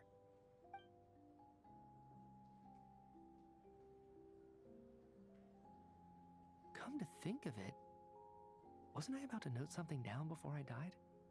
I can't remember what it was, but I think it was something related to my research project. Sorry, Traveler. I'll catch up with you again later. Right now, I have to make a trip back to the Armory Palace. Sir, if I may, no one of your description has ever shown up in my investigations into Mr. Mitia's friends. Yet, you two seem very familiar with each other. Could you perhaps tell me where he was in such a rush to get to? And, by the way, have we ever crossed paths? Forgive the presumptuousness, but I feel a vague and indescribable sense of familiarity about you. Yeah, he doesn't remember. I can explain everything. Could you help me gather everyone in the theater in one place? You get everyone on stage once again this time. So in the real, you do so in the real world without everything outside being developed by snowstorms. Due to the unique properties of his ley lines, he'd now completely forgotten the experience in the afterlife. As we recount the tale of what happened, people slowly begin to remember as it's accessing different memories from a different dream. Everyone is lost in thought. Everyone confirms their own fate with each other until finally today's show draws to a close.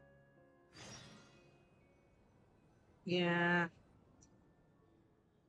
It does mean we haven't been away from Paimon for too long, but still. So, Chuganov really is going to shut down the factory. I guess this theater incident actually did us some good after all. So, you said I promised to take you to the Armory Palace while we were in the afterlife, yes? I believe you. I think I even have a vague memory of it. I want to go back and check on Paimon first. Let's check in on her first. The whole reason for our trip to the Armory Palace anyway is to figure out what's going on with her health. Still in an okay state, so we'll keep going for now. Okay.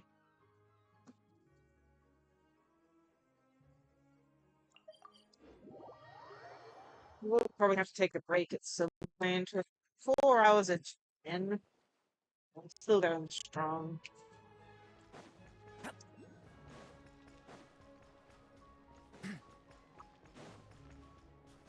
Just be careful calling him Hat Guy, because there's already a character called Hat Guy in Genshin. It makes it confusing. Oh man. I think Paimon's okay. Paimon's probably gonna be like, what?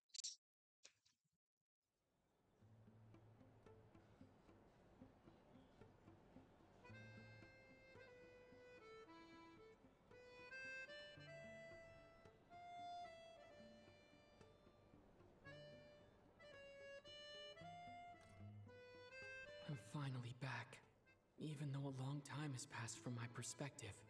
As far as Paimon's concerned, I probably just went out to watch a very short show. I should keep my emotions in check when I see Paimon again, or it'll seem weird. Aww. The atmosphere here feels off. What do you mean? Shh. Stay quiet. Let's go inside and take a look. Have we still not been able to notify Child yet? We need new orders. What if that person comes back again?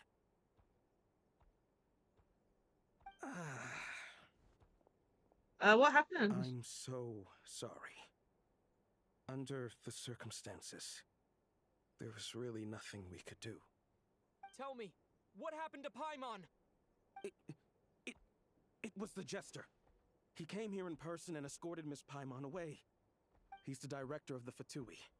His authority supersedes all others and cannot be questioned. There was nothing we could do. Paimon's been kidnapped! Our emergency food!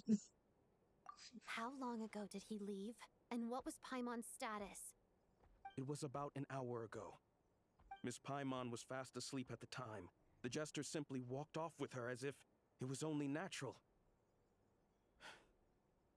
I assure you, he absolutely did not use any force. Do you know where they went? The Armory Palace, most likely. Lord Piero, the Jester, has been overseeing the experiments there lately, keeping a close eye on their progress. Everyone in the Fatui has heard about it by now. I'm surprised he came in person. Whatever his reason for taking Paimon, he'll most likely return to the Armory Palace first, which is exactly where we were headed anyway. Then lead the way, Odette. Okay, let's go. Time to get Paimon. Saving. Hopefully it'll teleport us so we don't run into stupid cutscenes from other quests. Just can't believe it. I saw a short and it said that there was a waypoint that's booby trapped by 2 different quests. Let's get inside. No, I'll go alone. You know I'm planning to force my way in. You're with the Fatui, so you should stay outside. I was hardly planning on taking you through the official channels anyway. I'm here to force my way in, just like you. I may be a Fatus, but I'm also Lelek, enemy of Project Stuzha. Paimon's safety is paramount right now. With me around, you'll have an extra pair of hands. There might be devices inside that are easier for an insider to deal with. If you say so. Let's go. Well, we're gonna cause some nice, action. I guess Sandroni's message is definitely going on the back burner.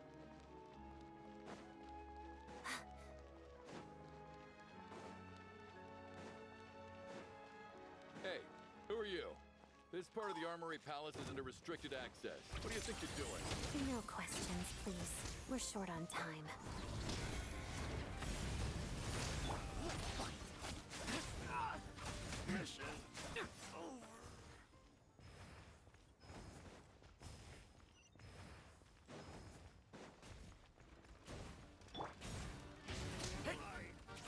Watch out! Mission. Like lambs to the slaughter. Leave none standing. I kind of hope that the Stellar reaction will have an extra reaction for Pyro at some point. That's kind of like what I'm hoping for it. Make Lowen and Pyro team really good.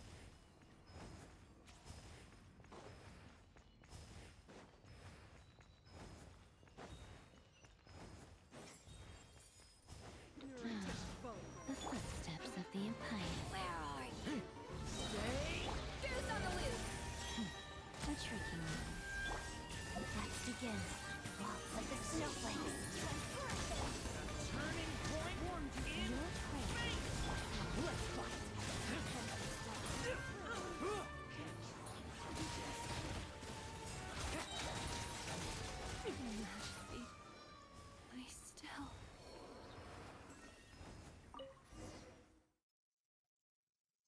Ah.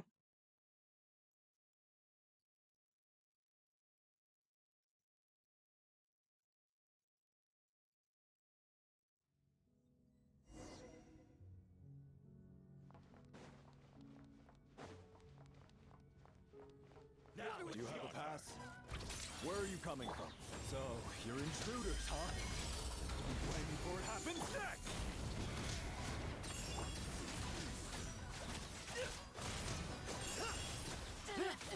Take too long.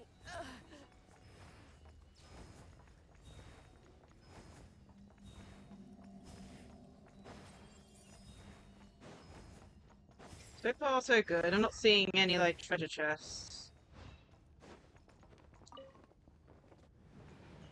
The Armory Palace is hidden this deep in? This place is much bigger than I imagined. They're conducting top-secret research, after all. The deeper it's hidden, the better, is standard Fatui logic. The style doesn't really look like the Fatui's handiwork, though. They must have requisitioned some structures from a past civilization. It also serves as a bit of a disguise. Intruders! Stay alert! First, the flavor. Together.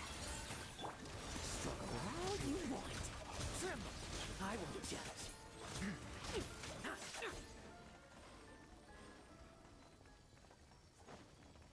Ah, it's a treasure chest.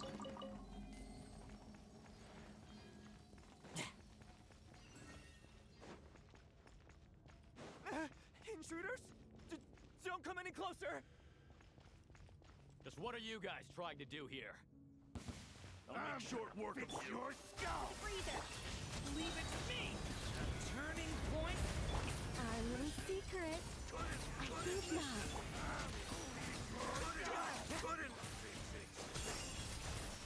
No one interferes with a jester's work.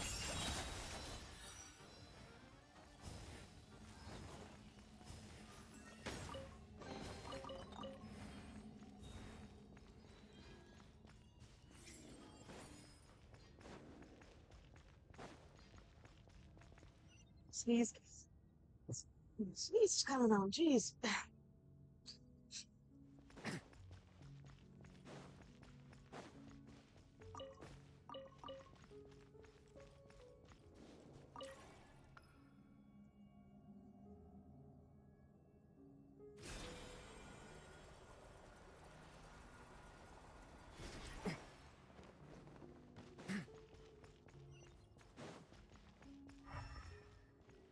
This dark.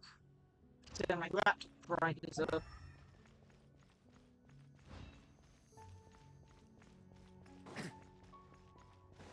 Looks like no one's guarding this place. There's something off about that decoration over there. Look out! Let's deal with these before we move on.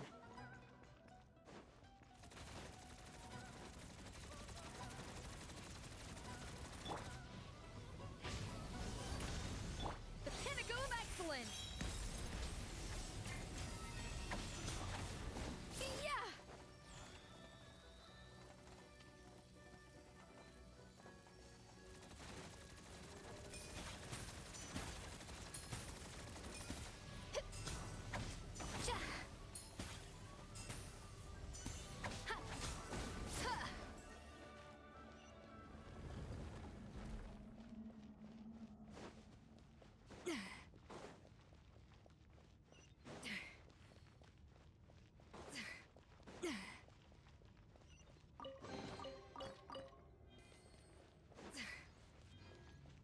Yes.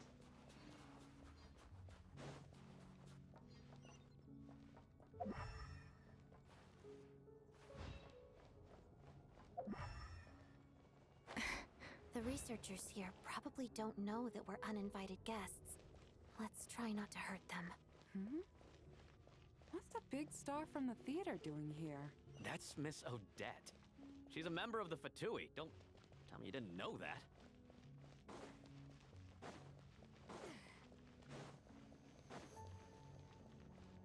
Was the whole reason for Project Stuja to support the research here at the Armory Palace? Just what are the Fatui and the Tsaritsa planning?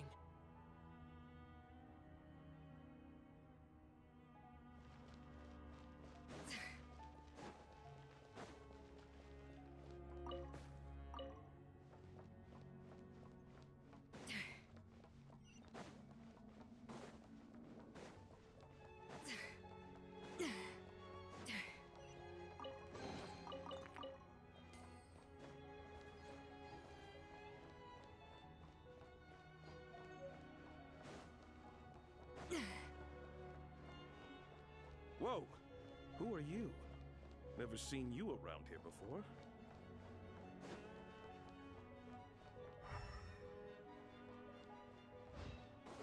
Looks like there's no way through here. Maybe using the power of this prism could help?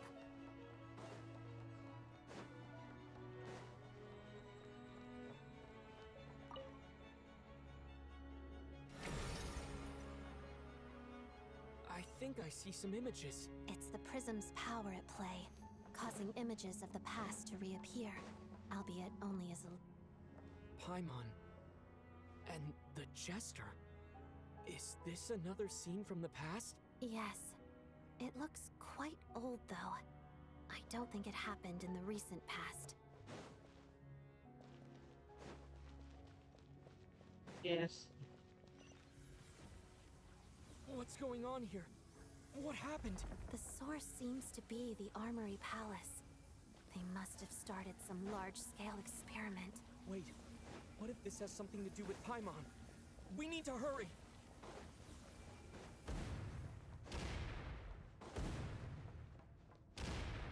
Jeez, everything's exploding!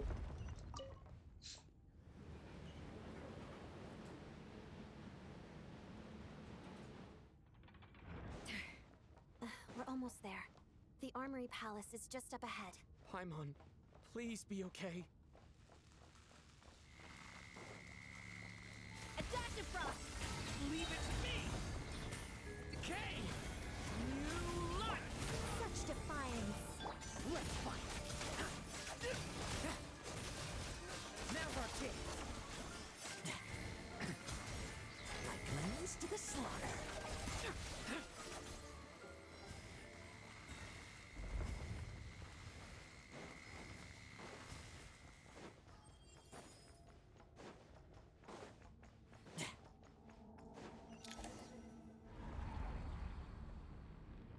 What's going on? Wait, I remember this feeling. It's the curse of death. No, not now. Why is the curse of death striking again already? Jeez. Odette.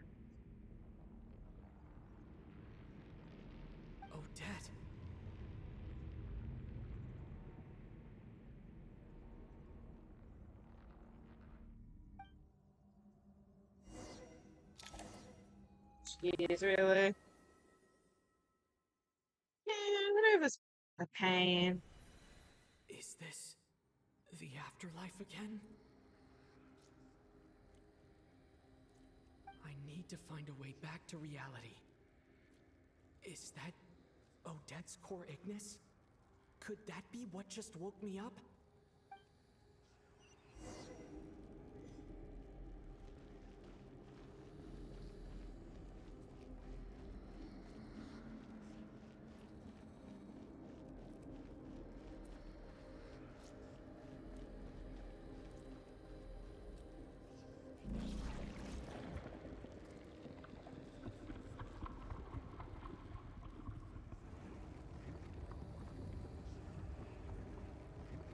Haha.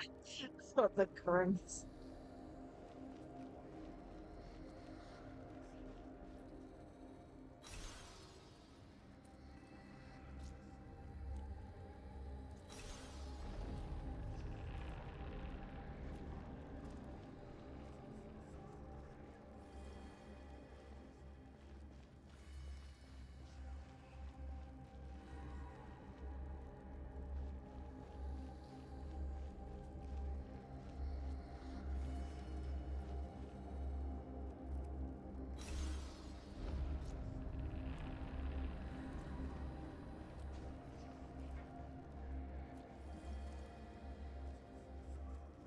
River's really trying to get us.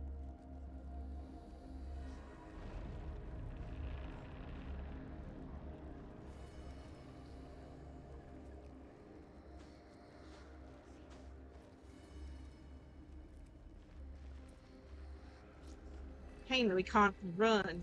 Yeah.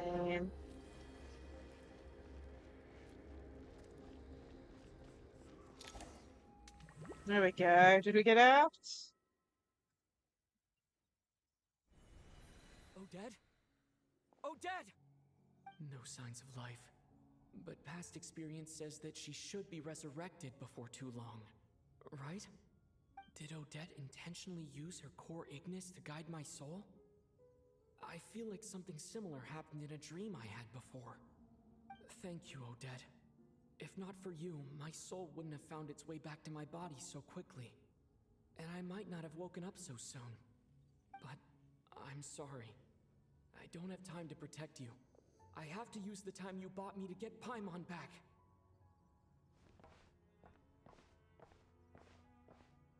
It's time. Sure enough, everyone here has been affected by the curse of death. Paimon! Paimon! No, wait. Paimon probably didn't escape Renova's curse either. She won't be able to respond to me right now. Temporarily, Renova's killed everyone, but they'll come back to life in a bit, like what happened in the theater. Seems to be only a temporary death. Don't ask me how that works.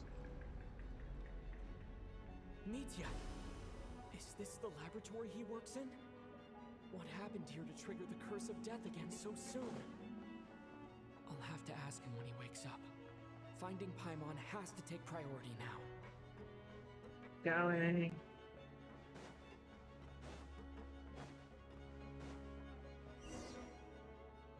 Found her! Paimon really is here!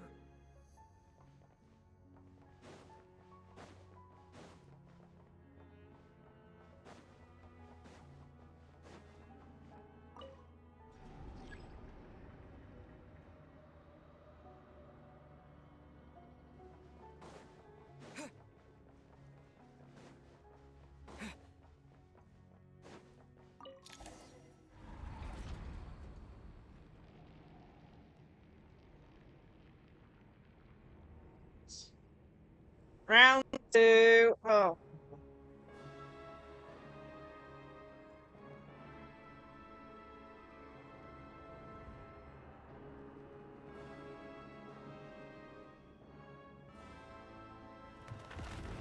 Oh, she gets a title card.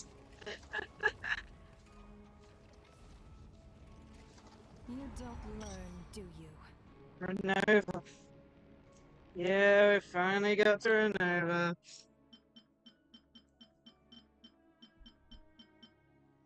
The ruler of death and one of the four shades of the heavenly principles, carrying out their will, she fulfills the duty appointed to her.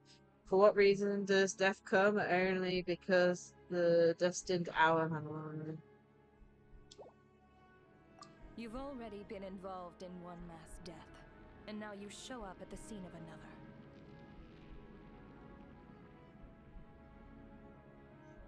This might have passed for a coincidence the first time, but a second time? Am I to assume you are intentionally interfering in Snezhnaya's affairs? Judging by your expression, it seems that you understand little of what is going on here. In that case, a word to the wise. Do not interfere in Snezhnaya's affairs. A civilization that fails to learn its lesson constantly depletes its own worth. It will one day lose any reason for its existence. And as a descender, you are perfectly suited to be the lifeline to which a dying civilization might desperately cling. Consider your position carefully. No advice needed. I'll make my own judgments. Suit yourself. When the day of reckoning arrives, not even a descender can hope to escape unscathed. The time for resurrection fast approaches. The mortals here are not yet worthy to behold my form. So that will be all for today. Cutscene.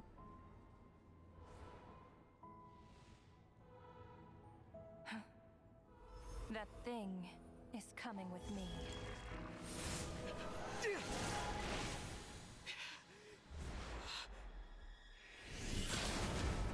Oh!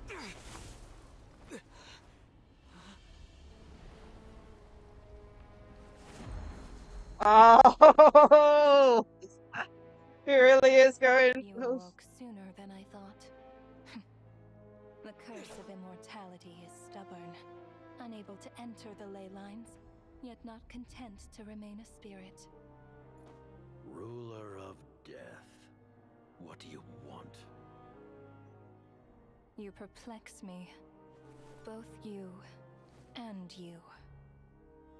That thing may be a creation of Celestia, but it possesses none of Celestia's power, let alone authority. Your obsession with it baffles me. No matter, the resurrection will soon begin. It's worthless anyway. I'll reclaim it next time. He's not happy with Rebecca. Hey, who says there'll be a next time? Oh, the traveler's not happy.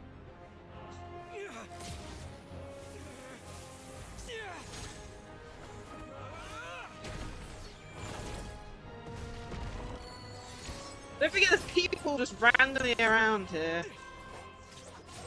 Like, you know, they're dead but not dead. Like, come on.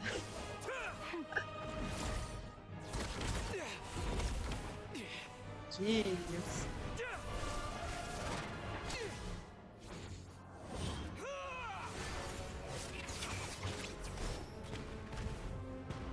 Everyone's like, what the hell is going on here?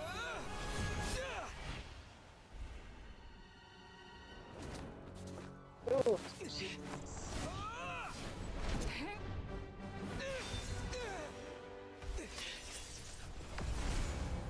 oh dear.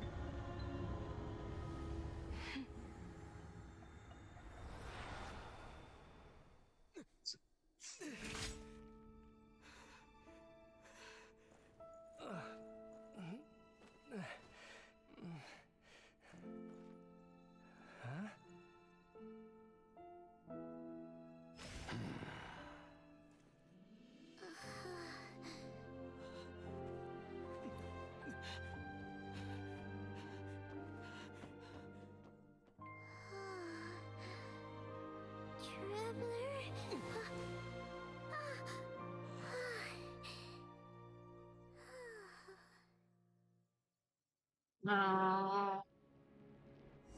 Don't take our Paimon without our permission. I missed you, Paimon. What are you talking about? We haven't even been apart for that long, have we? It was different this time. You seem to be in pretty good shape. Yeah, Paimon's back in tip-top condition. It's the weirdest thing. Paimon fell asleep earlier, and when she woke up, Yeah, you got she found herself kidnapped. here.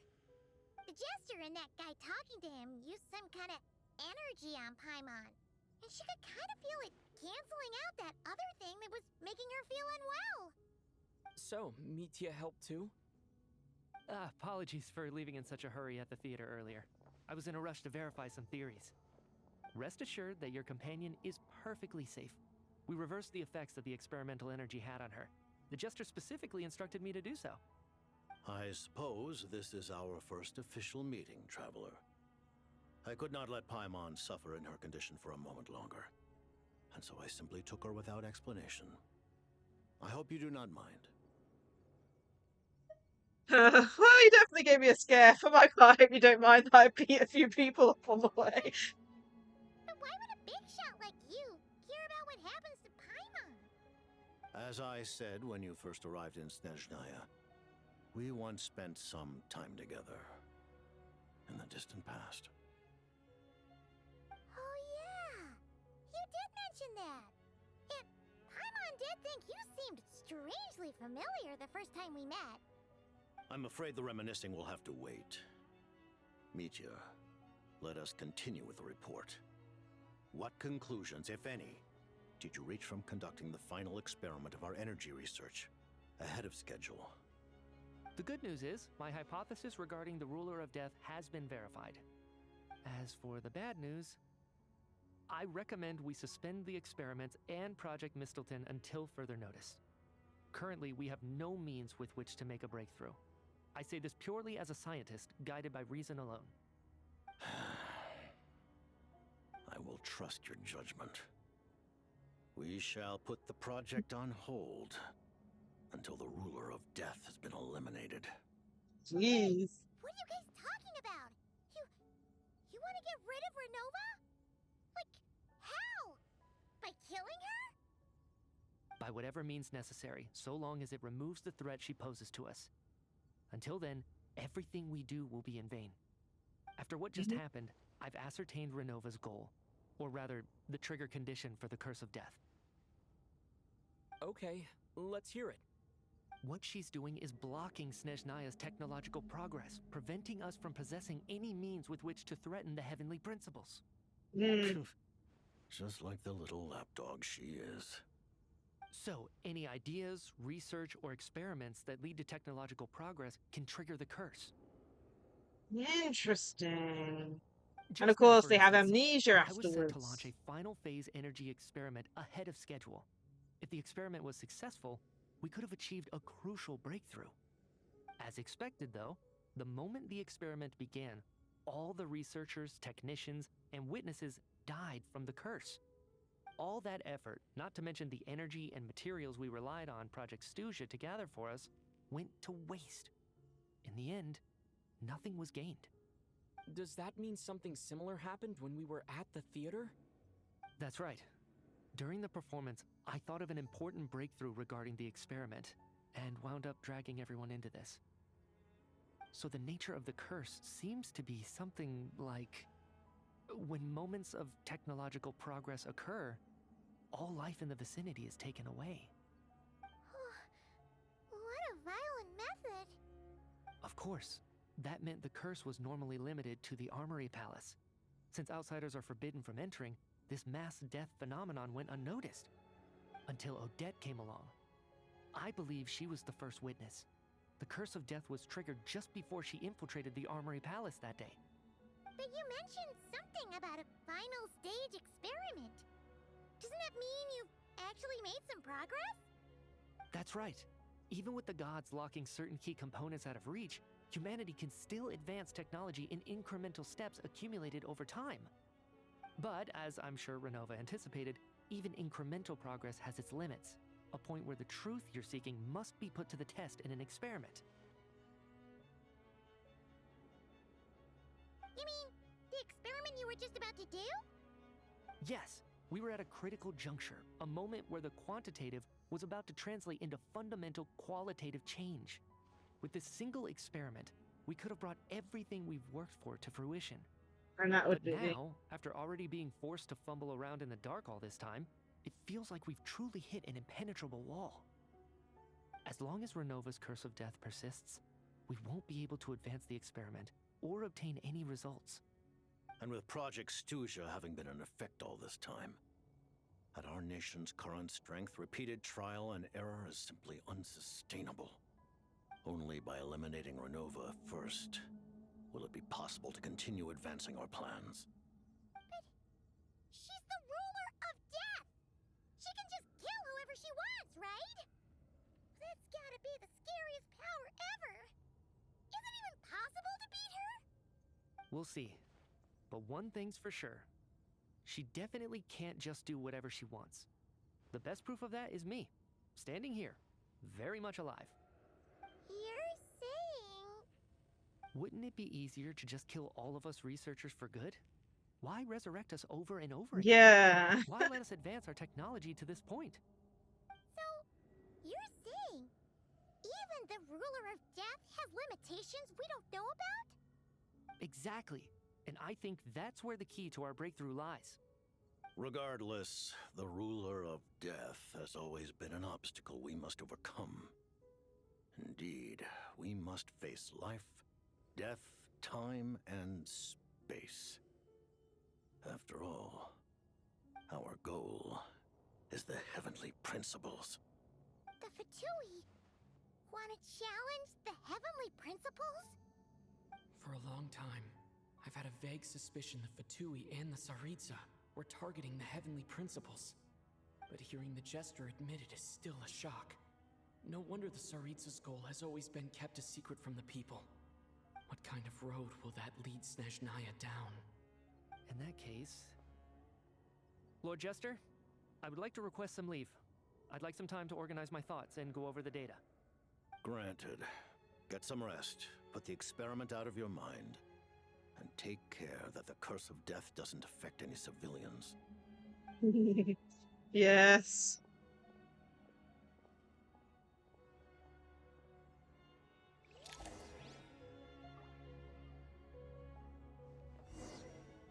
So to get more info, because we don't actually know much While about the there is project. yet time, allow me to offer you my hospitality, honored guest of Snezhnaya. Is there anything you wish to know? Ooh. Time to go through them. Oh man, this feels like it's close to the end of the quest. What on earth? About the project. I remember hearing the term Mistleton from Columbina. Yeah, Paimon wanted to ask about that when the name came up just now. What is it? Paimon's heard of Project Stuja, but not this one. As you know, Project Stuja is a series of measures enacted to consolidate our nation's resources, the greater purpose of which is to serve Project Mistleton. Many of the things you have encountered thus far are essentially for the advancement of that project. This includes the Kuvaki Experimental Design Bureau in Nocturne. Researching Kuvaki was merely a facade. Its core objective was to use local resources and research findings to build Mistleton itself. Okay. And that's a weapon built for the final battle against the heavenly principles, isn't it? Huh? How did you know that? I was given some intel, and I made some deductions. Wait. You must mean that thing over there. Oh, Paimon's gotta take a closer look at this thing. Especially after you guys sent so many people to Nocturne to work on it. Kuvaki alone will not break through Celestia's defenses, let alone challenge the heavenly principles. The heavenly principles are no doubt accustomed to combating the power of the light realm, and elemental energy is simply the power of the human realm, converted to that form by the heavenly principles themselves. Any attempt to use this power against its creator would be a futile endeavor. For now, therefore, we have set our sights on the form of energy associated with the third descender and the stellar linchpins. This may hold the potential to allow Mistleton to contend with the heavenly principles. You could say that by reverse engineering the stellar linchpins to extract the energy within, we have obtained a source of Preference? anti-Celestia energy. We're the fourth descender, I believe. The third descender was actually apparently chopped up into the Gnosises or something. I have no clue. Whatever it became of the third descent, it became what the Gnosises are, as well as the stellar linchpins. But yeah. The Kuvaki Experimental Design Bureau, Project Stuja, and the new energy experiments. Huh. So, Project Mistleton is what ties it all together. And it looks like your plan is almost complete. No wonder the ruler of death came after you. Hey, about the Tsaritsa of Snezhnaya. Her Majesty the Tsaritsa has embarked upon an expedition to vanquish a monster. Were it not for this, I imagine she would have been delighted to grant you an audience. Seems like the powers that be in Snezhnaya don't intend to hold my past conflicts with the Fatui against me. The Harbingers have been granted significant autonomy in retrieving the Gnosis. But by the same token, they do not completely represent Snezhnaya's official stance. You read my mind. Speaking of the Gnosis, Paimon's been dying to ask this question since forever. Why exactly does the Tsaritsa want to collect them? Is it something to do with the fight against the Heavenly Principles? The Gnosis will undoubtedly serve as a key bargaining chip when she confronts the Heavenly Principles. Beyond that, you had best ask the Tsaritsa herself. I am not sure if this information is mine to disclose. What do you mean? Not sure. Don't you make the rules? You're the highest ranking Harbinger.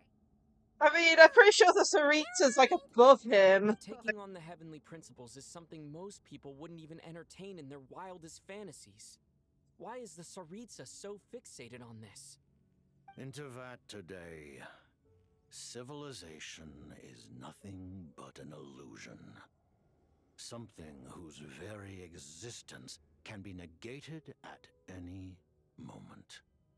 Our civilization may very well be destroyed in the struggle, but as things stand, the Heavenly Principles could choose to negate our existence on a passing whim. And we must not. If anything, he's gone through that once before with Conria. Only by changing the state of affairs, only by overthrowing the Heavenly Principles, can our civilization truly be said to have taken root. Otherwise, the fate of the people of Conria and Hyperborea is a cycle doomed to repeat itself. Accepting potential destruction in return for getting to control your own fate. Furthermore, perhaps this is still somewhat difficult for you to understand. Are you aware that all the rules of this world are made up of curses? Huh? All of them? Paimon knows about the curse of death you mentioned, and the curse of immortality that you and Dainsleif have. Then the birth of the Hilly-Churls, the rules of Natlan's Ode of Resurrection. Those are curses too? Farina's long life seems to stem from a curse placed on her by Focalor as well. Yes.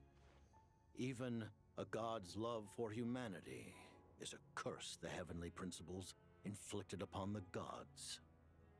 Jeez, that's one way to look at it. The Tsaritsa has always had ample reason to hate the Heavenly Principles. If she can seize their authority, she will reconstruct the entire world, and when that time comes, humanity will be completely liberated from curses and lies. Look forward to it. It will be a world beyond your imagination. Though the ordinary people of Snezhnaya may not understand these details, in this frigid land locked in a ceaseless struggle against the environment, in this nation to which the gods have never shown favor, we all believe that standing in solidarity with the Tsaritsa in our shared struggle will surely usher in a new and better world. About your relationship with Paimon. Paimon really doesn't remember. He's basically a stranger. You gotta believe Paimon. Relax, you're freaking out over nothing. Allow me to explain. The reason Paimon reacted to the anti-Celestia energy developed by the Armory Palace is because she comes from Celestia herself. More specifically, she is one of its creations. Paimon? A creation of Celestia? Oh, right. I was blinded by anger earlier, but thinking back on it, Renova also said that Paimon. I mean, there's always been theories just based on certain parts of her design. Celestia's power or authority. As you know, the lunar fragments in Nodcry were pulled down from the sky using Fatui technology. But the first application of this technology was in Conria over 500 years ago. I used this technology upon the heavens, and the response I received was none other than Paimon descending from Celestia. I presented her to the Vinster King, but he took no interest in this gift, nor did it satisfy him.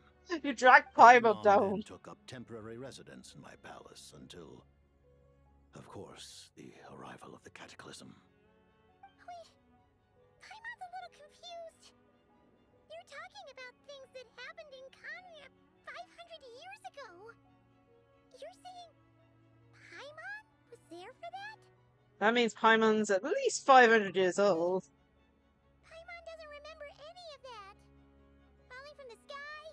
Being given away as a gift? None of it. Having lived through the Cataclysm, perhaps you too were burdened with some manner of curse. Although, losing your memories would indeed be the smallest price I've ever seen paid. But it's not just her memories from Conria.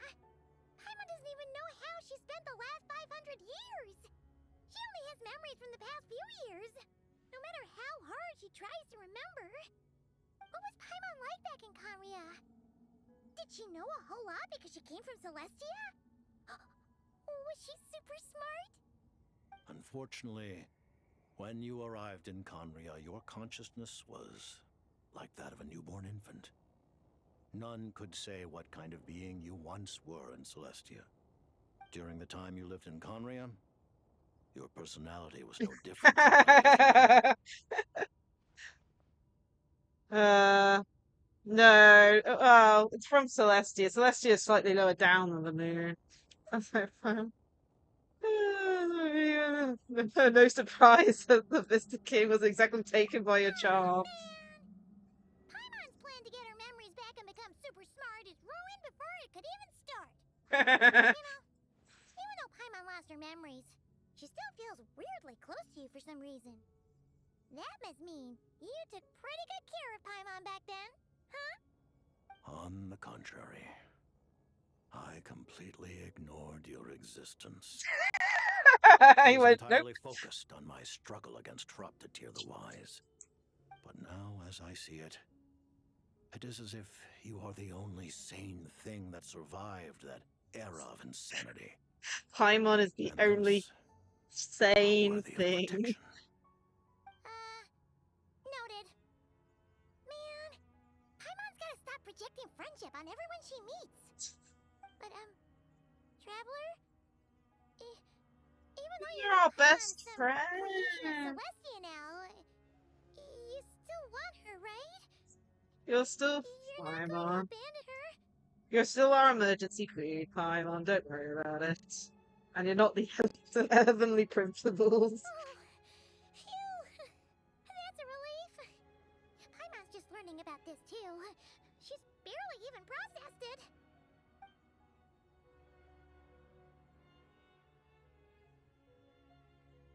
That's it. I don't have any more questions. Let's talk about what's next. Thank you for telling me so much. I'm a bit surprised, honestly. I didn't expect you to be quite so transparent with me. Given the circumstances, the Fatui need not hide anything from our allies. Allies? To advance Project Mistleton, we must first resolve our issue with the Ruler of Death.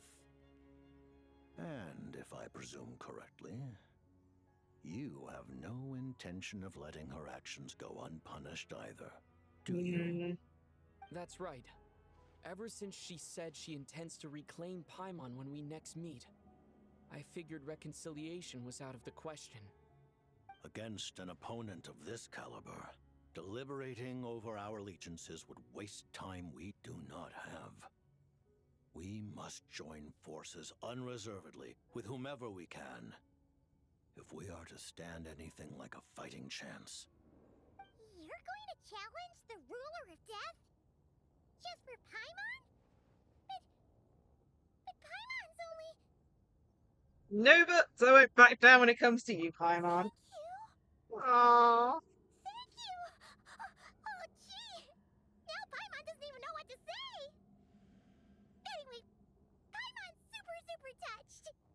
The Tsaritsa will return in triumph in short order, and the Fatui shall hold internal discussions regarding the enemy. The time for us to meet again will come We very go soon. find Odette. Got it. Thanks for your help with Paimon. I'll be sure to look after her for you. There was just one other thing. Well, just a request, really. Paimon really wants to see what this Mistelton thingy you're gonna use against the Heavenly Principles looks like. Of course, Paimon knows it's top secret and stuff. And you're very shiny. She just had to ask. It's okay if the answer's no. Certainly you may. Oh, for real? Actually, maybe it's best not to. What if We her already know. pops up again? She might take this chance to...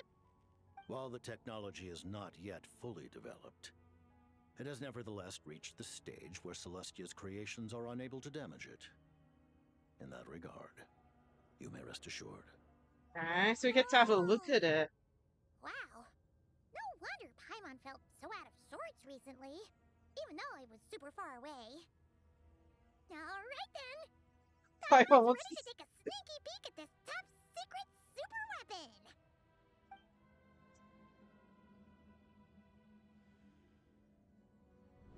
Ooh.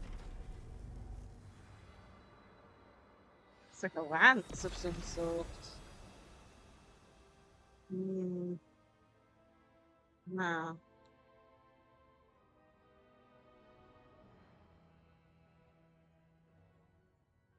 It's like some sort of lance. Sword.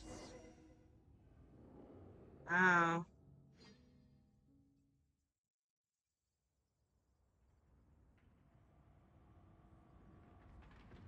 Surprised though that he showed it, but then again, we're now technically allies. So. Oh, hey there, Odette! Paimon? You're okay. Thank goodness. You look well.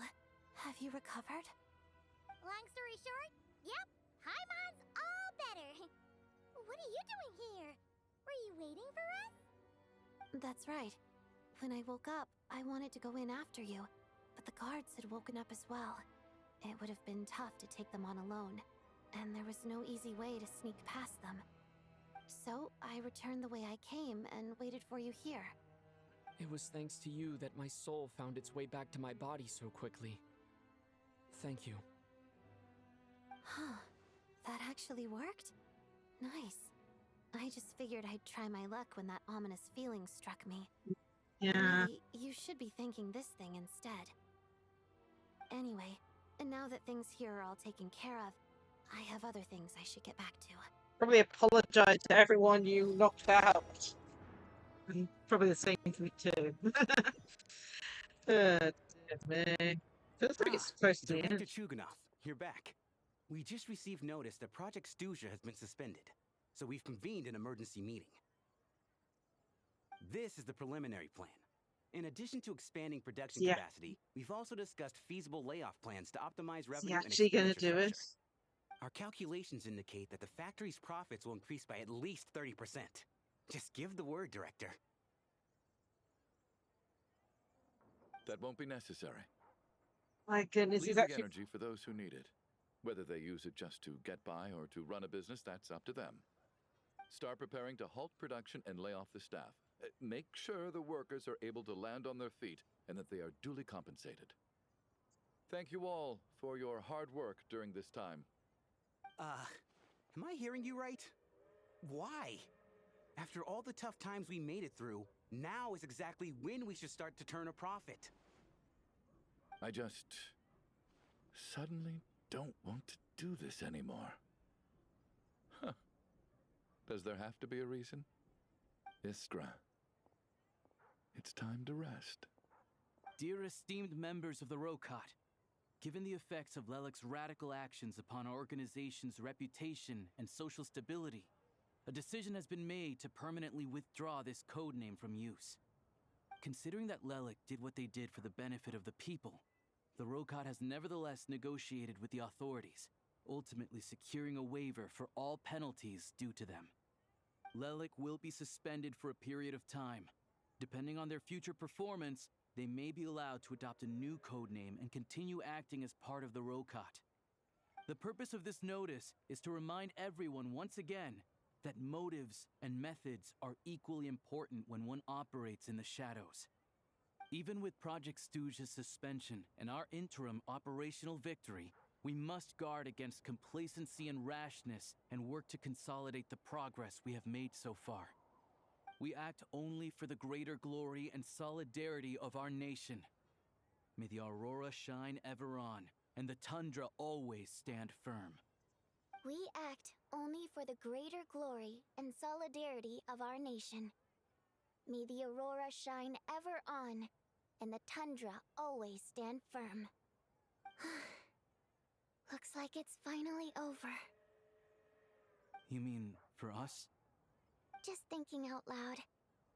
I've never seen the Snezhnaya so lively before.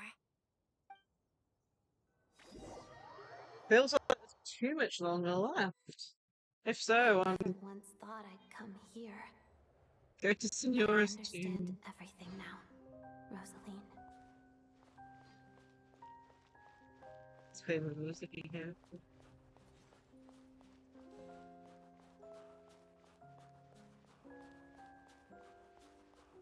Yeah, I saw a little short about this. About to see it. I'm excited.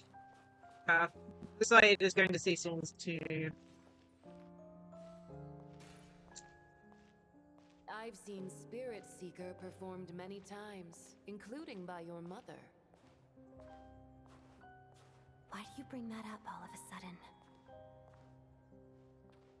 Even though the choreography is always identical, every dancer finds a way to make it her own.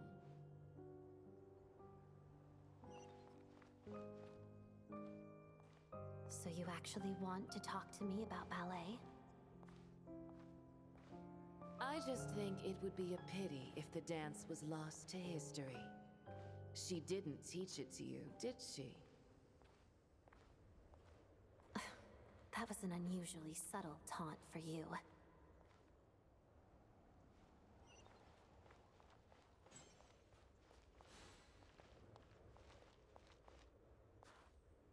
We embraced one another on the snow-swept plains, melting the ruthlessness of time. But when our bodies, in pieces, are cast to the winds, what of our love will remain behind?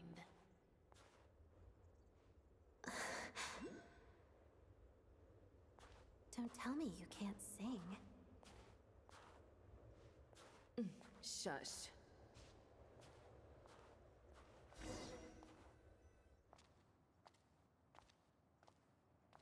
See. I understand her hatred.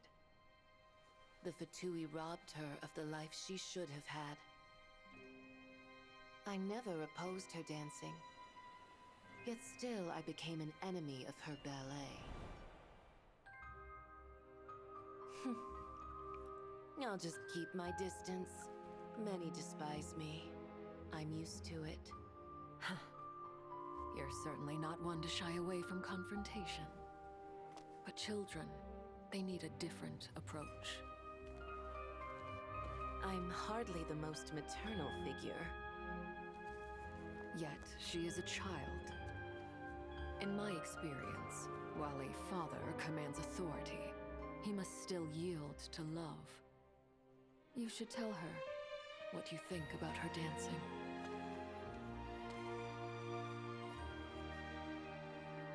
Odette will soon take the stage at the Koralyevsky Theater.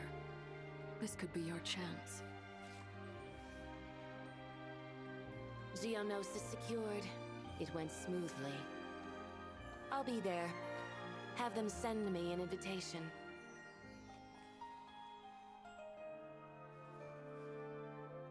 What happened? Did she go straight for the Sadly, lecturer?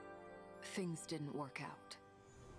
Her final words are inside that block of ice. This?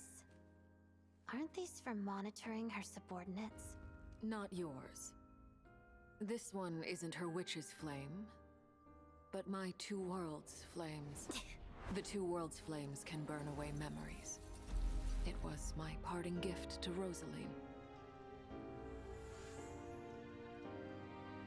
No.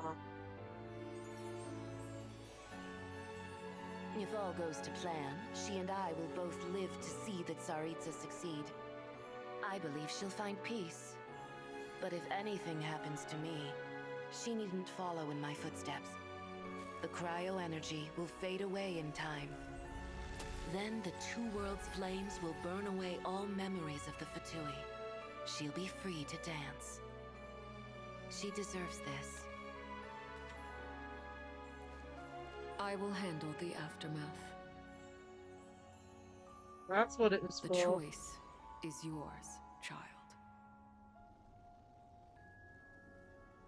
Wow.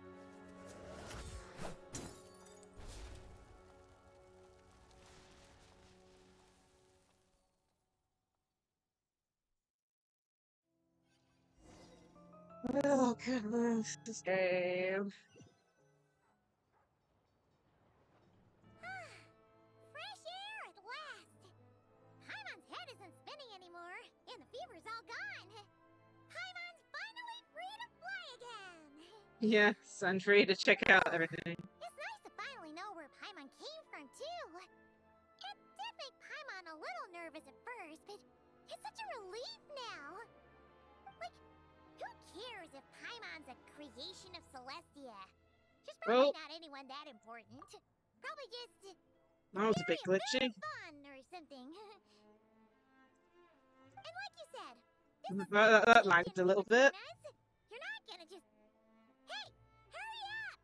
Why are you walking so slowly? Scared of starting other cutscenes, Paimon. You've spent the last few days lying in bed and stuffing your face. I didn't think you'd be able to fly this fast.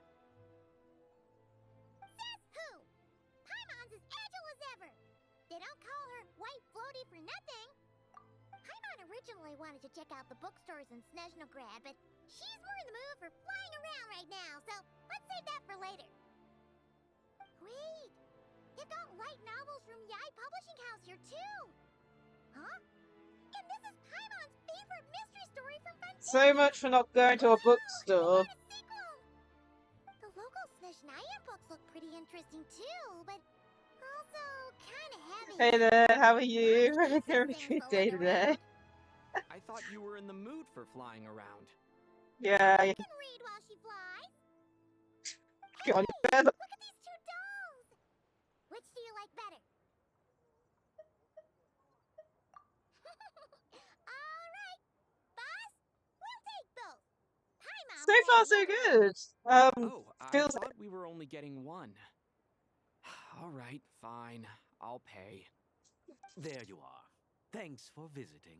feels like we're getting close to the end of the Act 2.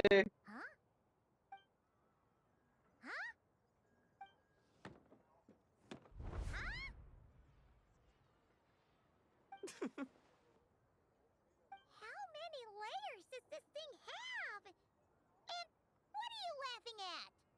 Oh man. You knew all along, It's a Russian didn't nesting you? doll, right? I think that's the name of it. A whole bunch of people are gathered over by the plaza. Hey, look! That looks like Tartaglia! Hey, Tartaglia! I know that voice. Of course. If it isn't Paimon and my old comrade. You're looking well, Paimon. All better? Yeah! The jester knew I was wrong and fixed Paimon right up! Thanks for sending someone to keep Paimon safe, too. Oh, yeah. About that. That was kind of embarrassing. Who could have known that our director would go looking for you in person? So sorry for the Yeah, he just misunderstanding. randomly turned. Oh, right. Let me introduce you. This is my little sister, Tonya. Hello, Tonya. Finally get to meet the real town. Firstly, I'm really sorry about my brother. Sounds like he's caused you no end of trouble. Hey now, why'd you have to start with that? Not that it isn't true, of course. So she's the real Tonya. She said you two didn't manage to meet up at the theater. She waited ages for me, and when I didn't show, she got a little worried and went outside. Wait. You mean you did even tell Tonya I'd be going in your place? I know, right? He didn't bother to say a word to me. I searched up and down the city for him, and he only told me about it when I finally caught him at the gates of Glupov. I've been rushed off my feet lately, so I didn't get the chance to go home. I just figured the Traveler would fill you in when he got there. Well, the snow was bad, and you're never late, so I was really worried about you. How was I supposed to know that you'd stood me up? I'm sorry, Tonya. I really am. I'll make it up to you somehow. Just... please don't tell Mom and Dad. Although the mix-up led to a series of misunderstandings, it's probably for the best that the real Tonya didn't get caught up in that mess. Besides, it's obvious that Tartaglia isn't usually one to break a promise. He only gave his ticket to me because he had to look into Lelik. It really is my fault for being late. It's fine. It just meant I didn't get to see the show in the end. By the way, what did you think? You were one of the first people to see it, you know? I would say... the best is yet to come. Huh? What kind of review is that? Hey, look!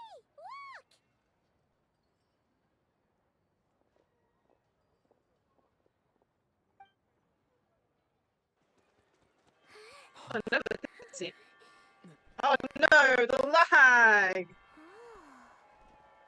Okay. Oh, the Cerritos is back.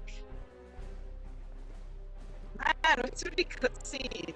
Or it's leaving, I don't know. I think she's going back. Yeah, I think my computer's finally decided that it's been 5 hours and it's immediately starting to lag. Oh, I hate it when this happens. It's just clocked over 5 hours for streaming. It's no more. I'm not dealing with this now. Maybe we'll get to see Cerritos in the stream. I don't know. Looks like I restarted my laptop before stream, and I've been streaming for 5 hours.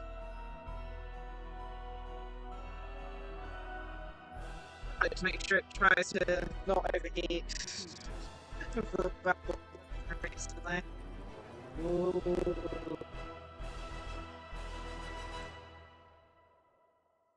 course it's the last cutscene before the end. Of course it is. Thanks, game.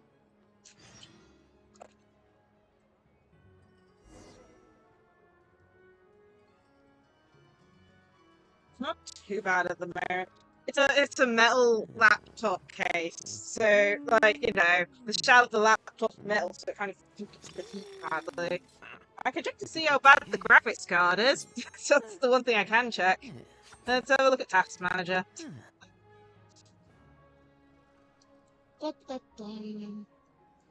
So the highlight is...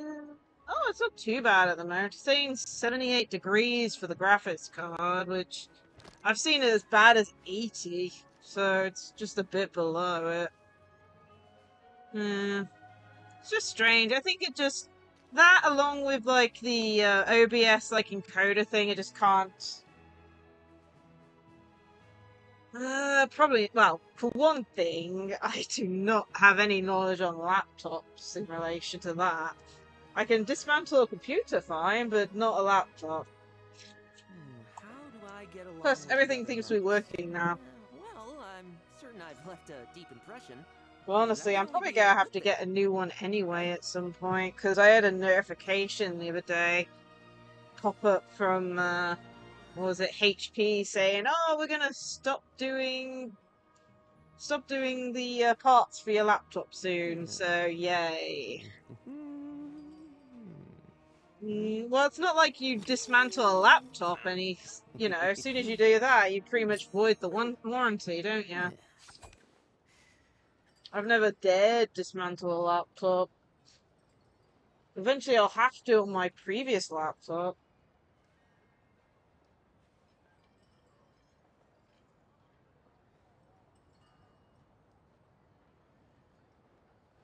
Well, yeah, I know you can, but you'll void the warranty. From my knowledge, anyway. Thing is, Oh, it's so annoying and strange, but If I did, I'd be a captain by now. either way, it's something that I'll have to look into at some point, but it's more than likely that it's probably going to be replaced at some point. Yeah. Or not fully replaced, I should say. It's like moving streaming onto a gaming PC and then using the laptop for like smaller things, if you know what I mean. But yeah, either way, I can manage streaming fine. It's just sometimes the encoder lags a bit, and for all I know, it's from the computer just, you know, not managing everything. I have to have a look into it then. I've never changed, oh man, what's the word on it? CPU paste before though. I've like, you know, removed graphics cards and assembled PCs in relation to like back at uni and stuff. And back in like high school. It's part of IT, but I've never done it for a laptop. I wouldn't know where to start, honestly. And I said, like, one of my previous laptops died because of its hard drive. I mean, it should be? I'm presuming so? I don't know. I would have to look into it. I mean, the one thing I don't know is whether it's out of warranty or not yet. I'm still getting, like, warranty thing pop up in the corner every once in a while. Don't ask me. I'm trying to remember, I think we bought direct from HP when it came to this laptop, but I don't fully remember. Honestly, if even if it did have warranty, it would probably... Wow. I'm trying to think, it depends if it's a yearly warranty or not. Problem is, it was a bit of a present, so it's on my dad's card, so I wouldn't be able to check that part, but... things to look into. Either way, you should have seen this thing when I was playing Star Rail a couple weeks back. I'd say a couple weeks. It's probably getting close to a month. We were playing not last update story, not this current story. I think it was the last, not the last one, but the one before that. Mondstadt really And is the place to be. Can't wait to get my oh hands on man, some to apple say the cider. least, it went super laggy. So Star Rail isn't as bad as Genshin when it comes to lag, but for some reason, this snowy area had this like side 2D side platforming thing. Where you're getting tapped by a snowman, you have to kind of dodge. And for some reason, the thing went so laggy. It was like 3 frames a second on the game side of things. And I couldn't even triple jump. It was hell. Yeah. I said, I don't even know. I don't know. I mean, most of the heat comes from the graphics card in it, I think. The one thing that's nice about this laptop, it's a touchscreen, and then it has 2 graphics cards in it, and what's the word? Say there's a Iris X graphics card, and then it has a Nvidia GeForce graphics card. If I did, I'd be a captain by And now. the thing that annoys me the most is it's really hot, but it's not. It's using only about 60% of the graphics card usage. Yeah, it's a touchscreen laptop. It's one of those like ones that you can bend them the other way. It does come up. When I do my art streams, I use the touchscreen for that because I have a pen.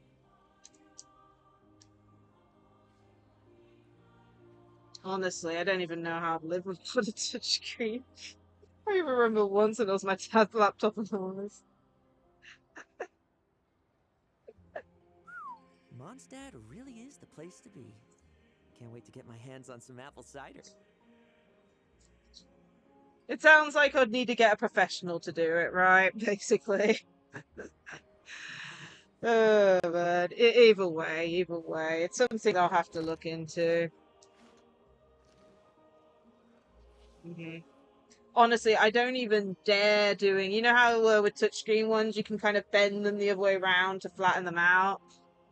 I don't even dare do that very often. The only times I've done was one like I had a few times where I was trying to take a screenshot and I couldn't get the entire thing on the screen, so I put it in sideways mode.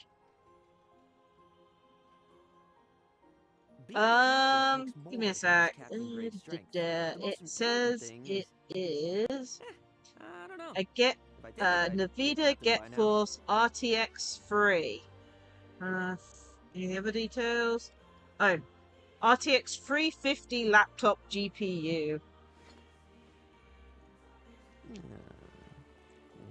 Honestly, the more details I give you, you'll probably able to identify my laptop if I'm not careful.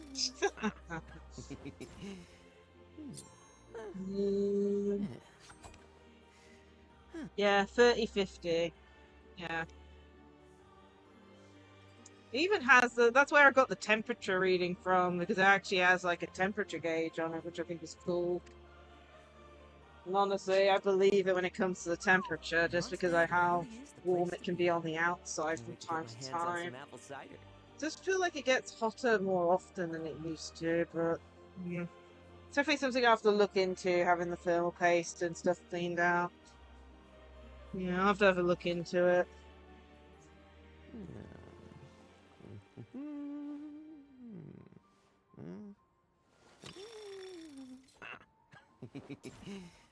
Nice. For me, I really want to get into like cybersecurity side of it. Oh, I got yeah.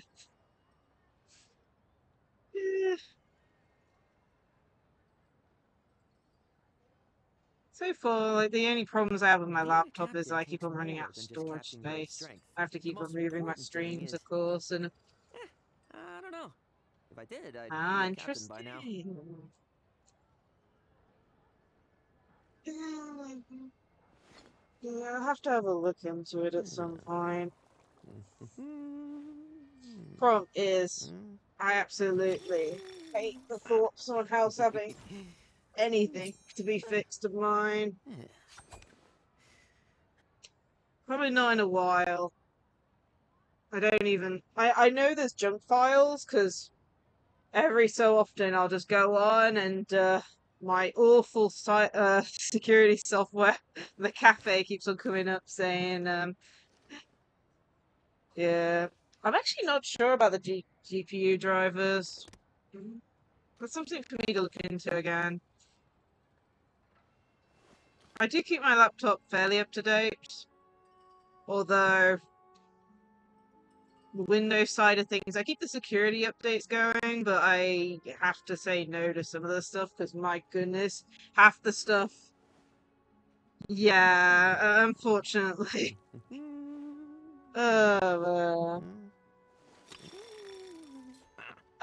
Yeah, no, luckily my family has a family plan, so, you know, stuff, but unfortunately I don't have the, you know, you got the basic plan, basically. You don't have the thing that's on top of it. Ugh. I said fun. Really, I liked Viper when I had that on one of my previous laptops. I don't know if it's not part of the Windows like security, like you know the main like updates part, then probably not. I don't even think I've got like anything Nvidia graphics card thing installed, so I don't even know. Yeah, not from Windows, so probably not. Honestly, half the stuff that Windows does these days, it makes me want to go over to Linux. But yeah, I don't even think I have anything.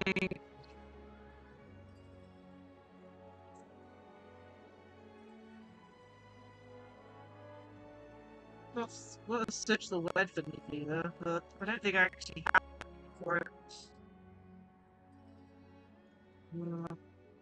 I'll have a look at that after stream, then. Like, it might fix all my issues for all I know, because I do have other issues where, for example, like, my mic will stop working, or, you know, it'll start glitching out during, like, certain strenuous activities. I mean, I've even had it happen when I just have, what's it called, I'll like have YouTube up to watch the special programming, for example, and then my mic will just start glitching out for no good reason. I mean, I know it's a built-in mic to the laptop, but still. Yeah, I'll have a look into that after stream. I mean, we're Being a coming up to an captain end takes more anyway. than just captain grade strength. The most important thing is, Mm. But I yeah, I'll don't have to know. have a look into that. I Maybe figured that'll I'd fix be a most of my captain by now. problems. I'll have to have a look for the other graphics card then as well, 'cause it also has an Intel graphics card built in. It's probably, no, so I'll have to have a look into that. If it fixes my issues, that'll be amazing. But, alright, hold up, open. Thank you for the hydrator. My last little drop. If anything, that tells you that we're going to be ending stream in a minute anyway. But yeah, if you have any suggestions of things to try out and stuff, put it in the Discord, because I know my computer isn't perfect, and even recently, Get like, along with the other knights. I set up, what was it, the event viewer, like a while back, because it does boot screen every once in a blue moon, and I only recently found out something related to the Hoyoverse games is causing some errors in the background. I swear.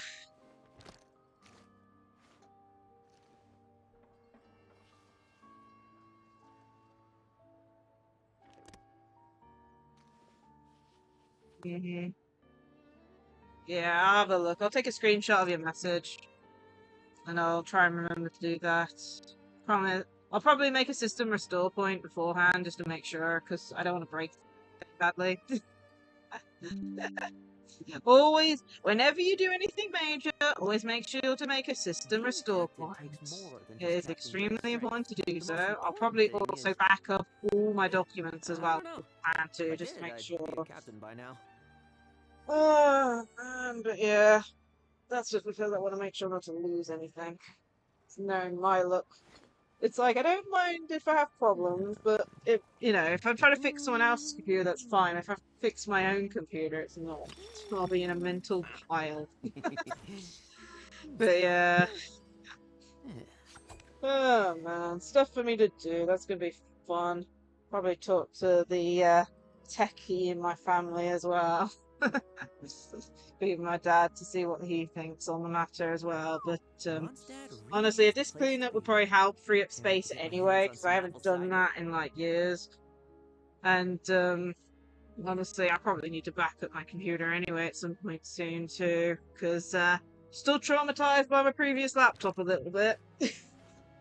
It was a Dell, my previous laptop, and just one day it was like, well, your SSD hard drive type thing, oh, it's working below the requirements, so we're just gonna brick your computer until you get a new one.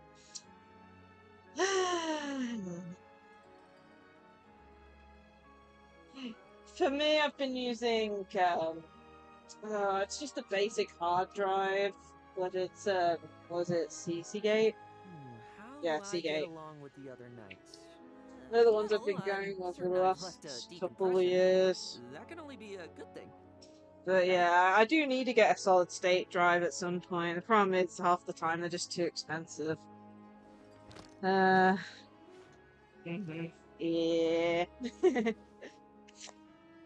Either way, sounds like I'm gonna have some fun. I'll either try and have a look at some of the simple stuff tonight. If not, I might have to leave some of the major stuff for Wednesday. Because if stuff does go wrong, I'm going to need time to fix it. If I can. Either way. Mondstadt really is the place to be. Can't wait to get my hands on some apple cider. Yeah, that's the problem is I just can't afford one at the moment. Eventually I do want to get one, but it's one of those things. It's just saving up for one. Let's just cross fingers that my hard drives don't just run out of space. I mean, I mainly use them to store stream VODs on. But, yeah. Either way. I'll have to look into it. Yeah, anyway. Do need to use up my, dailies on here, but I'll leave that, was it the, resin, but I'll leave that till later. Oh, yeah, no. Yeah, no. Yeah, I keep away from 90% of AI stuff. As the one reason why Windows is making me reconsider my loyalty these days. Makes me want to try Linux out. Just because they won't add like an opt-out function, I swear. I would be a lot more receptive to trying it out in my own time if I had an opt-out button for half this stuff. Either way, either way. Let's just claim our stuff. Yeah, it's like I know AI is gonna have some, it's gonna appear more in our daily lives and stuff. It's just, it feels like, yeah, either new rules or stuff like, opt out or testing in an environment. I know. It's like half the stuff, it's like, not all software is available for Linux, and stuff like that. I don't even think, I'm trying to think if Steam's even available on Linux. I don't know. It works so much more differently. I got to experience a little bit of Linux a bit ago, but the problem is, as you can probably guess, Windows has been the main one since back when I was a kid and kind of is like the one thing that I know, you know?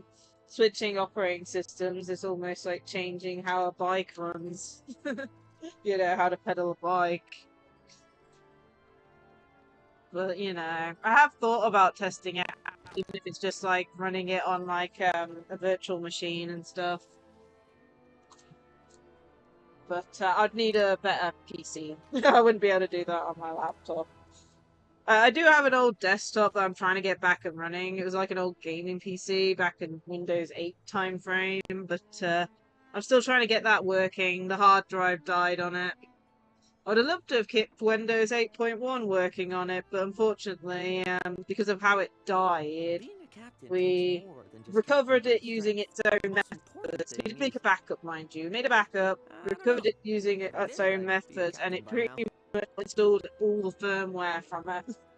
It basically reset Windows 8.1 back to default. Yeah. So it's basically like we have a backup of the stuff on a new hard drive.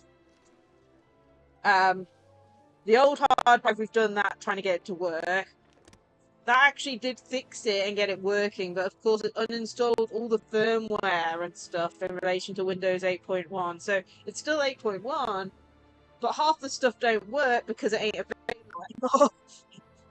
So, yeah, the problem is it's an old PC, so we might be able to get Windows 10 working on it if we can get it before that dies, but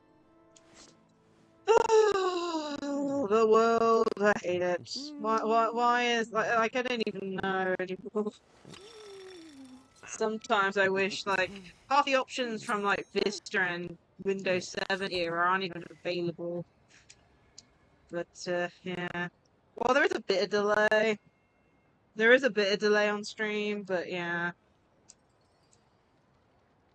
It's hard to tell from my point of view, but either way, stuff to fix, and that's going to be the fun part of my day, apparently.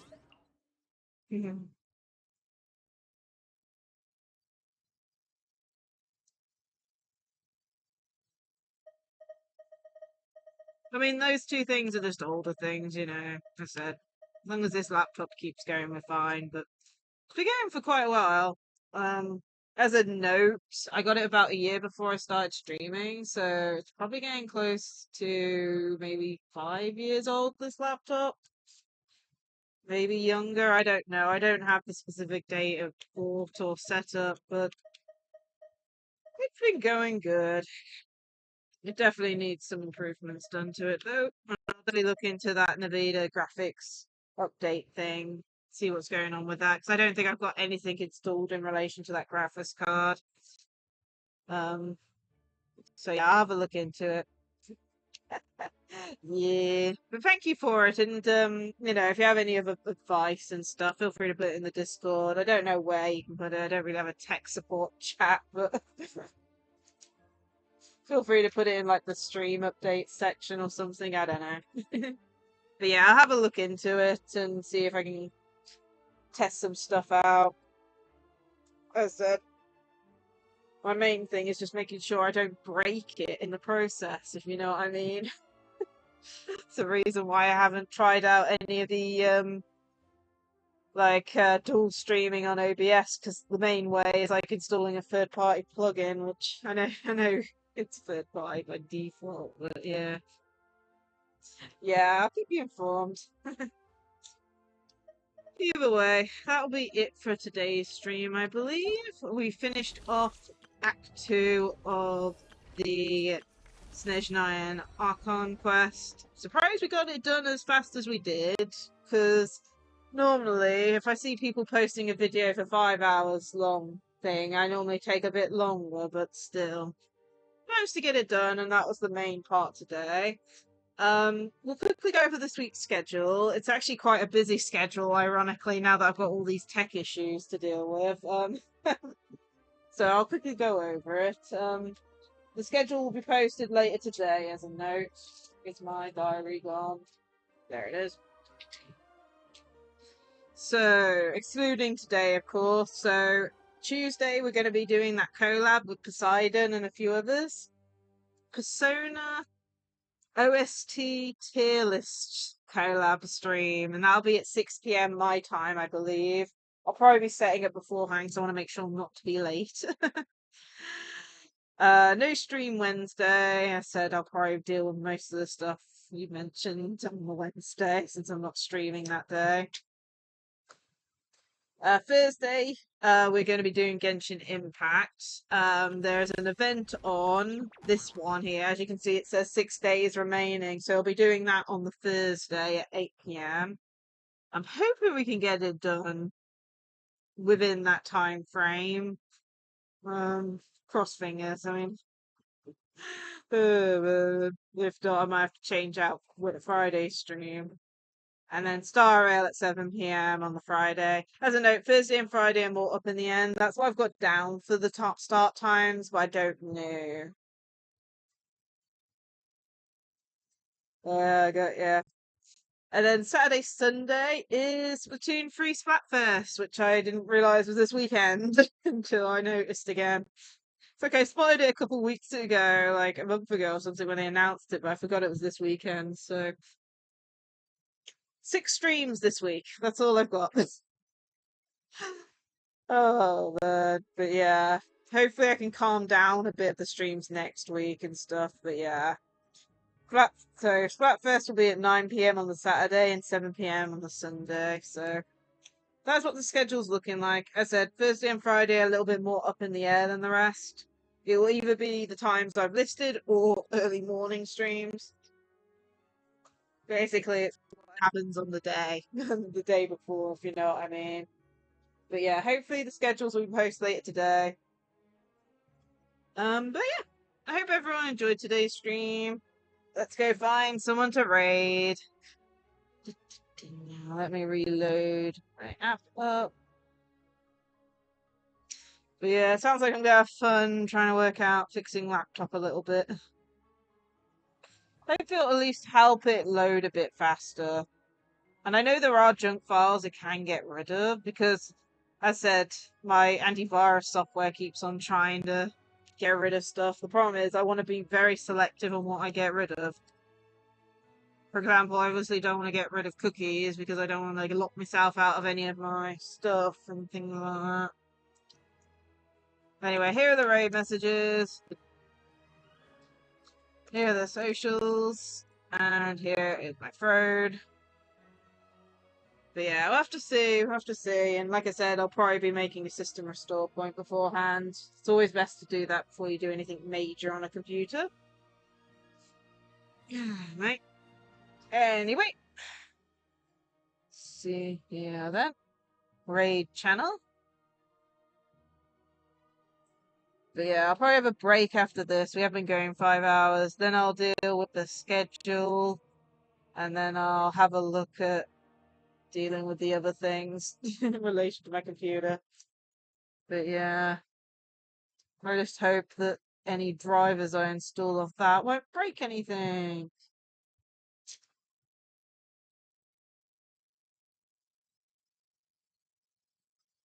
Who to raid today?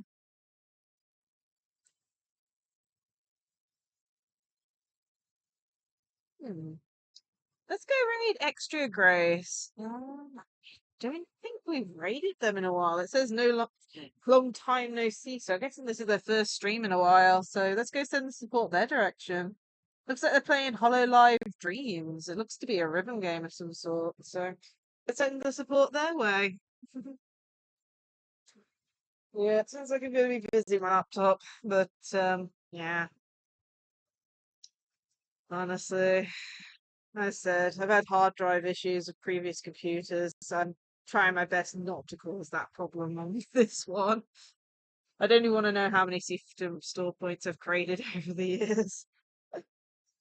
So hopefully I can, improve its quality or something. I don't know. Without breaking anything.